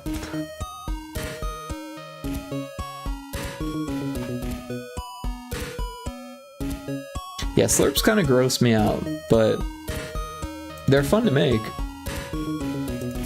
When I was a kid, I used to make squish sounds like all the time. I got really good at making squish sounds.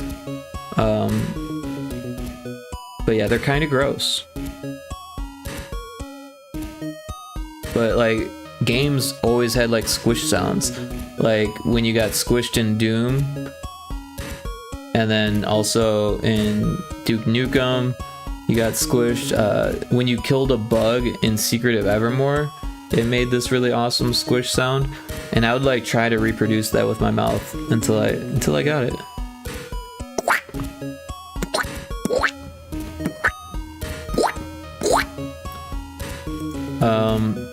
And I don't do it as much as I used to, but I used to make that sound a lot.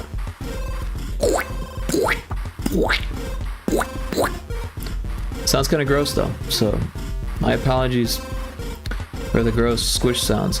Alright, so that is slime. Now we are on to this guy who doesn't have a mouth, but is also the boss, the second boss, possibly the final boss. Final boss for now.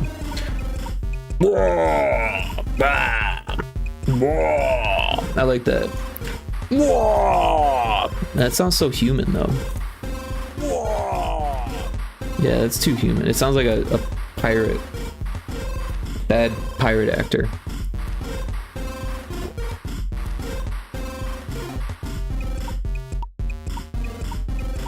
Alright, let's try this again.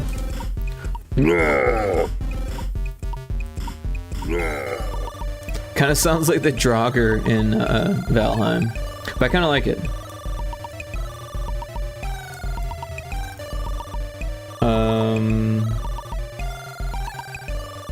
We'll normalize normalize it first, and then we'll compress it.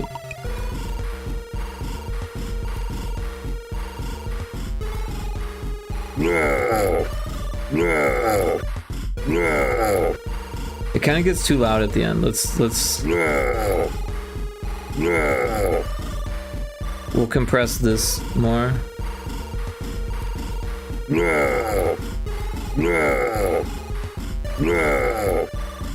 And I think that should work.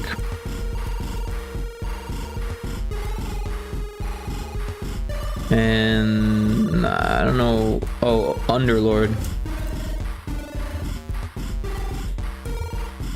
Underlord call.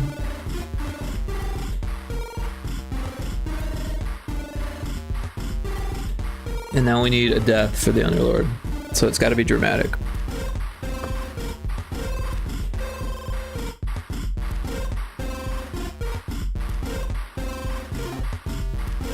Alright, here we go. It's probably too long. Yeah, because you can't go over 4 seconds, but we could fit it so it's not. Let's try to do that. We can just get rid of some of this silence here. And honestly, I don't know what this is. Probably. That's my voice. We don't need that.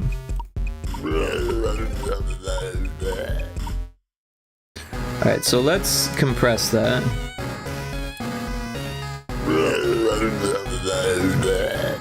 You know what, before we compress it, let's normalize it.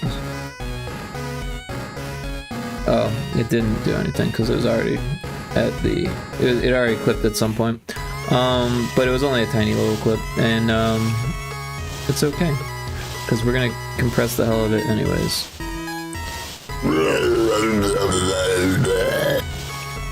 That sounds pretty good. We'll fade it out just a little bit at the end.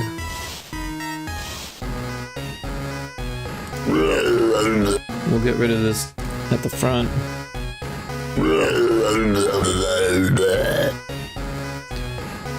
That's pretty good. We'll export it. And we've got all the voices we need now. That wasn't so bad, was it? Was this one? Underlord Death.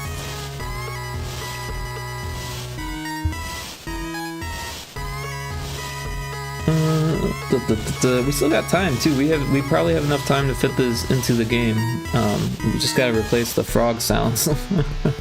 Everyone's got a frog sound right now. Cool. Save project, no. We need to get the sounds and put them into the game. This is the game project folder. We got sounds. We got all these sounds. Look at all these sounds. Now we need to put more in there. So we'll go to this folder. We'll go to audio. We've got Demonfish Dead Ahead. Oh, that's BGM. Where did we put it? Where did I save this stuff? Sound effects? No. It's somewhere in here. I thought that we put it in this, but that's the songs. That's the musics.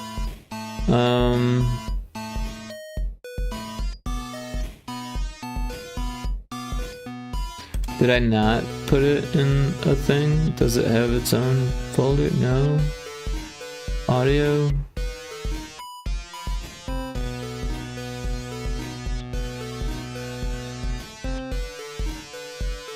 Did I put it in here? Sometimes I do that. But it was in a Demonfish Dead Ahead folder. Maybe it was in images. Oh, that's probably where it ended up.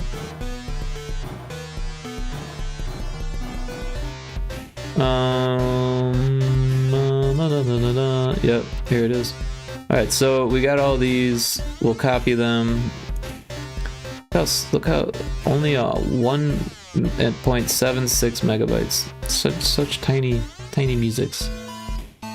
Alright, so we've copied them. And now we've got this. We'll just paste them right in there. And now we've got everything we need in the game. So we've just sufficiently doubled the size of this folder, but that's okay. I think we got all of them. Right?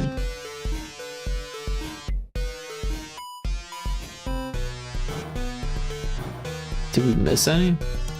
We got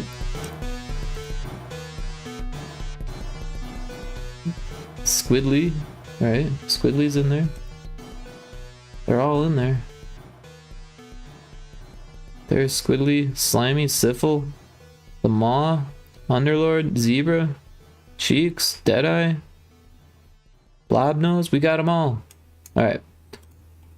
Fun stuff. There's an ad in progress. I just realized it.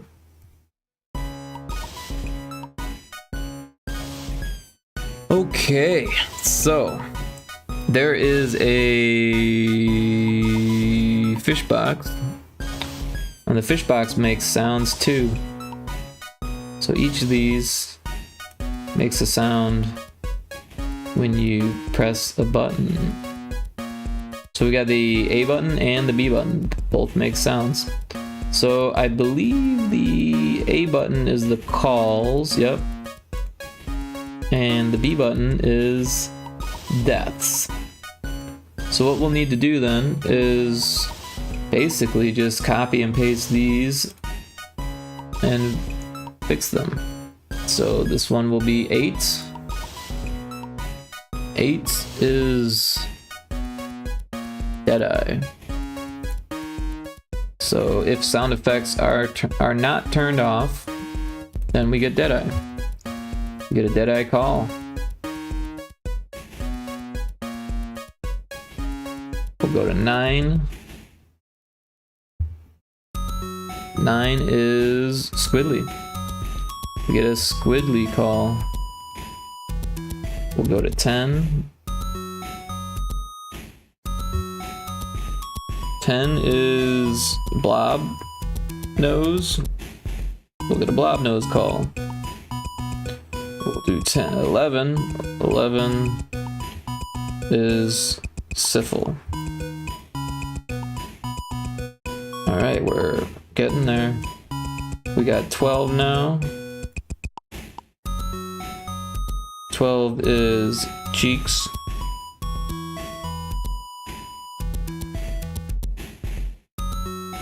We've got 13. 13 is Zebra. Zebra. Zebra, zebra. Zebra. And then this one is going to be 14. And it is the Maw.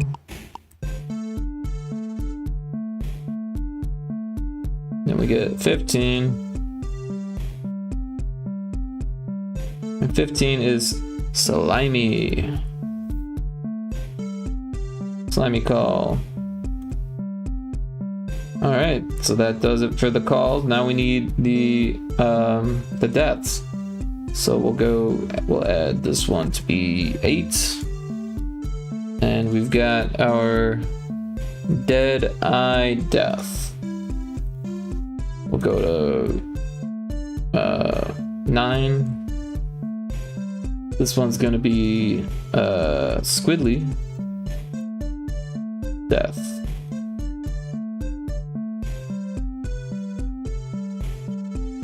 This one's 10. And 10 is Blobnose Death. We've got 11. And this one's going to be Siffle Death. Next up is 12.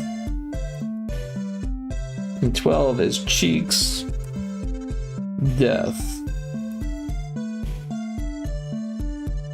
13. Zebra Death. 14. The Maw Death. 15. Slimy D. Alright. So we got that. Those do the thing. This thing's already set up. We've already done that, so that's cool. Fish box is Dunsky. What we need to do now is make sure the fish make sounds when you fight them. And I'm pretty sure that happens in this, but I'm not positive. Let's do a check here. So I think it does it when you start. Alright, there's this player's turn.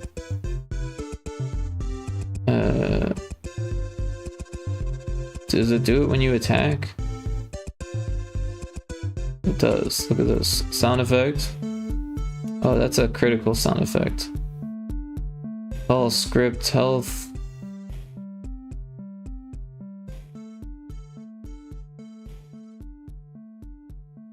Sound effect.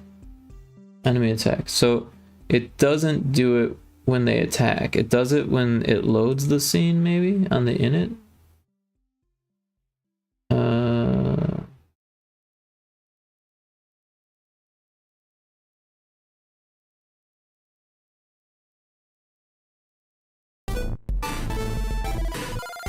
Populate fish. Oh wait, this is the else statement. The one that we don't actually use, but for some reason.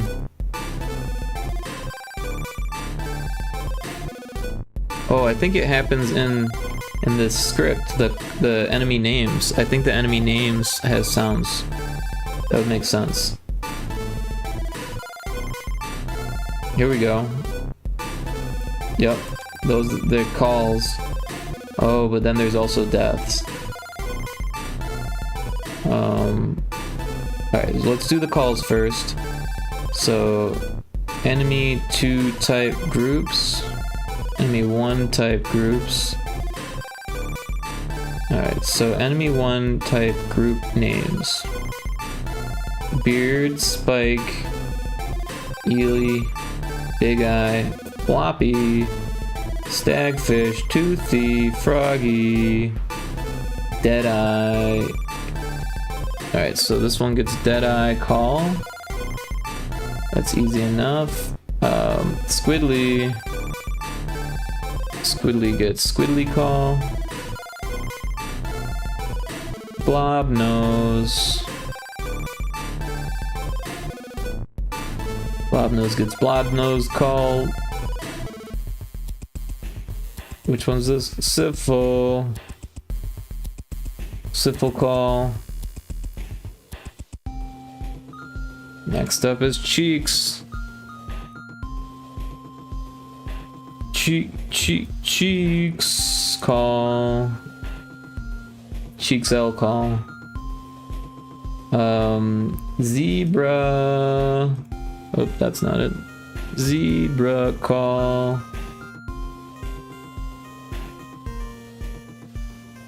The Maw Call.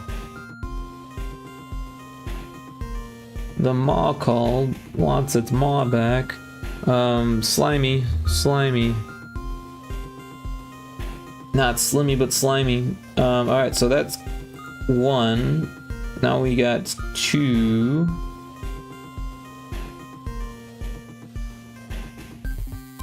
Second up is Beardfish. Oh wait, we know what Beardfish sounds like. We've already got Beardfish in there. We want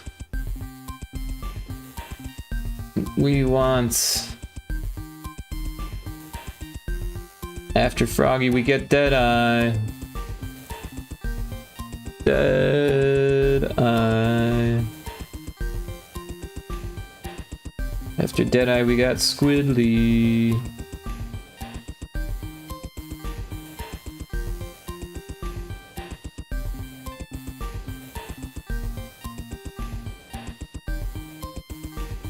After Squidly, we got Blob Nose.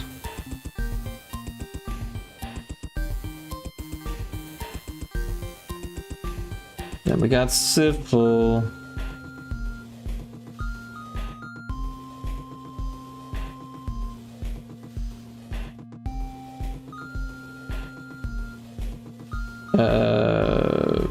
Cheeks. Cheeksel.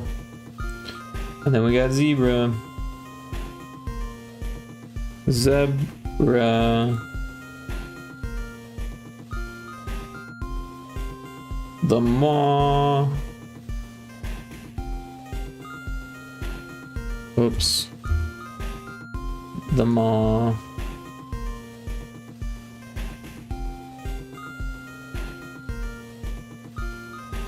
And then Slimy. Slimy. Slimy Call.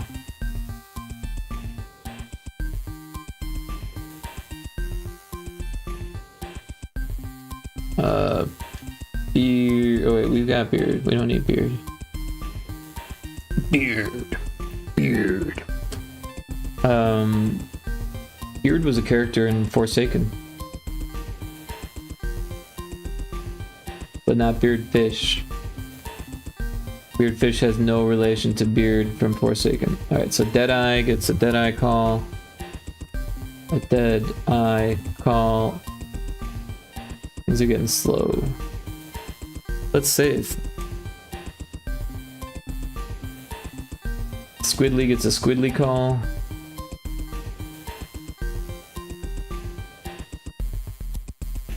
I should probably close some of these behind me.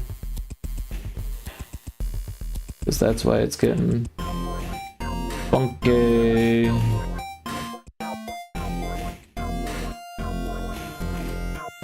Yeah, in GB Studio, if you have a whole lot of scripts or events and you've got them open and exposed, it will slow down the software. It works fine, but it will slow things down. So the more you close things, the better off you're gonna be.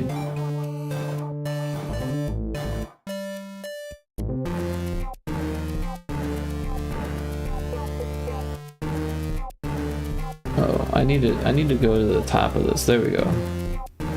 This one. See, it's already getting faster. This one.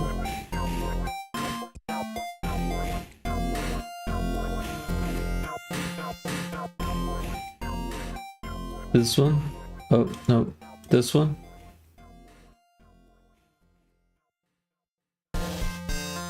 And we're at the top. So now it's nice and fast. See? Look how fast it is now. Where were we? We were at this one. Squidly Call. Close that one. Right? Yes. Next up is Blob Nose.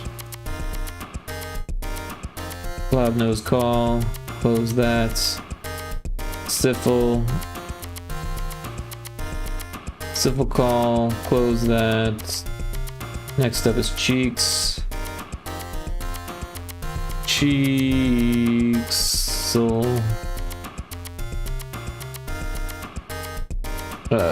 And then we got Zebra.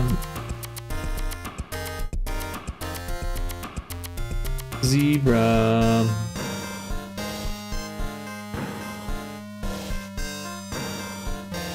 And then we got shit. The Maw.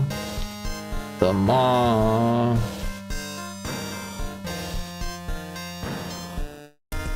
Then we got Slimy.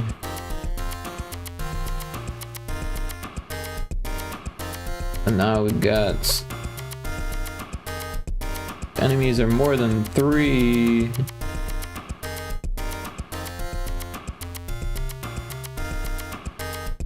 Oh, we've got that one.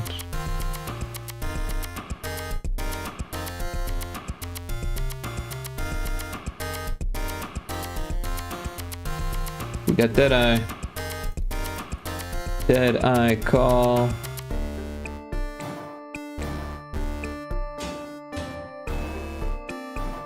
Oops. Squiddly call. Blob nose. Oops. Blob nose call. Syphil.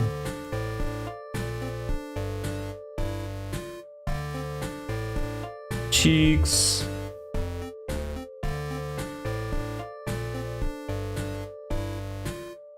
Zeb.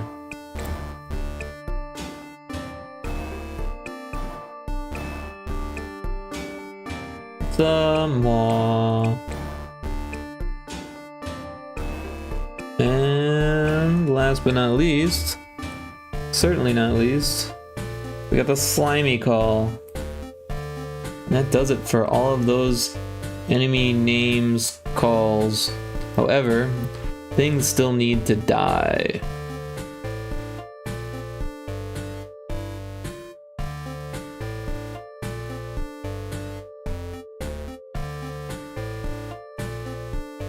Alright, so we go to this one. Let's close this down a bit. Oh. We don't need that, we don't need that. Even fish is attacking. We got that, we got that, we got that. All of this. Demon fish.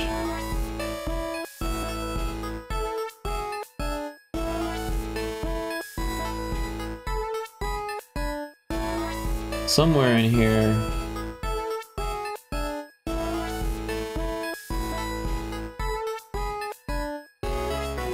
I think it actually happens during the player's turn.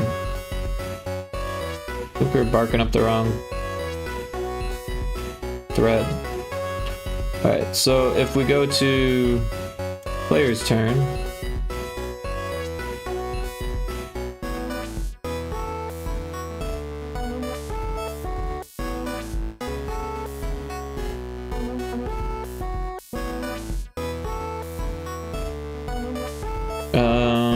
enemy 2 health equals that else? No.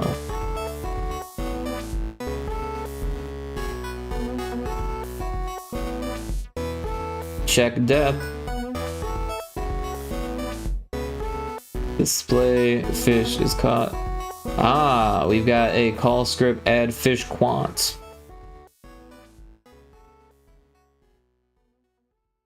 I think that's gotta be it. Let's go to the add fish quant script. And we're gonna find what we're looking for here. Here it is, a beardfish death.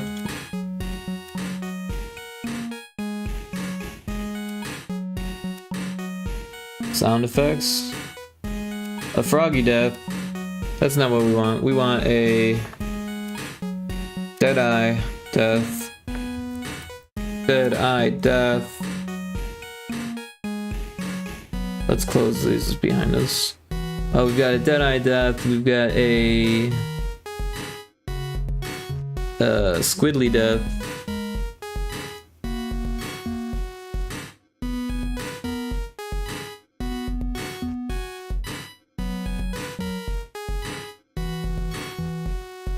We've got a blob nose death.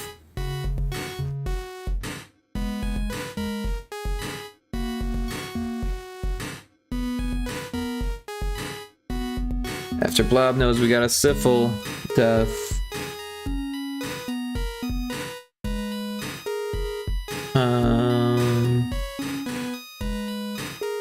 After syphil, we got cheeks death.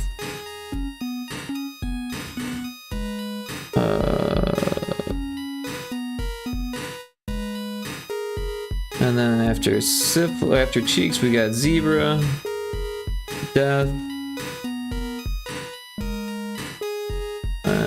14, we've got a maw, the maw death.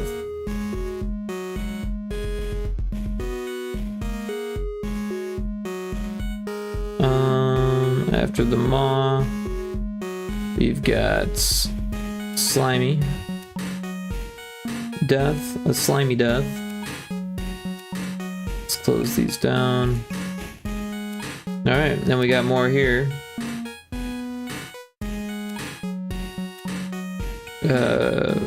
We got a Deadeye death.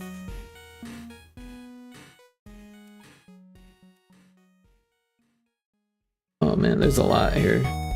It's alright, I still got energy. We're still moving. After Deadeye, we got Squidly.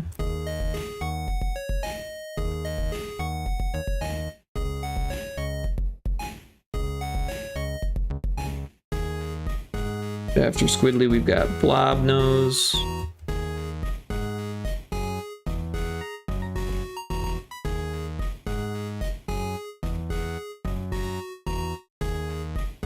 After Blob Nose, we've got Syphil.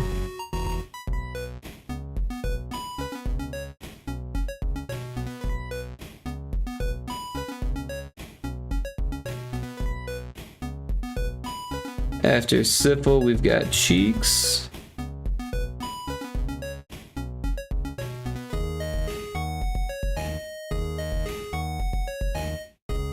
After Cheeks, we've got Zebra.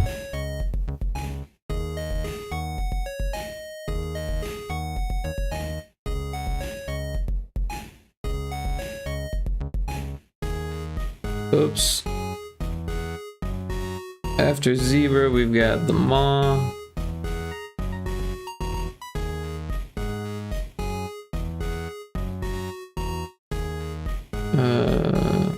After the Maw, we've got Slimy. Alright, that takes care of those ones. On to the next, we've got Deadeye again.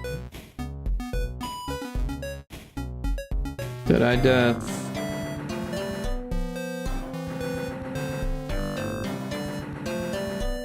And then we've got Squidly. Squidly Death.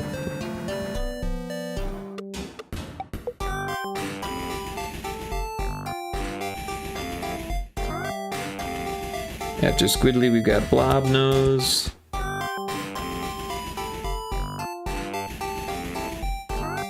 After Blob Nose, we've got Syphil.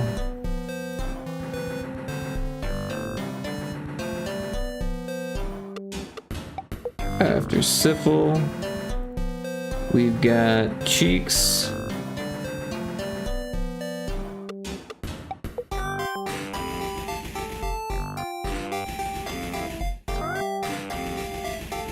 After Cheeks, we've got Zebra.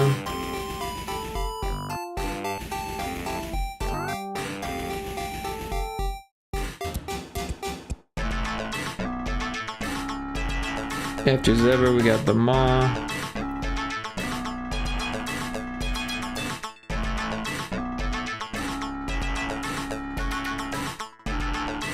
After the Maw, we got Slimy. Alright, now we're on the last position. There's no more after this. Alright, we got Deadeye, Death. We've got... Oh, things are getting slow. I need to close things behind me. Just go to the top, would you? Alright.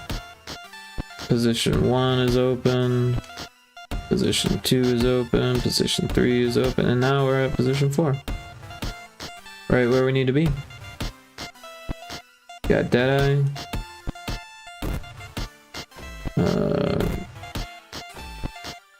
We've got Squidly.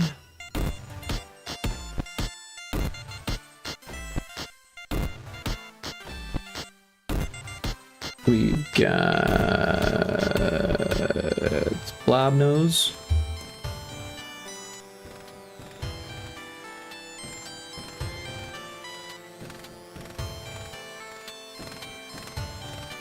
We've got Syphil.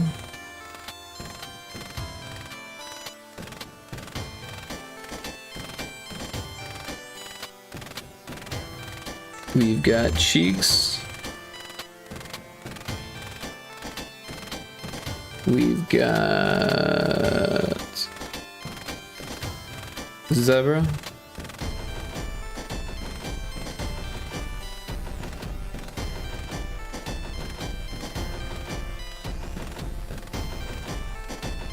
We've got the Maw.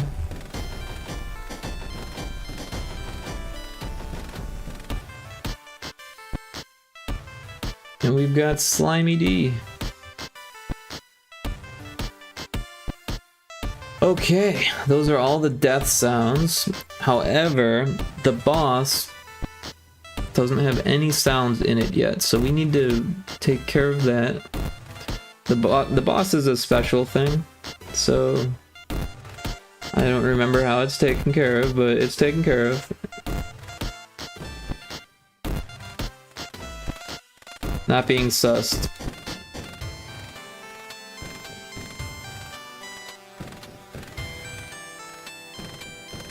Populate fish. If sound effects are off, play sound effect. Boss call. We're gonna call Underlord call. That's taking care of that. It's the only time you hear that sound effect.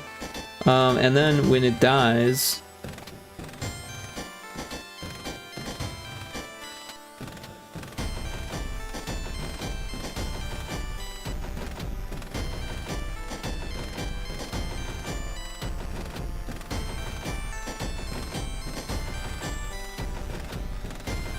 here it is, sound effects, boss death, we'll call it Underlord death. And that's the only time those sound effects play. Unfortunately, I never took the time to make them fit in the fish box.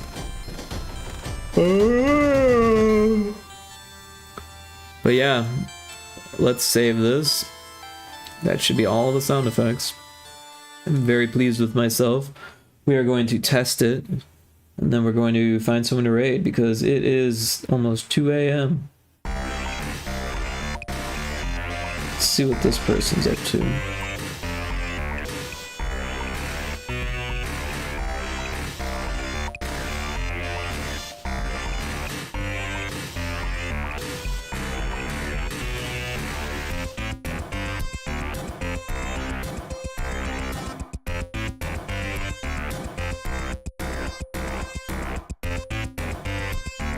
That might be where we go. We've only got one person watching, and it appears to be me.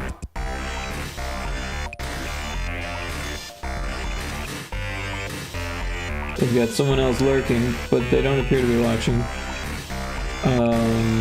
They've only got 44 followers. They're a solo dev coming from Unity, now on Godot to create 2D platformer game in pixel art. I like to eat fondue. I love cats and metal music. What about you? Seems like an interesting person. They're in Godot and A-Sprite. And they've got a cute cat game. Aww. That's where we're going. Anyways.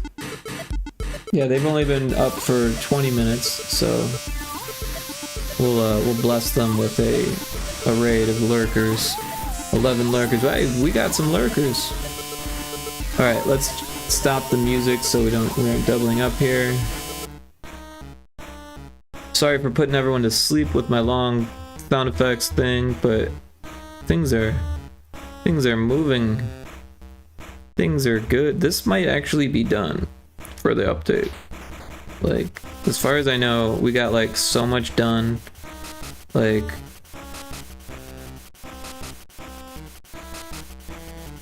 I'm sure there's other things we could think of to do later, but like if we look at our notes, oh, the aggro thing, I kind of wanted to fix that. Names on Fishbox, that is actually a thing, but it's not said on explained on BG. because if you hit select button, it tells you the names, but some of the feedback that I got was the fish box should tell you the name. Well, it does if you hit the select button. So it should say press select for the name. Fish hook aggro not explained.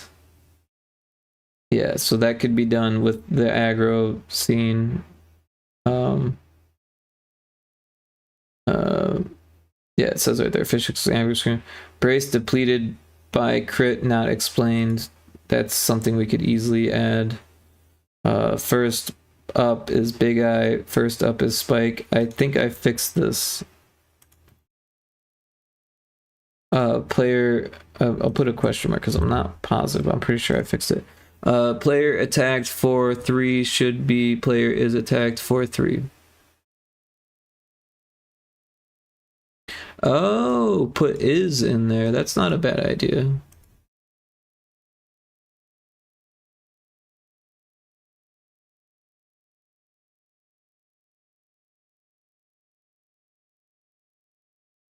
Button to skip the logo scene.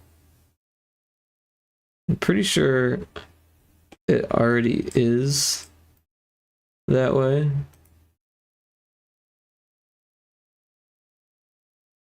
Oh no, it's wait for 2 seconds. Yeah.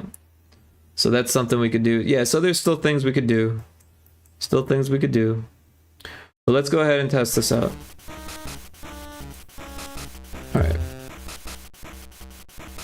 We've got new expedition. We're gonna go to the fish box. We're gonna go to Slimy D.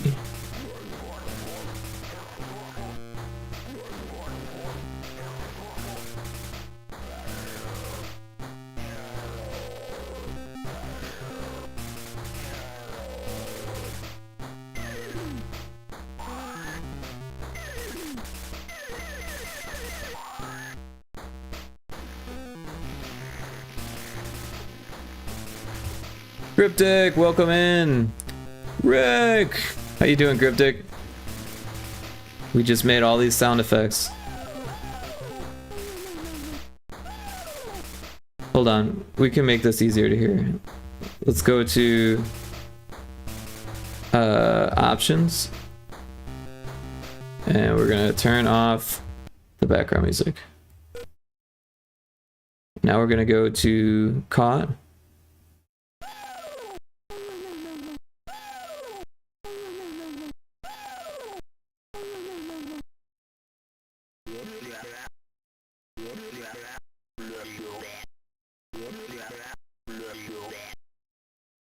R.I.P. to those 13 boars. Whose boars were they? Were they yours or mine?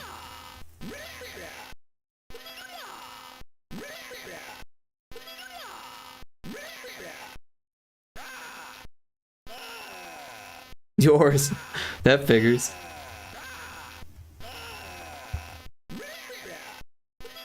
Did you at least collect the meat? I couldn't kill the two trolls fast enough. You let 2 trolls do all of that?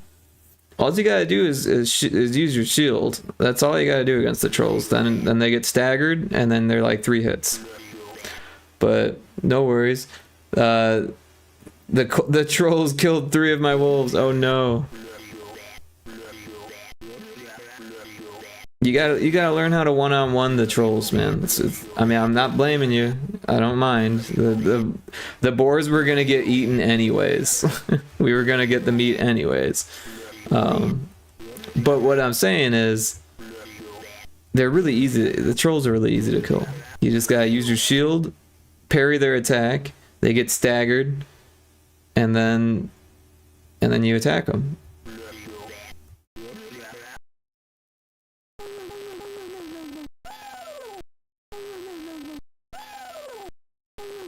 But isn't this cool? Look at all we did today.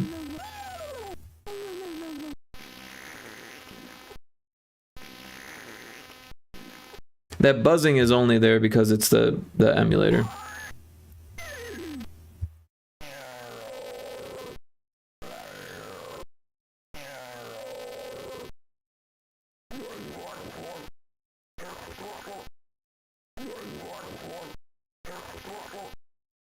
yeah, so lots of fun there. I'll be setting up the auto boar thing since there's 2 boars left. There's only 2 boars out of everything. Jeez. Well, we should have lots of boar meat now, right? That was an issue, and now we've got lots of boar meat. Boars are for killing anyways, right? All right.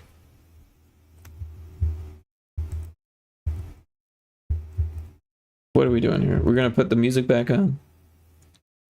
Yeah, I got all the meat. That's how I know it was 13 boars.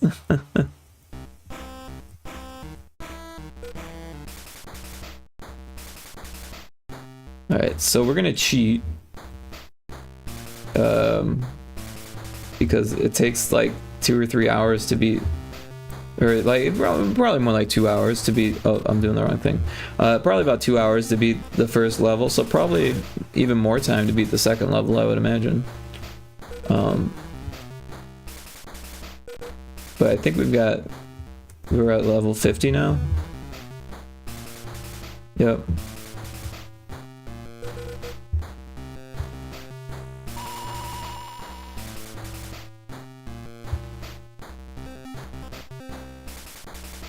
It still says XP 0.5 until next level. Because it doesn't actually give you any XP when you cheat. It just gives you the level and gives you the life. 1 demonfish deadhead. It definitely looks different like that.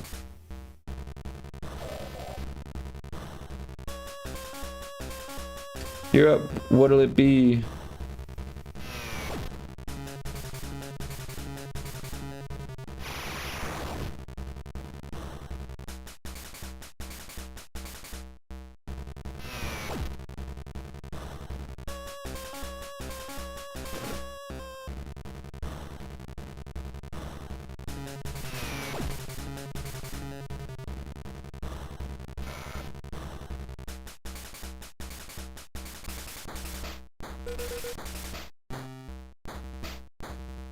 So we got the new boss icon, which doesn't look great, to be honest. I'm not super pleased with how that turned out.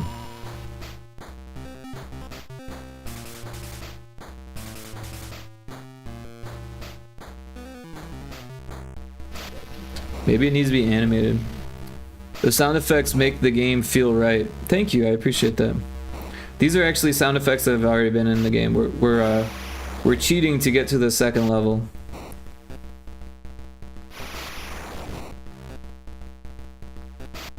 But yeah, I made all the fish sound effects with my mouth.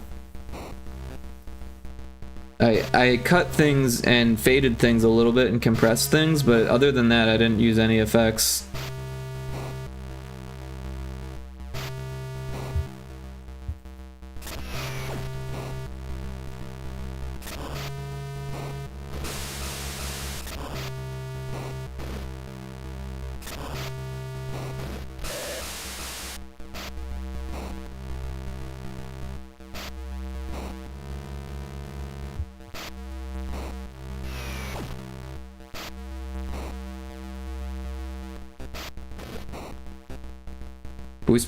We missed one. I spent so much time making these things 3 tall, or you know what I mean, three text things tall, and then there's still some that aren't.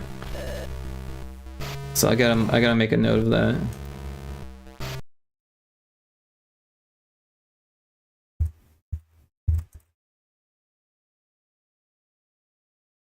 Overlord, and then we'll do boss 1 are still not 3 tall. I'll know what that means. Oh, that's not it. This is it. Here we go. You're up. What'll it be? We're gonna cast at which? We're gonna cast at 3rd.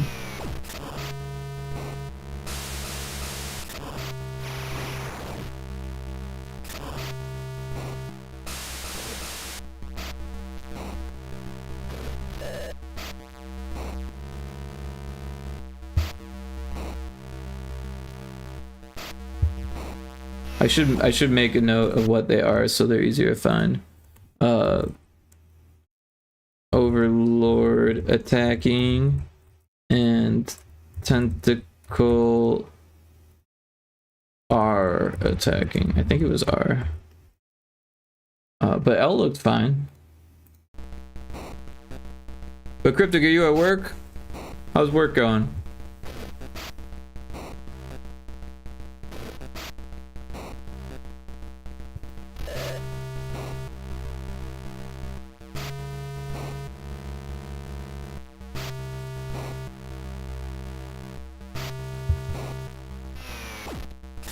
Indeed I am. It's a nightmare. Oh no.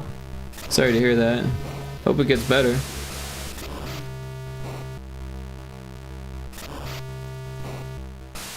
Oh my god, so bad. Oh shit. Well, that doesn't sound good. That sounds not good. Is it just a big load today? Lots of things that need to be done? Or is things breaking? Oh, that's an issue. Oh, you know what? That's not an issue because we're gonna remove that anyways.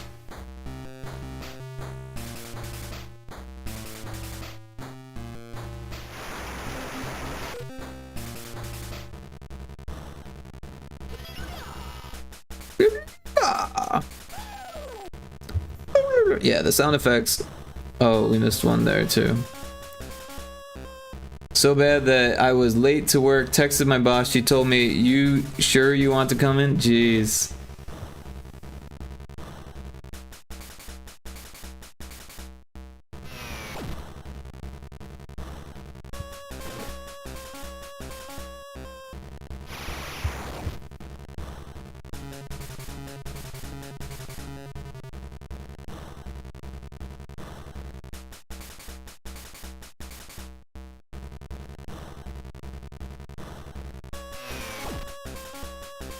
The stream I was lurking in was a game dev stream. Now he's playing Blasphemous.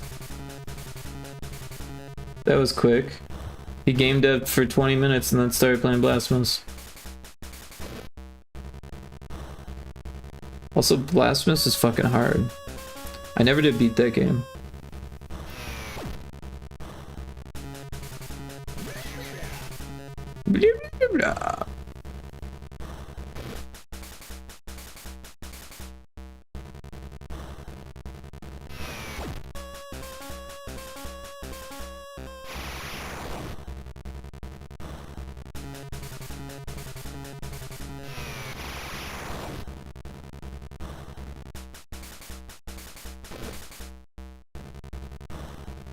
We should make a note of that too, because this one had issues. Text during Gen 3, not 3 tall. We fired the old techs. We got new machines. We fired the old techs and we got new machines with the new techs. They're just as bad as the company that got fired. None of the new machines work. Oh, that's never fun. I remember one time when I was at the frame shop, we got a new laser and we couldn't get it to work. We had to fly in someone from the company to get it to work. They got it working though. They were actually a good tech.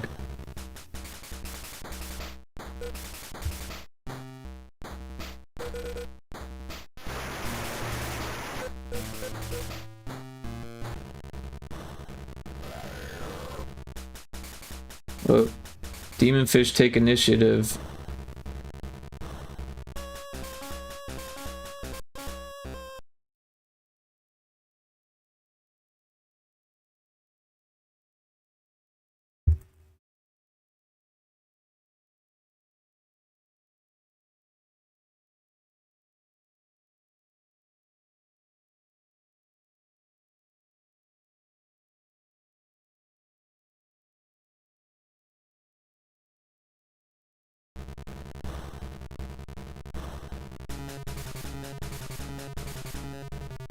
Oh, now he's back to Pixel. So maybe he was just referencing Blasphemous. But also, it appears that it's French. There's like 2 French people chatting in his chat.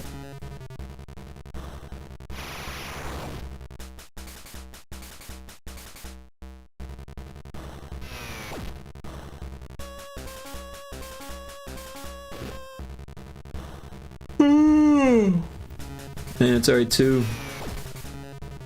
Well, who else can I dev? I don't know about dropping into a non-English one. Not that I have a problem with that, but won't be able to understand him, or it'll make him feel weird that I'm English.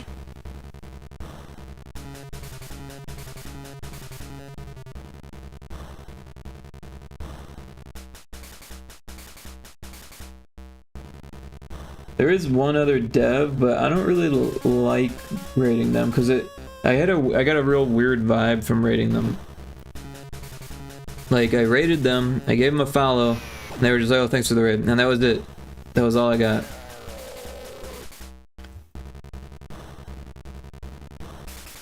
Like they didn't even ask me how my stream went, what I was streaming, or like they didn't even say like, "Oh, thanks for the raid," or no, they did say thanks for the raid, but that was it. Didn't feel like they were very thankful. It felt like they were annoyed by the raid more than anything.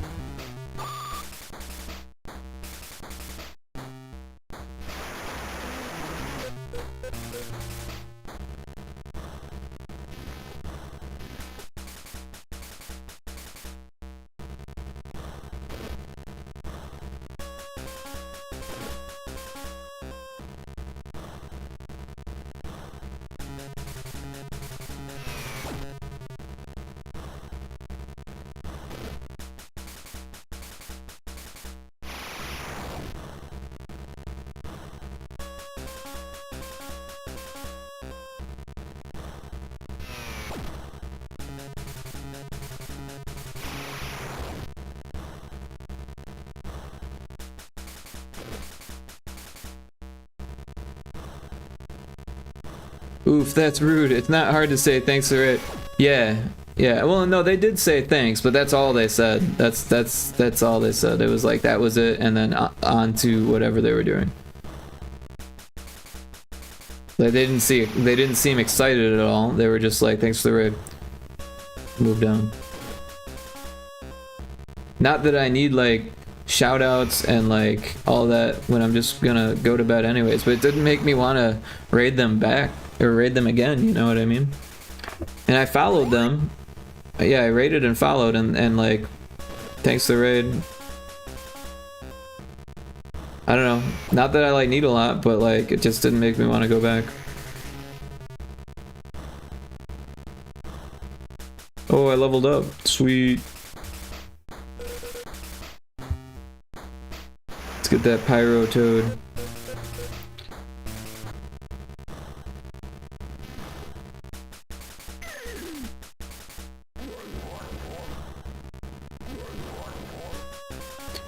Just want to be appreciated for showing support. Yeah, no, like, I mean, it's nice when people shout you out and like get excited and ask you about stuff, but I mean, you know, when you can't even show like a tiny bit of excitement or like even, or it just didn't even sound like they were pleased. It sounded like they were displeased with the fact that I rated them. You know what I mean? Like, so it's like, oh.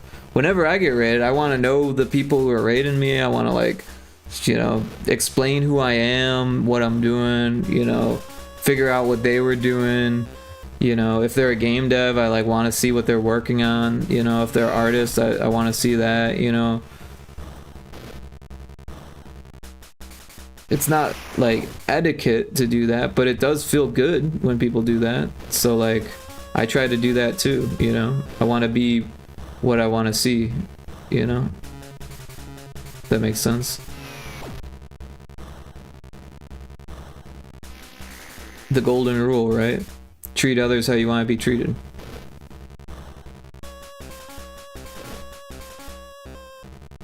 But yeah, they do have like 31 viewers, so like I get it. They're bigger than me, so they don't have to appreciate me. I don't have to continue to follow them either.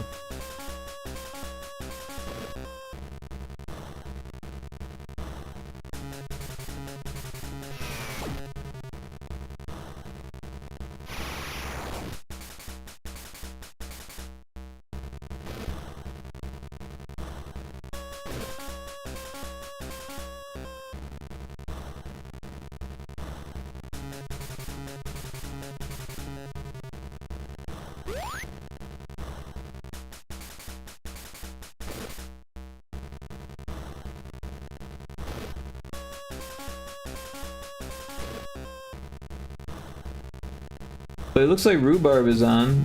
They're doing art, silly sticker art time.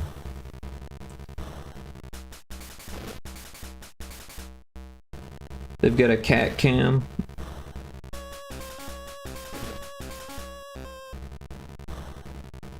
And a raccoon cam, it looks like. That's crazy.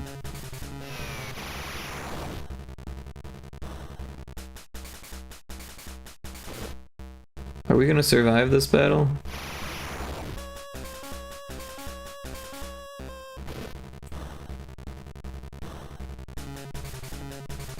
Me raising their attacks definitely made things harder. Oh, we leveled up. We're gonna survive.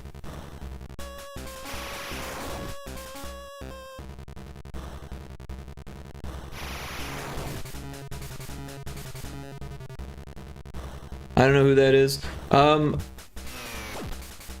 Peanut rated them, I think, before, and that's how I started following them.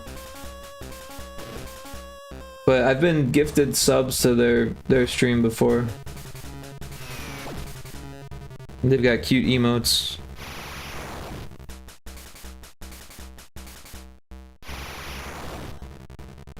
Tattooed, knife-faced, lesbian misery, any pronouns. This is safe space for LGBTQIA+2 friends. This community is neurodivergent and disability affirming, weird, horror and indie game enjoyer, proud cat parent, soft-spoken, and calm vibes. You are welcome here. See, they sound nice.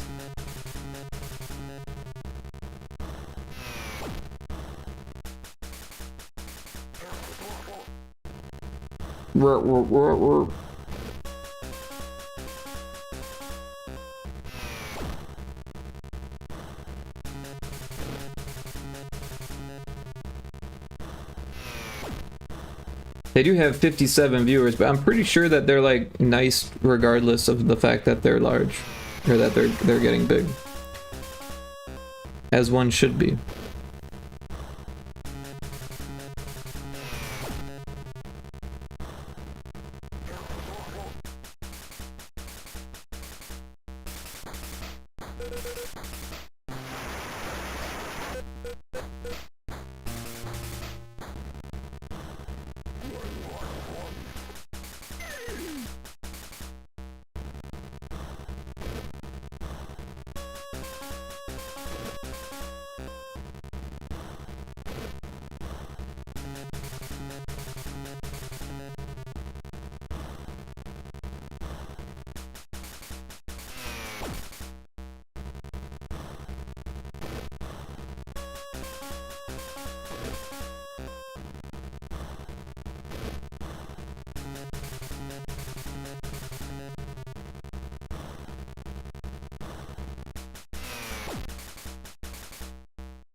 Oh, I just got 2 crits in a row. Interesting. I think bracing should be... Oh, I got 3 crits in a row. That's crazy. Bracing should be more useful now, because I changed... Oh, I attacked the wrong guy. I changed it so crits should happen less often. So bracing should be more useful, but then again, I'm getting crits all the time. Maybe I need to change the crits even more.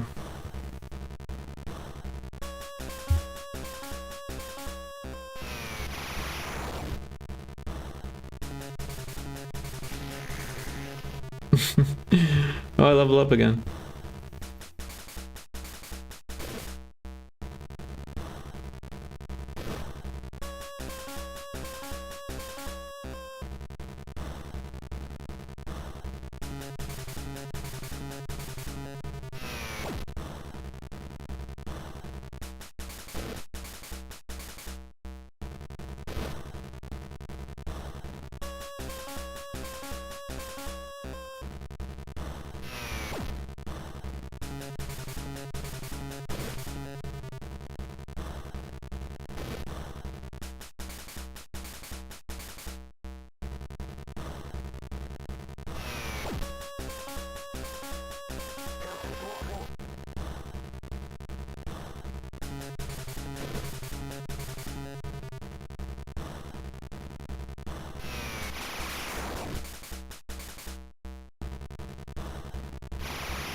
Why was the crit weaker than the regular attack? That seems like something's up there. Oh, that one time was 80, so that's maybe I misread.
I hate reading news articles sometimes. Yeah, it's the last like fucking 5, 6, the last 10 years have been really bad. I don't think it's getting any better.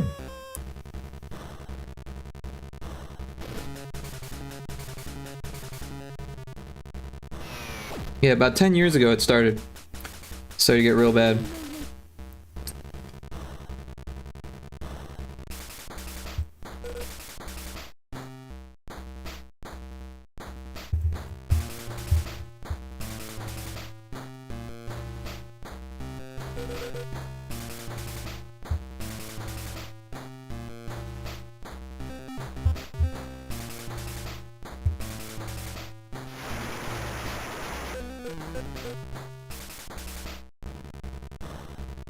One demon fish.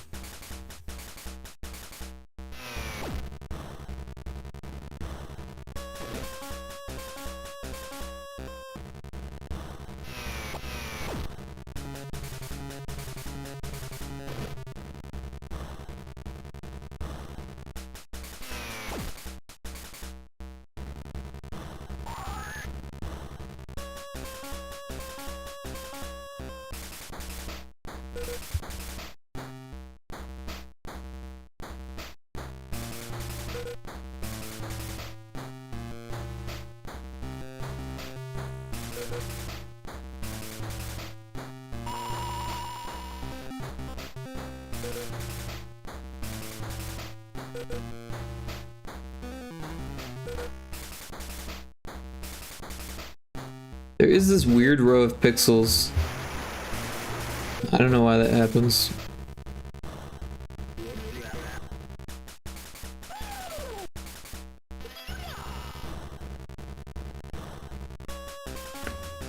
Just read one about how the F-16 jet can't compete with Russia's Su-35s, and I'm just sitting here like, yeah, one's from the 80s, the other is modern. Yeah, pretty much.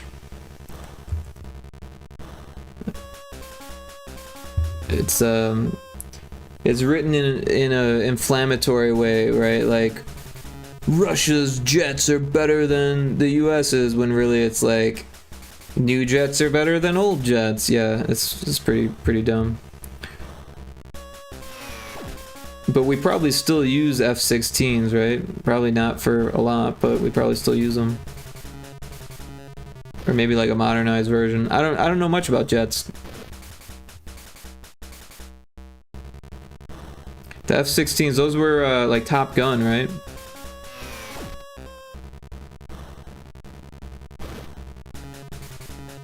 Right into the danger zone.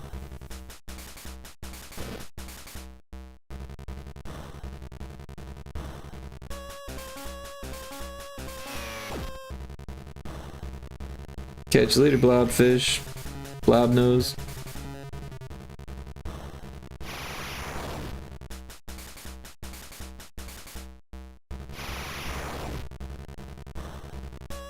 Top Gun was the F-14 Tomcat. Ah, okay, okay. You sound like a jet person. What about the jets and Hot Shots? Were those F-16s? Did you see Hot Shots? Had both of those on Laserdisc.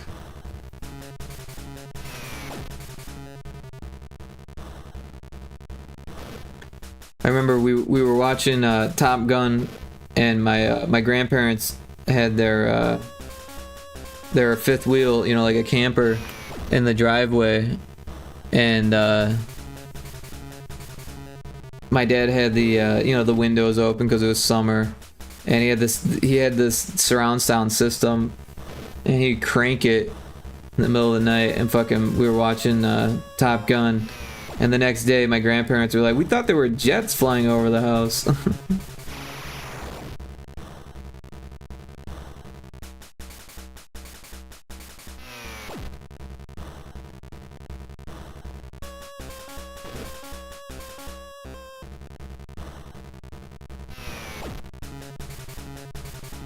Catch you later, Squidly.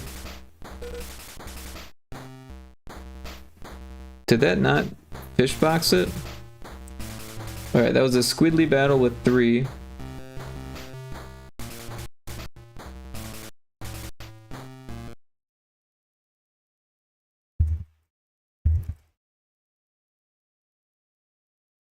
So what, Squidly is Gen 3?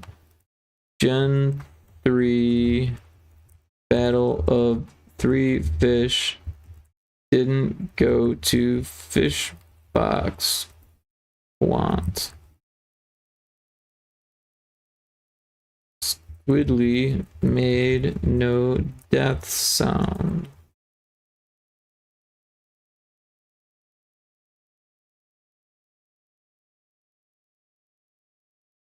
Slash didn't get added? Question mark, because I don't know.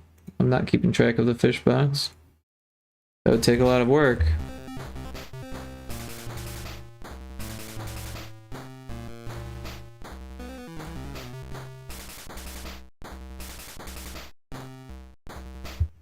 We've caught more than 2.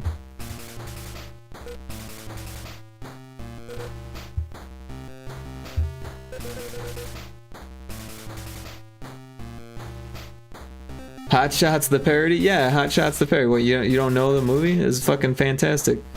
It was hilarious. Charlie Sheen. He's amazing in that film. I don't know what jet that is. Doesn't look like real military. Good point, good point.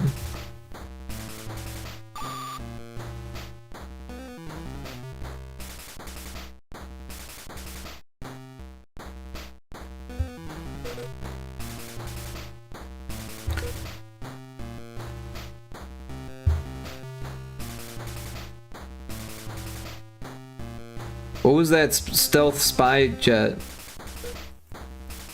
You're a jet person. The stealth spy jet. Wait, wasn't there a claw around here somewhere?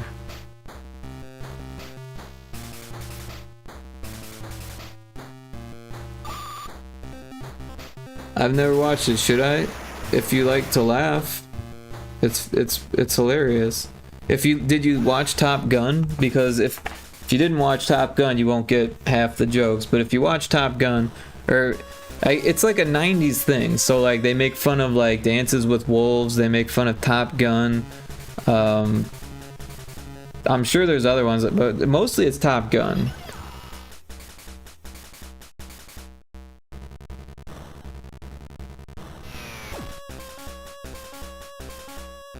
I've seen Top Gun. All right. Well, we had like 3 stealth spy jets. That's funny. I should have figured so much. If you've seen Top Gun, then you might find Hot Shots funny. Hot Shots Part Deuce was more of a Rambo parody, which I don't really remember as well because I didn't have it on Laserdisc. But I watched the shit out of the first Hot Shots. It's a funny film. In fact, I watched it kind of recently because it holds up. Let's just put it that way. Especially if you've seen the movies that it's making fun of.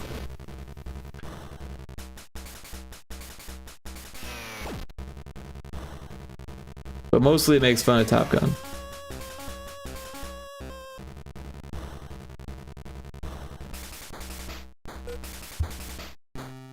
I guess we should save since we're right here.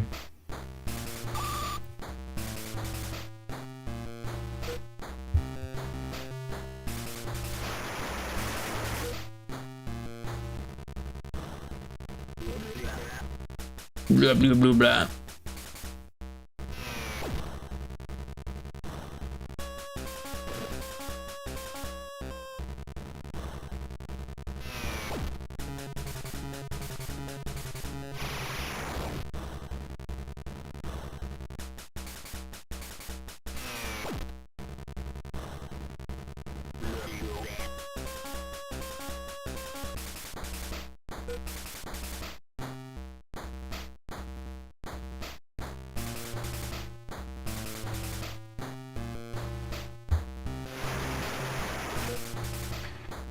This is GB Studio. Yeah, that made this in GB Studio. Got GB Studio over here. We got my notes here. So yeah, we're somewhere around here. I was gonna go this way, but there you can't get through there. Like a proper Game Boy game? Yes, yes. It's a Game Boy game made in GB Studio. 100%. Damn, I needed to take a double take. Right on. Yeah.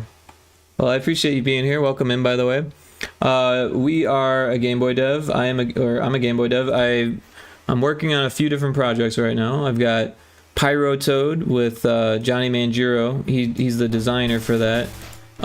Demon Fish Dead Ahead, which I've done all by myself. I'm currently updating it with a second level and a second boss. And yeah, this is an emulator that has different palettes, right? So that's why it looks a little interesting. But the Second Coming of Argamont, I don't know what that is. What's the Second Coming of Argamont? But I'm also making a game jam game right now called Normalities, or no, Frontrooms Normalities, which is kind of a joke on Backrooms Anomaly games. And then I'm also making, what else am I making? There's another game. I compared you to a dev team that made some Game Boy games, I think. Oh, okay, cool. Word. What's the other game I'm making, Cryptic? There's Pyrotoad, Demon Fish Dead Ahead, and something else. And Source Hack, there's Source Hack, that's another one, but so there's like 4 altogether. Let's take a look at my files here. I'm getting sleepy, that's why I can't remember. So the hacker game is Source Hack, the fishing game is the one we're playing, Frontrooms Normality is the other one, and then there's Pyrotoad. Oh, I made Bit Dropper, so that's another one. And then Pyrotoad. Is there not another one? 1, 2, 3, 4, 5 altogether. Yeah, so 5 games altogether. BitDropper's done though. I'm thinking about making a second volume of it. It's not really a game, it's more of a sound toy. And then Fishing Game is this one. Frontrooms Normalities is the new one. Hacker Game isn't finished, but you can play it online. And then in here we've got Pyrotoad. And yeah. So yeah, Game Boy games have been my thing for a bit here. For at least a few years.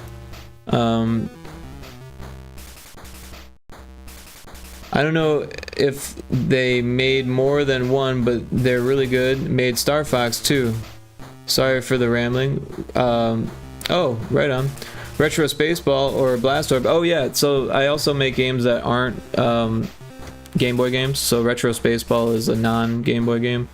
That one, there's like a little video in the corner sometimes that shows it, but also I've got little overlays for it. Sometimes they get glitched out, but seems to be working okay. Sometimes they get laggy. But yeah, Retro Spaceball is a Unity game. Pixel art Unity game. But yeah, don't worry about rambling. Rambling's cool. I'm a big fan of Star Fox. You mean they made a Game Boy version of Star Fox? I can look up Second Coming of Argonaut or Argamount. I've never heard of this, I don't think.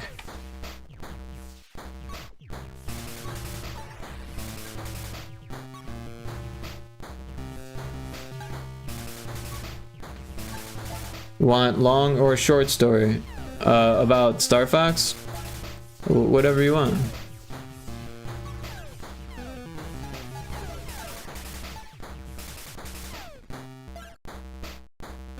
I don't see anything about Second Coming of Argamount.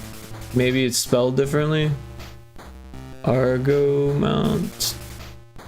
Argamount? It keeps trying to say argument.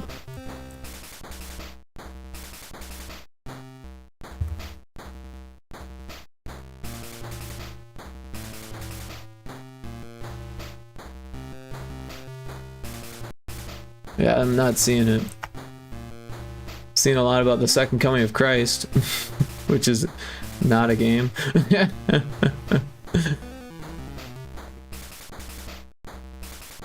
I meant that you were the second coming because you're like as talented was the comparison. Oh, I see. So Argamont Games is what you're saying? But thank you for the compliment. I actually made the first version of this in 7 days. It was a 10-day game jam and I was 3 days late.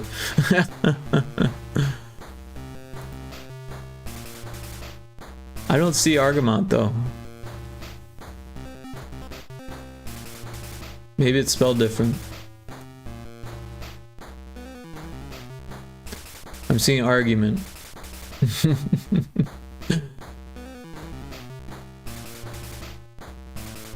But yeah, I do game jams pretty frequently.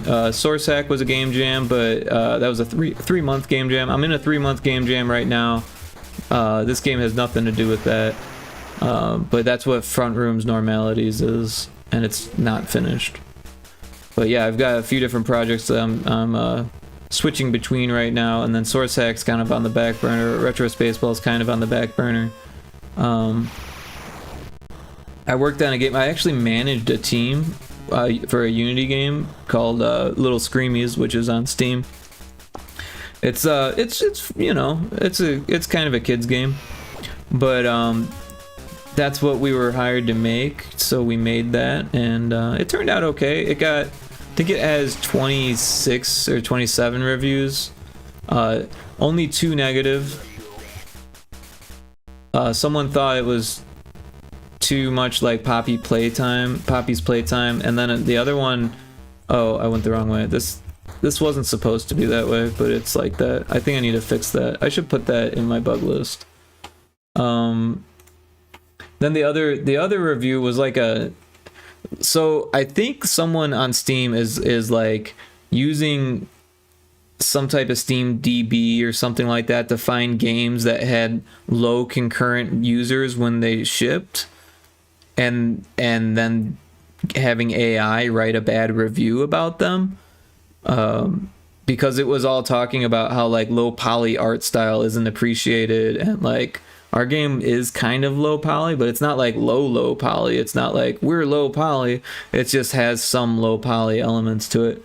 And it just like kind of rambled. It just like is like it didn't know whether to like or not about the game being free, and then it's saying that it had like 3 concurrent users when the game released. It's like, well, yeah, we released it on voting day, which was kind of a bad move, but also like, you know, it's a small game. Small games don't have a lot of concurrent users when they release.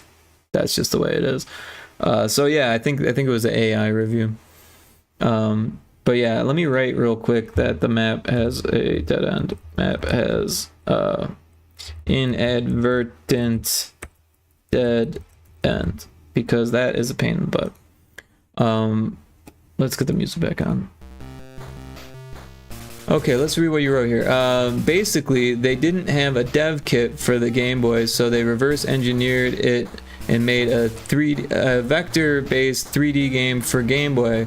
Oh, I know what you're talking about. I've heard this story. Nintendo got impressed and partnered with Nintendo to make a processor to make 3D games on SNES for Star Fox games. Yeah, that's the SFX chip. I don't know the lore of the Game Boy game they made, but I don't think it's connected to Star Fox. No, it wasn't. It was a 3D game. Yeah. I don't really remember the ins and outs of it, but I know it was kind of like Faceball. I don't think it was Faceball, but I think it was kind of like Faceball.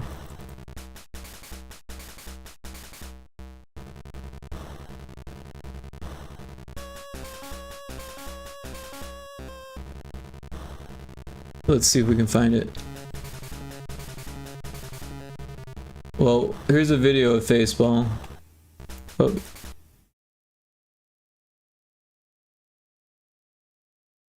Bulletproof software. 1991. Licensed by Nintendo. So yeah. So basically someone made a game that was like this on the Game Boy for the first time ever. They reverse engineered the Game Boy to do it, essentially, because that's the only way you could make games back then. So many people have done it since then that it's a little bit easier to do, because like there's software like GB Studio that can do it for you. But yeah, if you were gonna like write your own engine in Game Boy, you would have to, you know, reverse engineer the lockout chip and that kind of stuff. But yeah, someone made a game similar to this on the Game Boy, and Nintendo was so impressed that they wanted it on the Super Nintendo, and that's where Star Fox came into play. Yeah. So I think I know who you're talking about now, but I don't think I'm not anywhere near as good as they are. They were coding in assembly language, and like I said, they reverse engineered the Game Boy to figure that out. Like, I'm just using GB Studio. There is GB Studio devs that are far surpassing me that aren't as good as the guy that you were talking about. But yeah, I never did play Faceball. It seems like it's a little bit slow, but what are you gonna do? It's on the Game Boy. Anyways, back to this game. Yeah, they were cooked. So I made the sound effects for these fish tonight.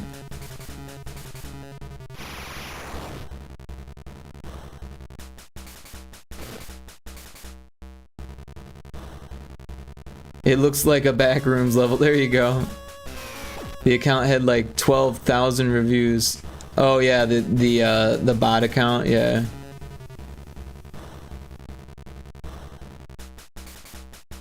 I used like 2 years on a Game Boy project, and it looks more like a beta than an unfinished project, or than a finished project. Yeah, that can happen. The GB engine is kind of wacky and limiting. It is, yeah, it's got a lot of things. Were you doing assembly?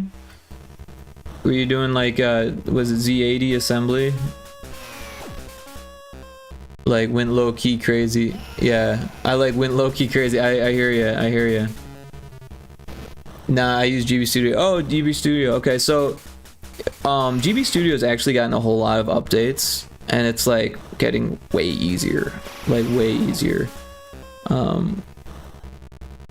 It's just every update is like spectacular. Just like fantastic updates. But yeah, I love GB Studio. I really like Unity also, but I've been so engrossed in GB Studio that I'm just like, that's been my focus. Used 6 hours first day importing a damn background. Damn. Oh, got hit with another thing. So yeah, I mean, I can show you something that I did that had an issue in the other game. Go to this. We go to Frontrooms Normalities. This is the game jam game that I'm working on currently. So this looks fine here, but it uses too many unique tiles, right? Because I was tired when I made it and I wasn't thinking, and I forgot that I was going to be using the UI elements and stuff like that. So if we play the game and get to this, so this is actually like a 3D space. There's 3 different rooms.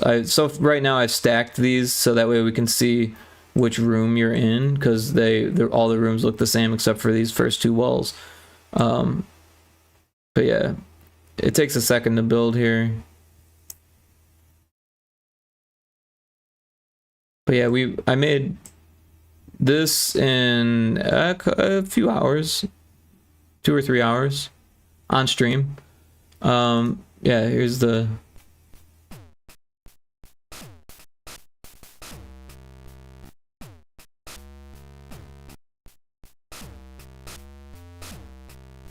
And we got an explanation. Is it your first day? Here at Haunt Assure, we assure maximum hauntedness. If you find any normalities at the day's end, press yes. If not, press no. Day 1 has no normalities. We got some options.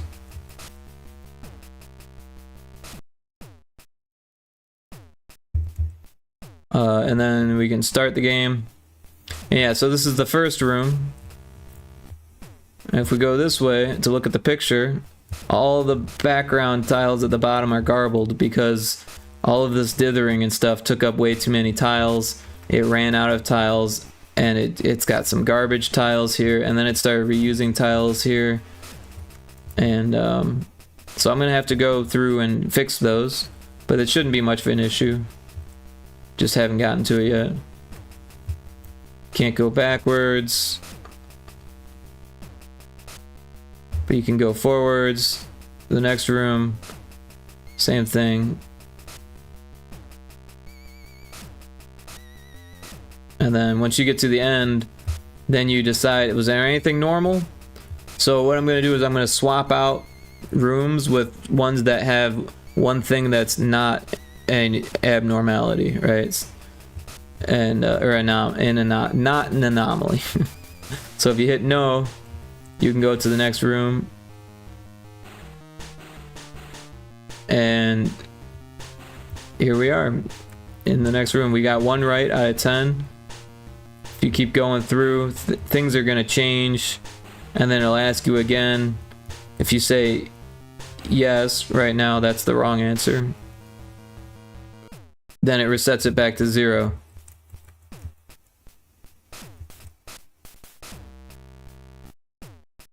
But yeah, right now there's only 2 rooms, and they don't have any changes to them yet. But that is the plan. But yeah, it's a 3-month game jam game, so I'm not like going crazy with it or anything. Do you make user manuals for your games? I was planning to make a user manual for Pyrotoad if we do a physical release, but the publisher that we were talking to sounded like they're not really interested in doing a physical release for us. They wanted us to do it through Homebrew Factory, and we might do it through that, so we might still make a manual for it, but right now we're more focused on a digital release, I think, for Pyrotoad. For my own games, that's not really something that I've thought about yet, as far as doing a physical release.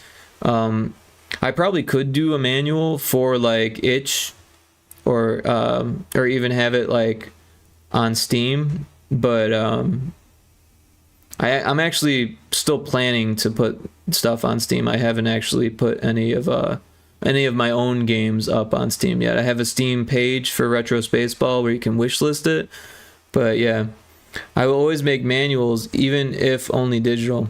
Oh, right on. You can make a PDF. Yes, you can make a PDF. But it is a lot of effort and time, and the games that I make are pretty self-explanatory for the most part. I try to make it so you don't really need a manual. Sad news is majority of people don't read them. Yeah, that's a thing too. I'm not opposed of manuals. I think it's interesting, and if people have it, I look through them for sure. But at the same time, it's not really lucrative for me to do that at the moment. Because I'm not making like any money, and I should be, but I'm not. So I make my money from doing mods for a YouTuber, and that's not very often. So I'm kind of old school. So yeah, totally, I get it. I would if I had more time and money to throw around like that, because yeah, making a PDF isn't very difficult, but making it look, like an old school manual, I would want it to look like an old school manual. And yeah, I have the means. I went to school for 3D modeling and animation, but we ended up having to learn all types of graphic design, layout design, and illustration, and even painting, life drawing, sculpture. So I definitely have the means. It's just the time and the money that my time is equal to, kind of thing. Because at least something like this I can sell eventually. Right now you can play it for free. This level isn't up yet, but I'm thinking about making it cost money with the second level. I'm not sure yet. I'm actually even thinking about maybe doing another level, a third level, because it takes so little memory that could totally fit more, but it takes a lot of time and effort to do it. If you were to check out my VODs, you would see that the last month or so I've spent quite a bit of time on Game Boy games. Actually, like the last 4 months, I've kind of sunk a lot of time into Game Boy games. Oh, thank you for checking in. I appreciate that.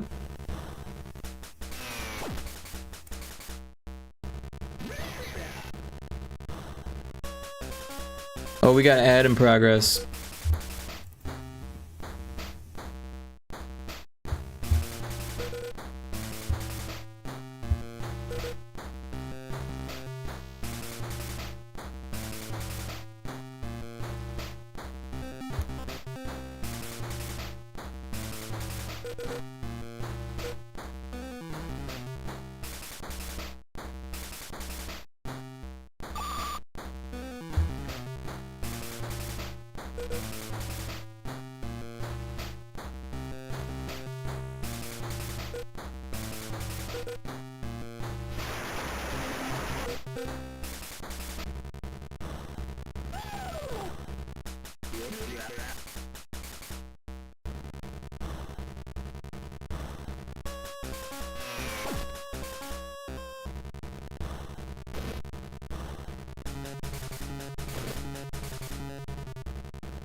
Welcome back from the ad break. Sorry about that. But yeah, it's getting pretty late here. It's like 2:48 a.m. here, so I'm probably gonna raid out soon. I did want to test this a bit more, but like, I don't know. I'm getting pretty sleepy. It's okay. Ads wasn't too bad. Right on, right on. Yeah, I try to keep them short, but also I try to make sure that the pre-rolls are turned off, because that's the worst when you like just go in to check out someone's stream and you get barraged with ads. I hate that when it happens to me, so I try to prevent it from happening to other people.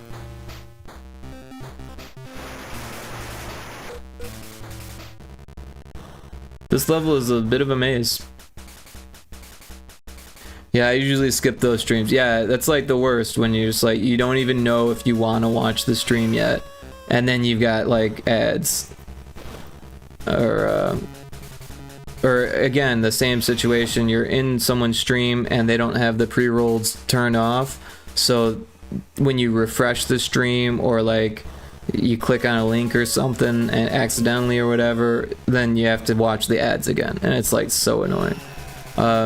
You stream game dev often? Yes, I do. I try to stream kind of daily. I don't really stream as often on Saturdays.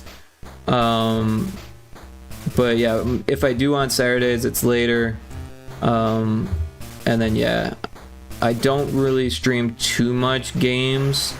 I've been playing Sea of Thieves with some friends, so like on Saturdays and Tuesdays, sometimes Sea of Thieves might be a thing.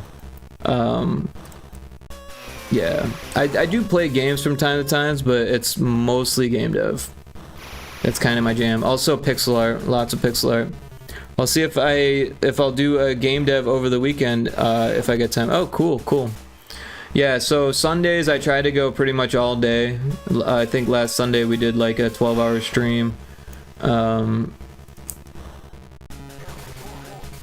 Fridays, usually I treat it like a regular weekday. So I try to do it when people in the US get off work. So around 4 or even as late as 7 I'll start, depending on what's going on with me. I wish I had a schedule, but I'm just like too unscheduled to have a schedule, if that makes sense. Sometimes I sleep in late, sometimes I stay up super late, sometimes I sleep in super late, sometimes my schedule just gets completely backwards. So yeah. Do you know any good pixel art apps for Android so I can draw on the go? Unfortunately, I don't really know any. There's one that people talk about, but I think it's for iPhone. It's like an A-Sprite thing. I don't know. Let's do a quick search online.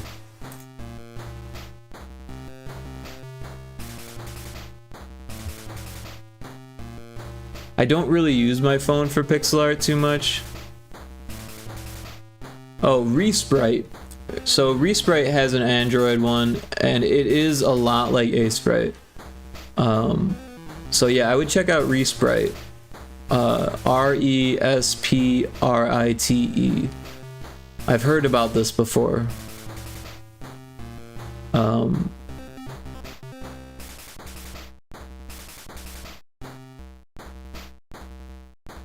But they might be working on an A-Sprite for Android.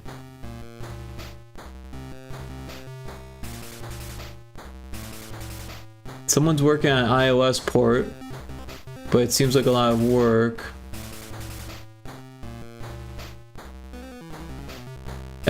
Let's see.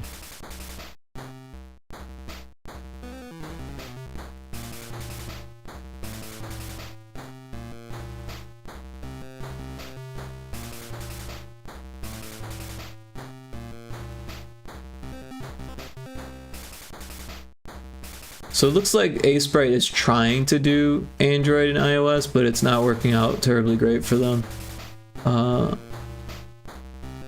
But Resprite is very similar, so I would check that out. What's funny is I use A-Sprite for general purpose imaging editing and making stickers. You know, I use it any chance I get, to be honest. because it's just so like good. It's great for animation. The only thing that it's not good for is like really high res stuff, right? It can even do medium res, but it can't do really high res. It just fails at that. Like you can try, but it's not terribly great for that. Don't bother to learn Photoshop or GIMP. I spent a lot of time in GIMP, actually. Well, first I spent a lot of time in Photoshop. That's what we used in college. After college, I didn't want to pay for it, so I started using GIMP more and more. And eventually, I got good at GIMP. I started teaching other people how to use GIMP, even. But I don't like using GIMP. GIMP is kind of I've only gotten good at it because I needed something and didn't want to pay for Photoshop. Krita is kind of similar to GIMP in a lot of ways, except it's better for illustration. It definitely is. I eventually bought Clip Studio Paint, but I'm still not terribly great at it yet because I haven't spent a lot of time using it because I spent so much time in A-Sprite making Game Boy games and stuff. I animate on one layer and in a big sprite sheet strip. Oh, I don't do that. I used to do that in GIMP. Well, I never got into one layer. I never really did that. Like, except when I was like really young in like junior high and I was using MS Paint, but I didn't do animations for that. Yeah, GIMP is the worst. GIMP is not fun to use. It takes some effort to learn the keyboard shortcuts, and just the general user interface is shit. But it does do things. It does work okay if you learn how to do the things. It's just getting to that point is like a struggle. It's like they did the opposite of Photoshop's stuff, where A-Sprite has the exact same keyboard shortcuts as Photoshop, it seems like, so it's like really easy to move from one to the other. But yeah, I definitely use A-Sprite's like import and export sprite sheet stuff, because that's just like so much easier, and then like using the frames and stuff like that. So like if we go to this one, for example, this is an animation, and then this is a sprite, but I turned this sprite into the arrow, although I'm not really happy with that sprite. It's supposed to look like this, but obviously this won't fit in 16 by 16 pixels. So I drew that, and then I realized that Game Boy sprites obviously don't have this color, so I was like, oh shit. So then I made that, and yeah, it's not terribly great. Maybe it'll look better if I animate it. I don't really know. But yeah, these are for tile swapping, so that's why they're like just kind of set up like that, like a sprite sheet or something like that. But usually I'll have it, you know, on different cells like this. Yeah. Wait, where'd the music go? What happened? Did it break? Uh-oh. Interesting. It broke.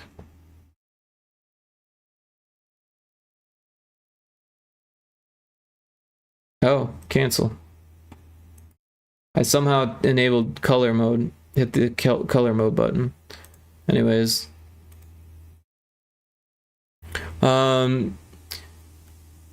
Yeah, that way you see all the frames at once. Oh, that's fair. Like I said, I used to do that in GIMP and Photoshop because it was like, yeah. But it was kind of a pain to navigate, or sometimes you'd like think you're on the right frame and you weren't. But of course that could happen in A-Sprite too, or if you've got it in cells.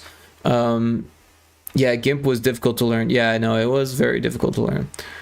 Clip Studio Paint is great. Yeah, I need to learn more about Clip Studio Paint. I need to spend more time in it and just like do some doodles at least, or like just, you know, I was planning on using that for the manual for Pyrotoad and do illustrations in there, but I just haven't gotten to that yet. And since we may not do a manual. Like, it doesn't seem like the priority. It doesn't seem like a priority thing to do right now. What's funny is if I animate on paper, I use 2 layers. Oh, okay. Well, that makes sense. That makes sense for sure. I haven't animated on paper in like forever. It's been so long. I've done claymation before paper, or like it hasn't been, I don't even know how to say this. I've done, yeah. Before the last claymation I did, I was doing paper stuff, and that was a long time ago. I don't even remember the last paper animation I did, to be honest. Even in college, we didn't do paper animation. I did a couple claymations in college. But yeah, I think I'm gonna end the stream here because it's 3 in the morning. But I appreciate you, Miss Puffles, and Cryptic, of course, always. And I hope to see you again, and hopefully I won't be as tired next time. But yeah, sometimes I do late night streams too, so if this is like a normal time for you, I don't know what your time zone is, but if this is normal for you, sometimes I go this late. I usually try to end by about this time. I'm actually animating on Clip Studio right now. Very cool. You got a tablet that you can you use with that? Because I tried using it on mobile on my phone, and I mean, it works, but man, it's tough. It's tough. But yeah, this is saved up. This stuff we don't really need to save. I guess we'll save that. We don't need to save that. We've got our notes. I need to find someone to raid. Let me throw some music on for that.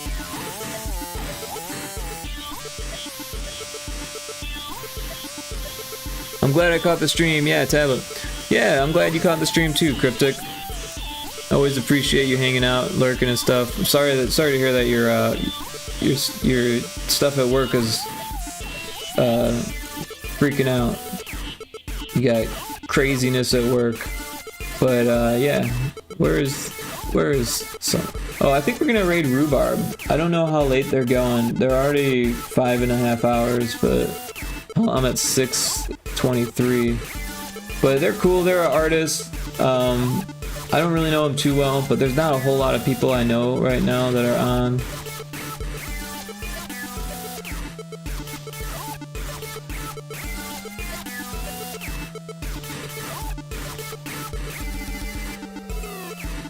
But yeah, I think they'll appreciate the raid.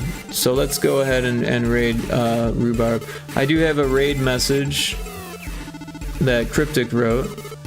Someone told me that it sounded dirty.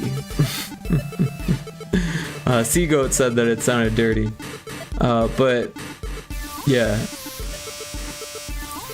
Anyways, if you want to copy the bottom one if you're not subbed, the top one if you are, we're gonna raid Rhubarb. Let's get that going. Raid Rhubarb. Raid Rhubarb. Looks good. Alright, so thank you everyone for hanging out. I appreciate all the lurks. They just had their minds in the gutter. Yeah. But yeah, I appreciate everyone for chilling, everyone for hanging out, all the chats, everything, you know, all the help, all the lurks. I already said that. I am tired. Alright, we're ready to go. We'll see you there. Thanks again. I'll probably stream tomorrow. I don't know, hopefully before 8:30 or 9 or whatever I started today. Hopefully before that. But you never know with me. Alright, we're gonna go. Take care, everyone. See, oh, I should probably get their stream up. That would make sense. Alright, I think we're ready. Alright, I'm hitting the button. See you later.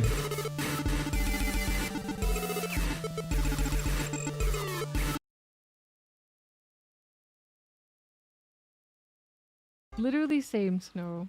And Yuri as well.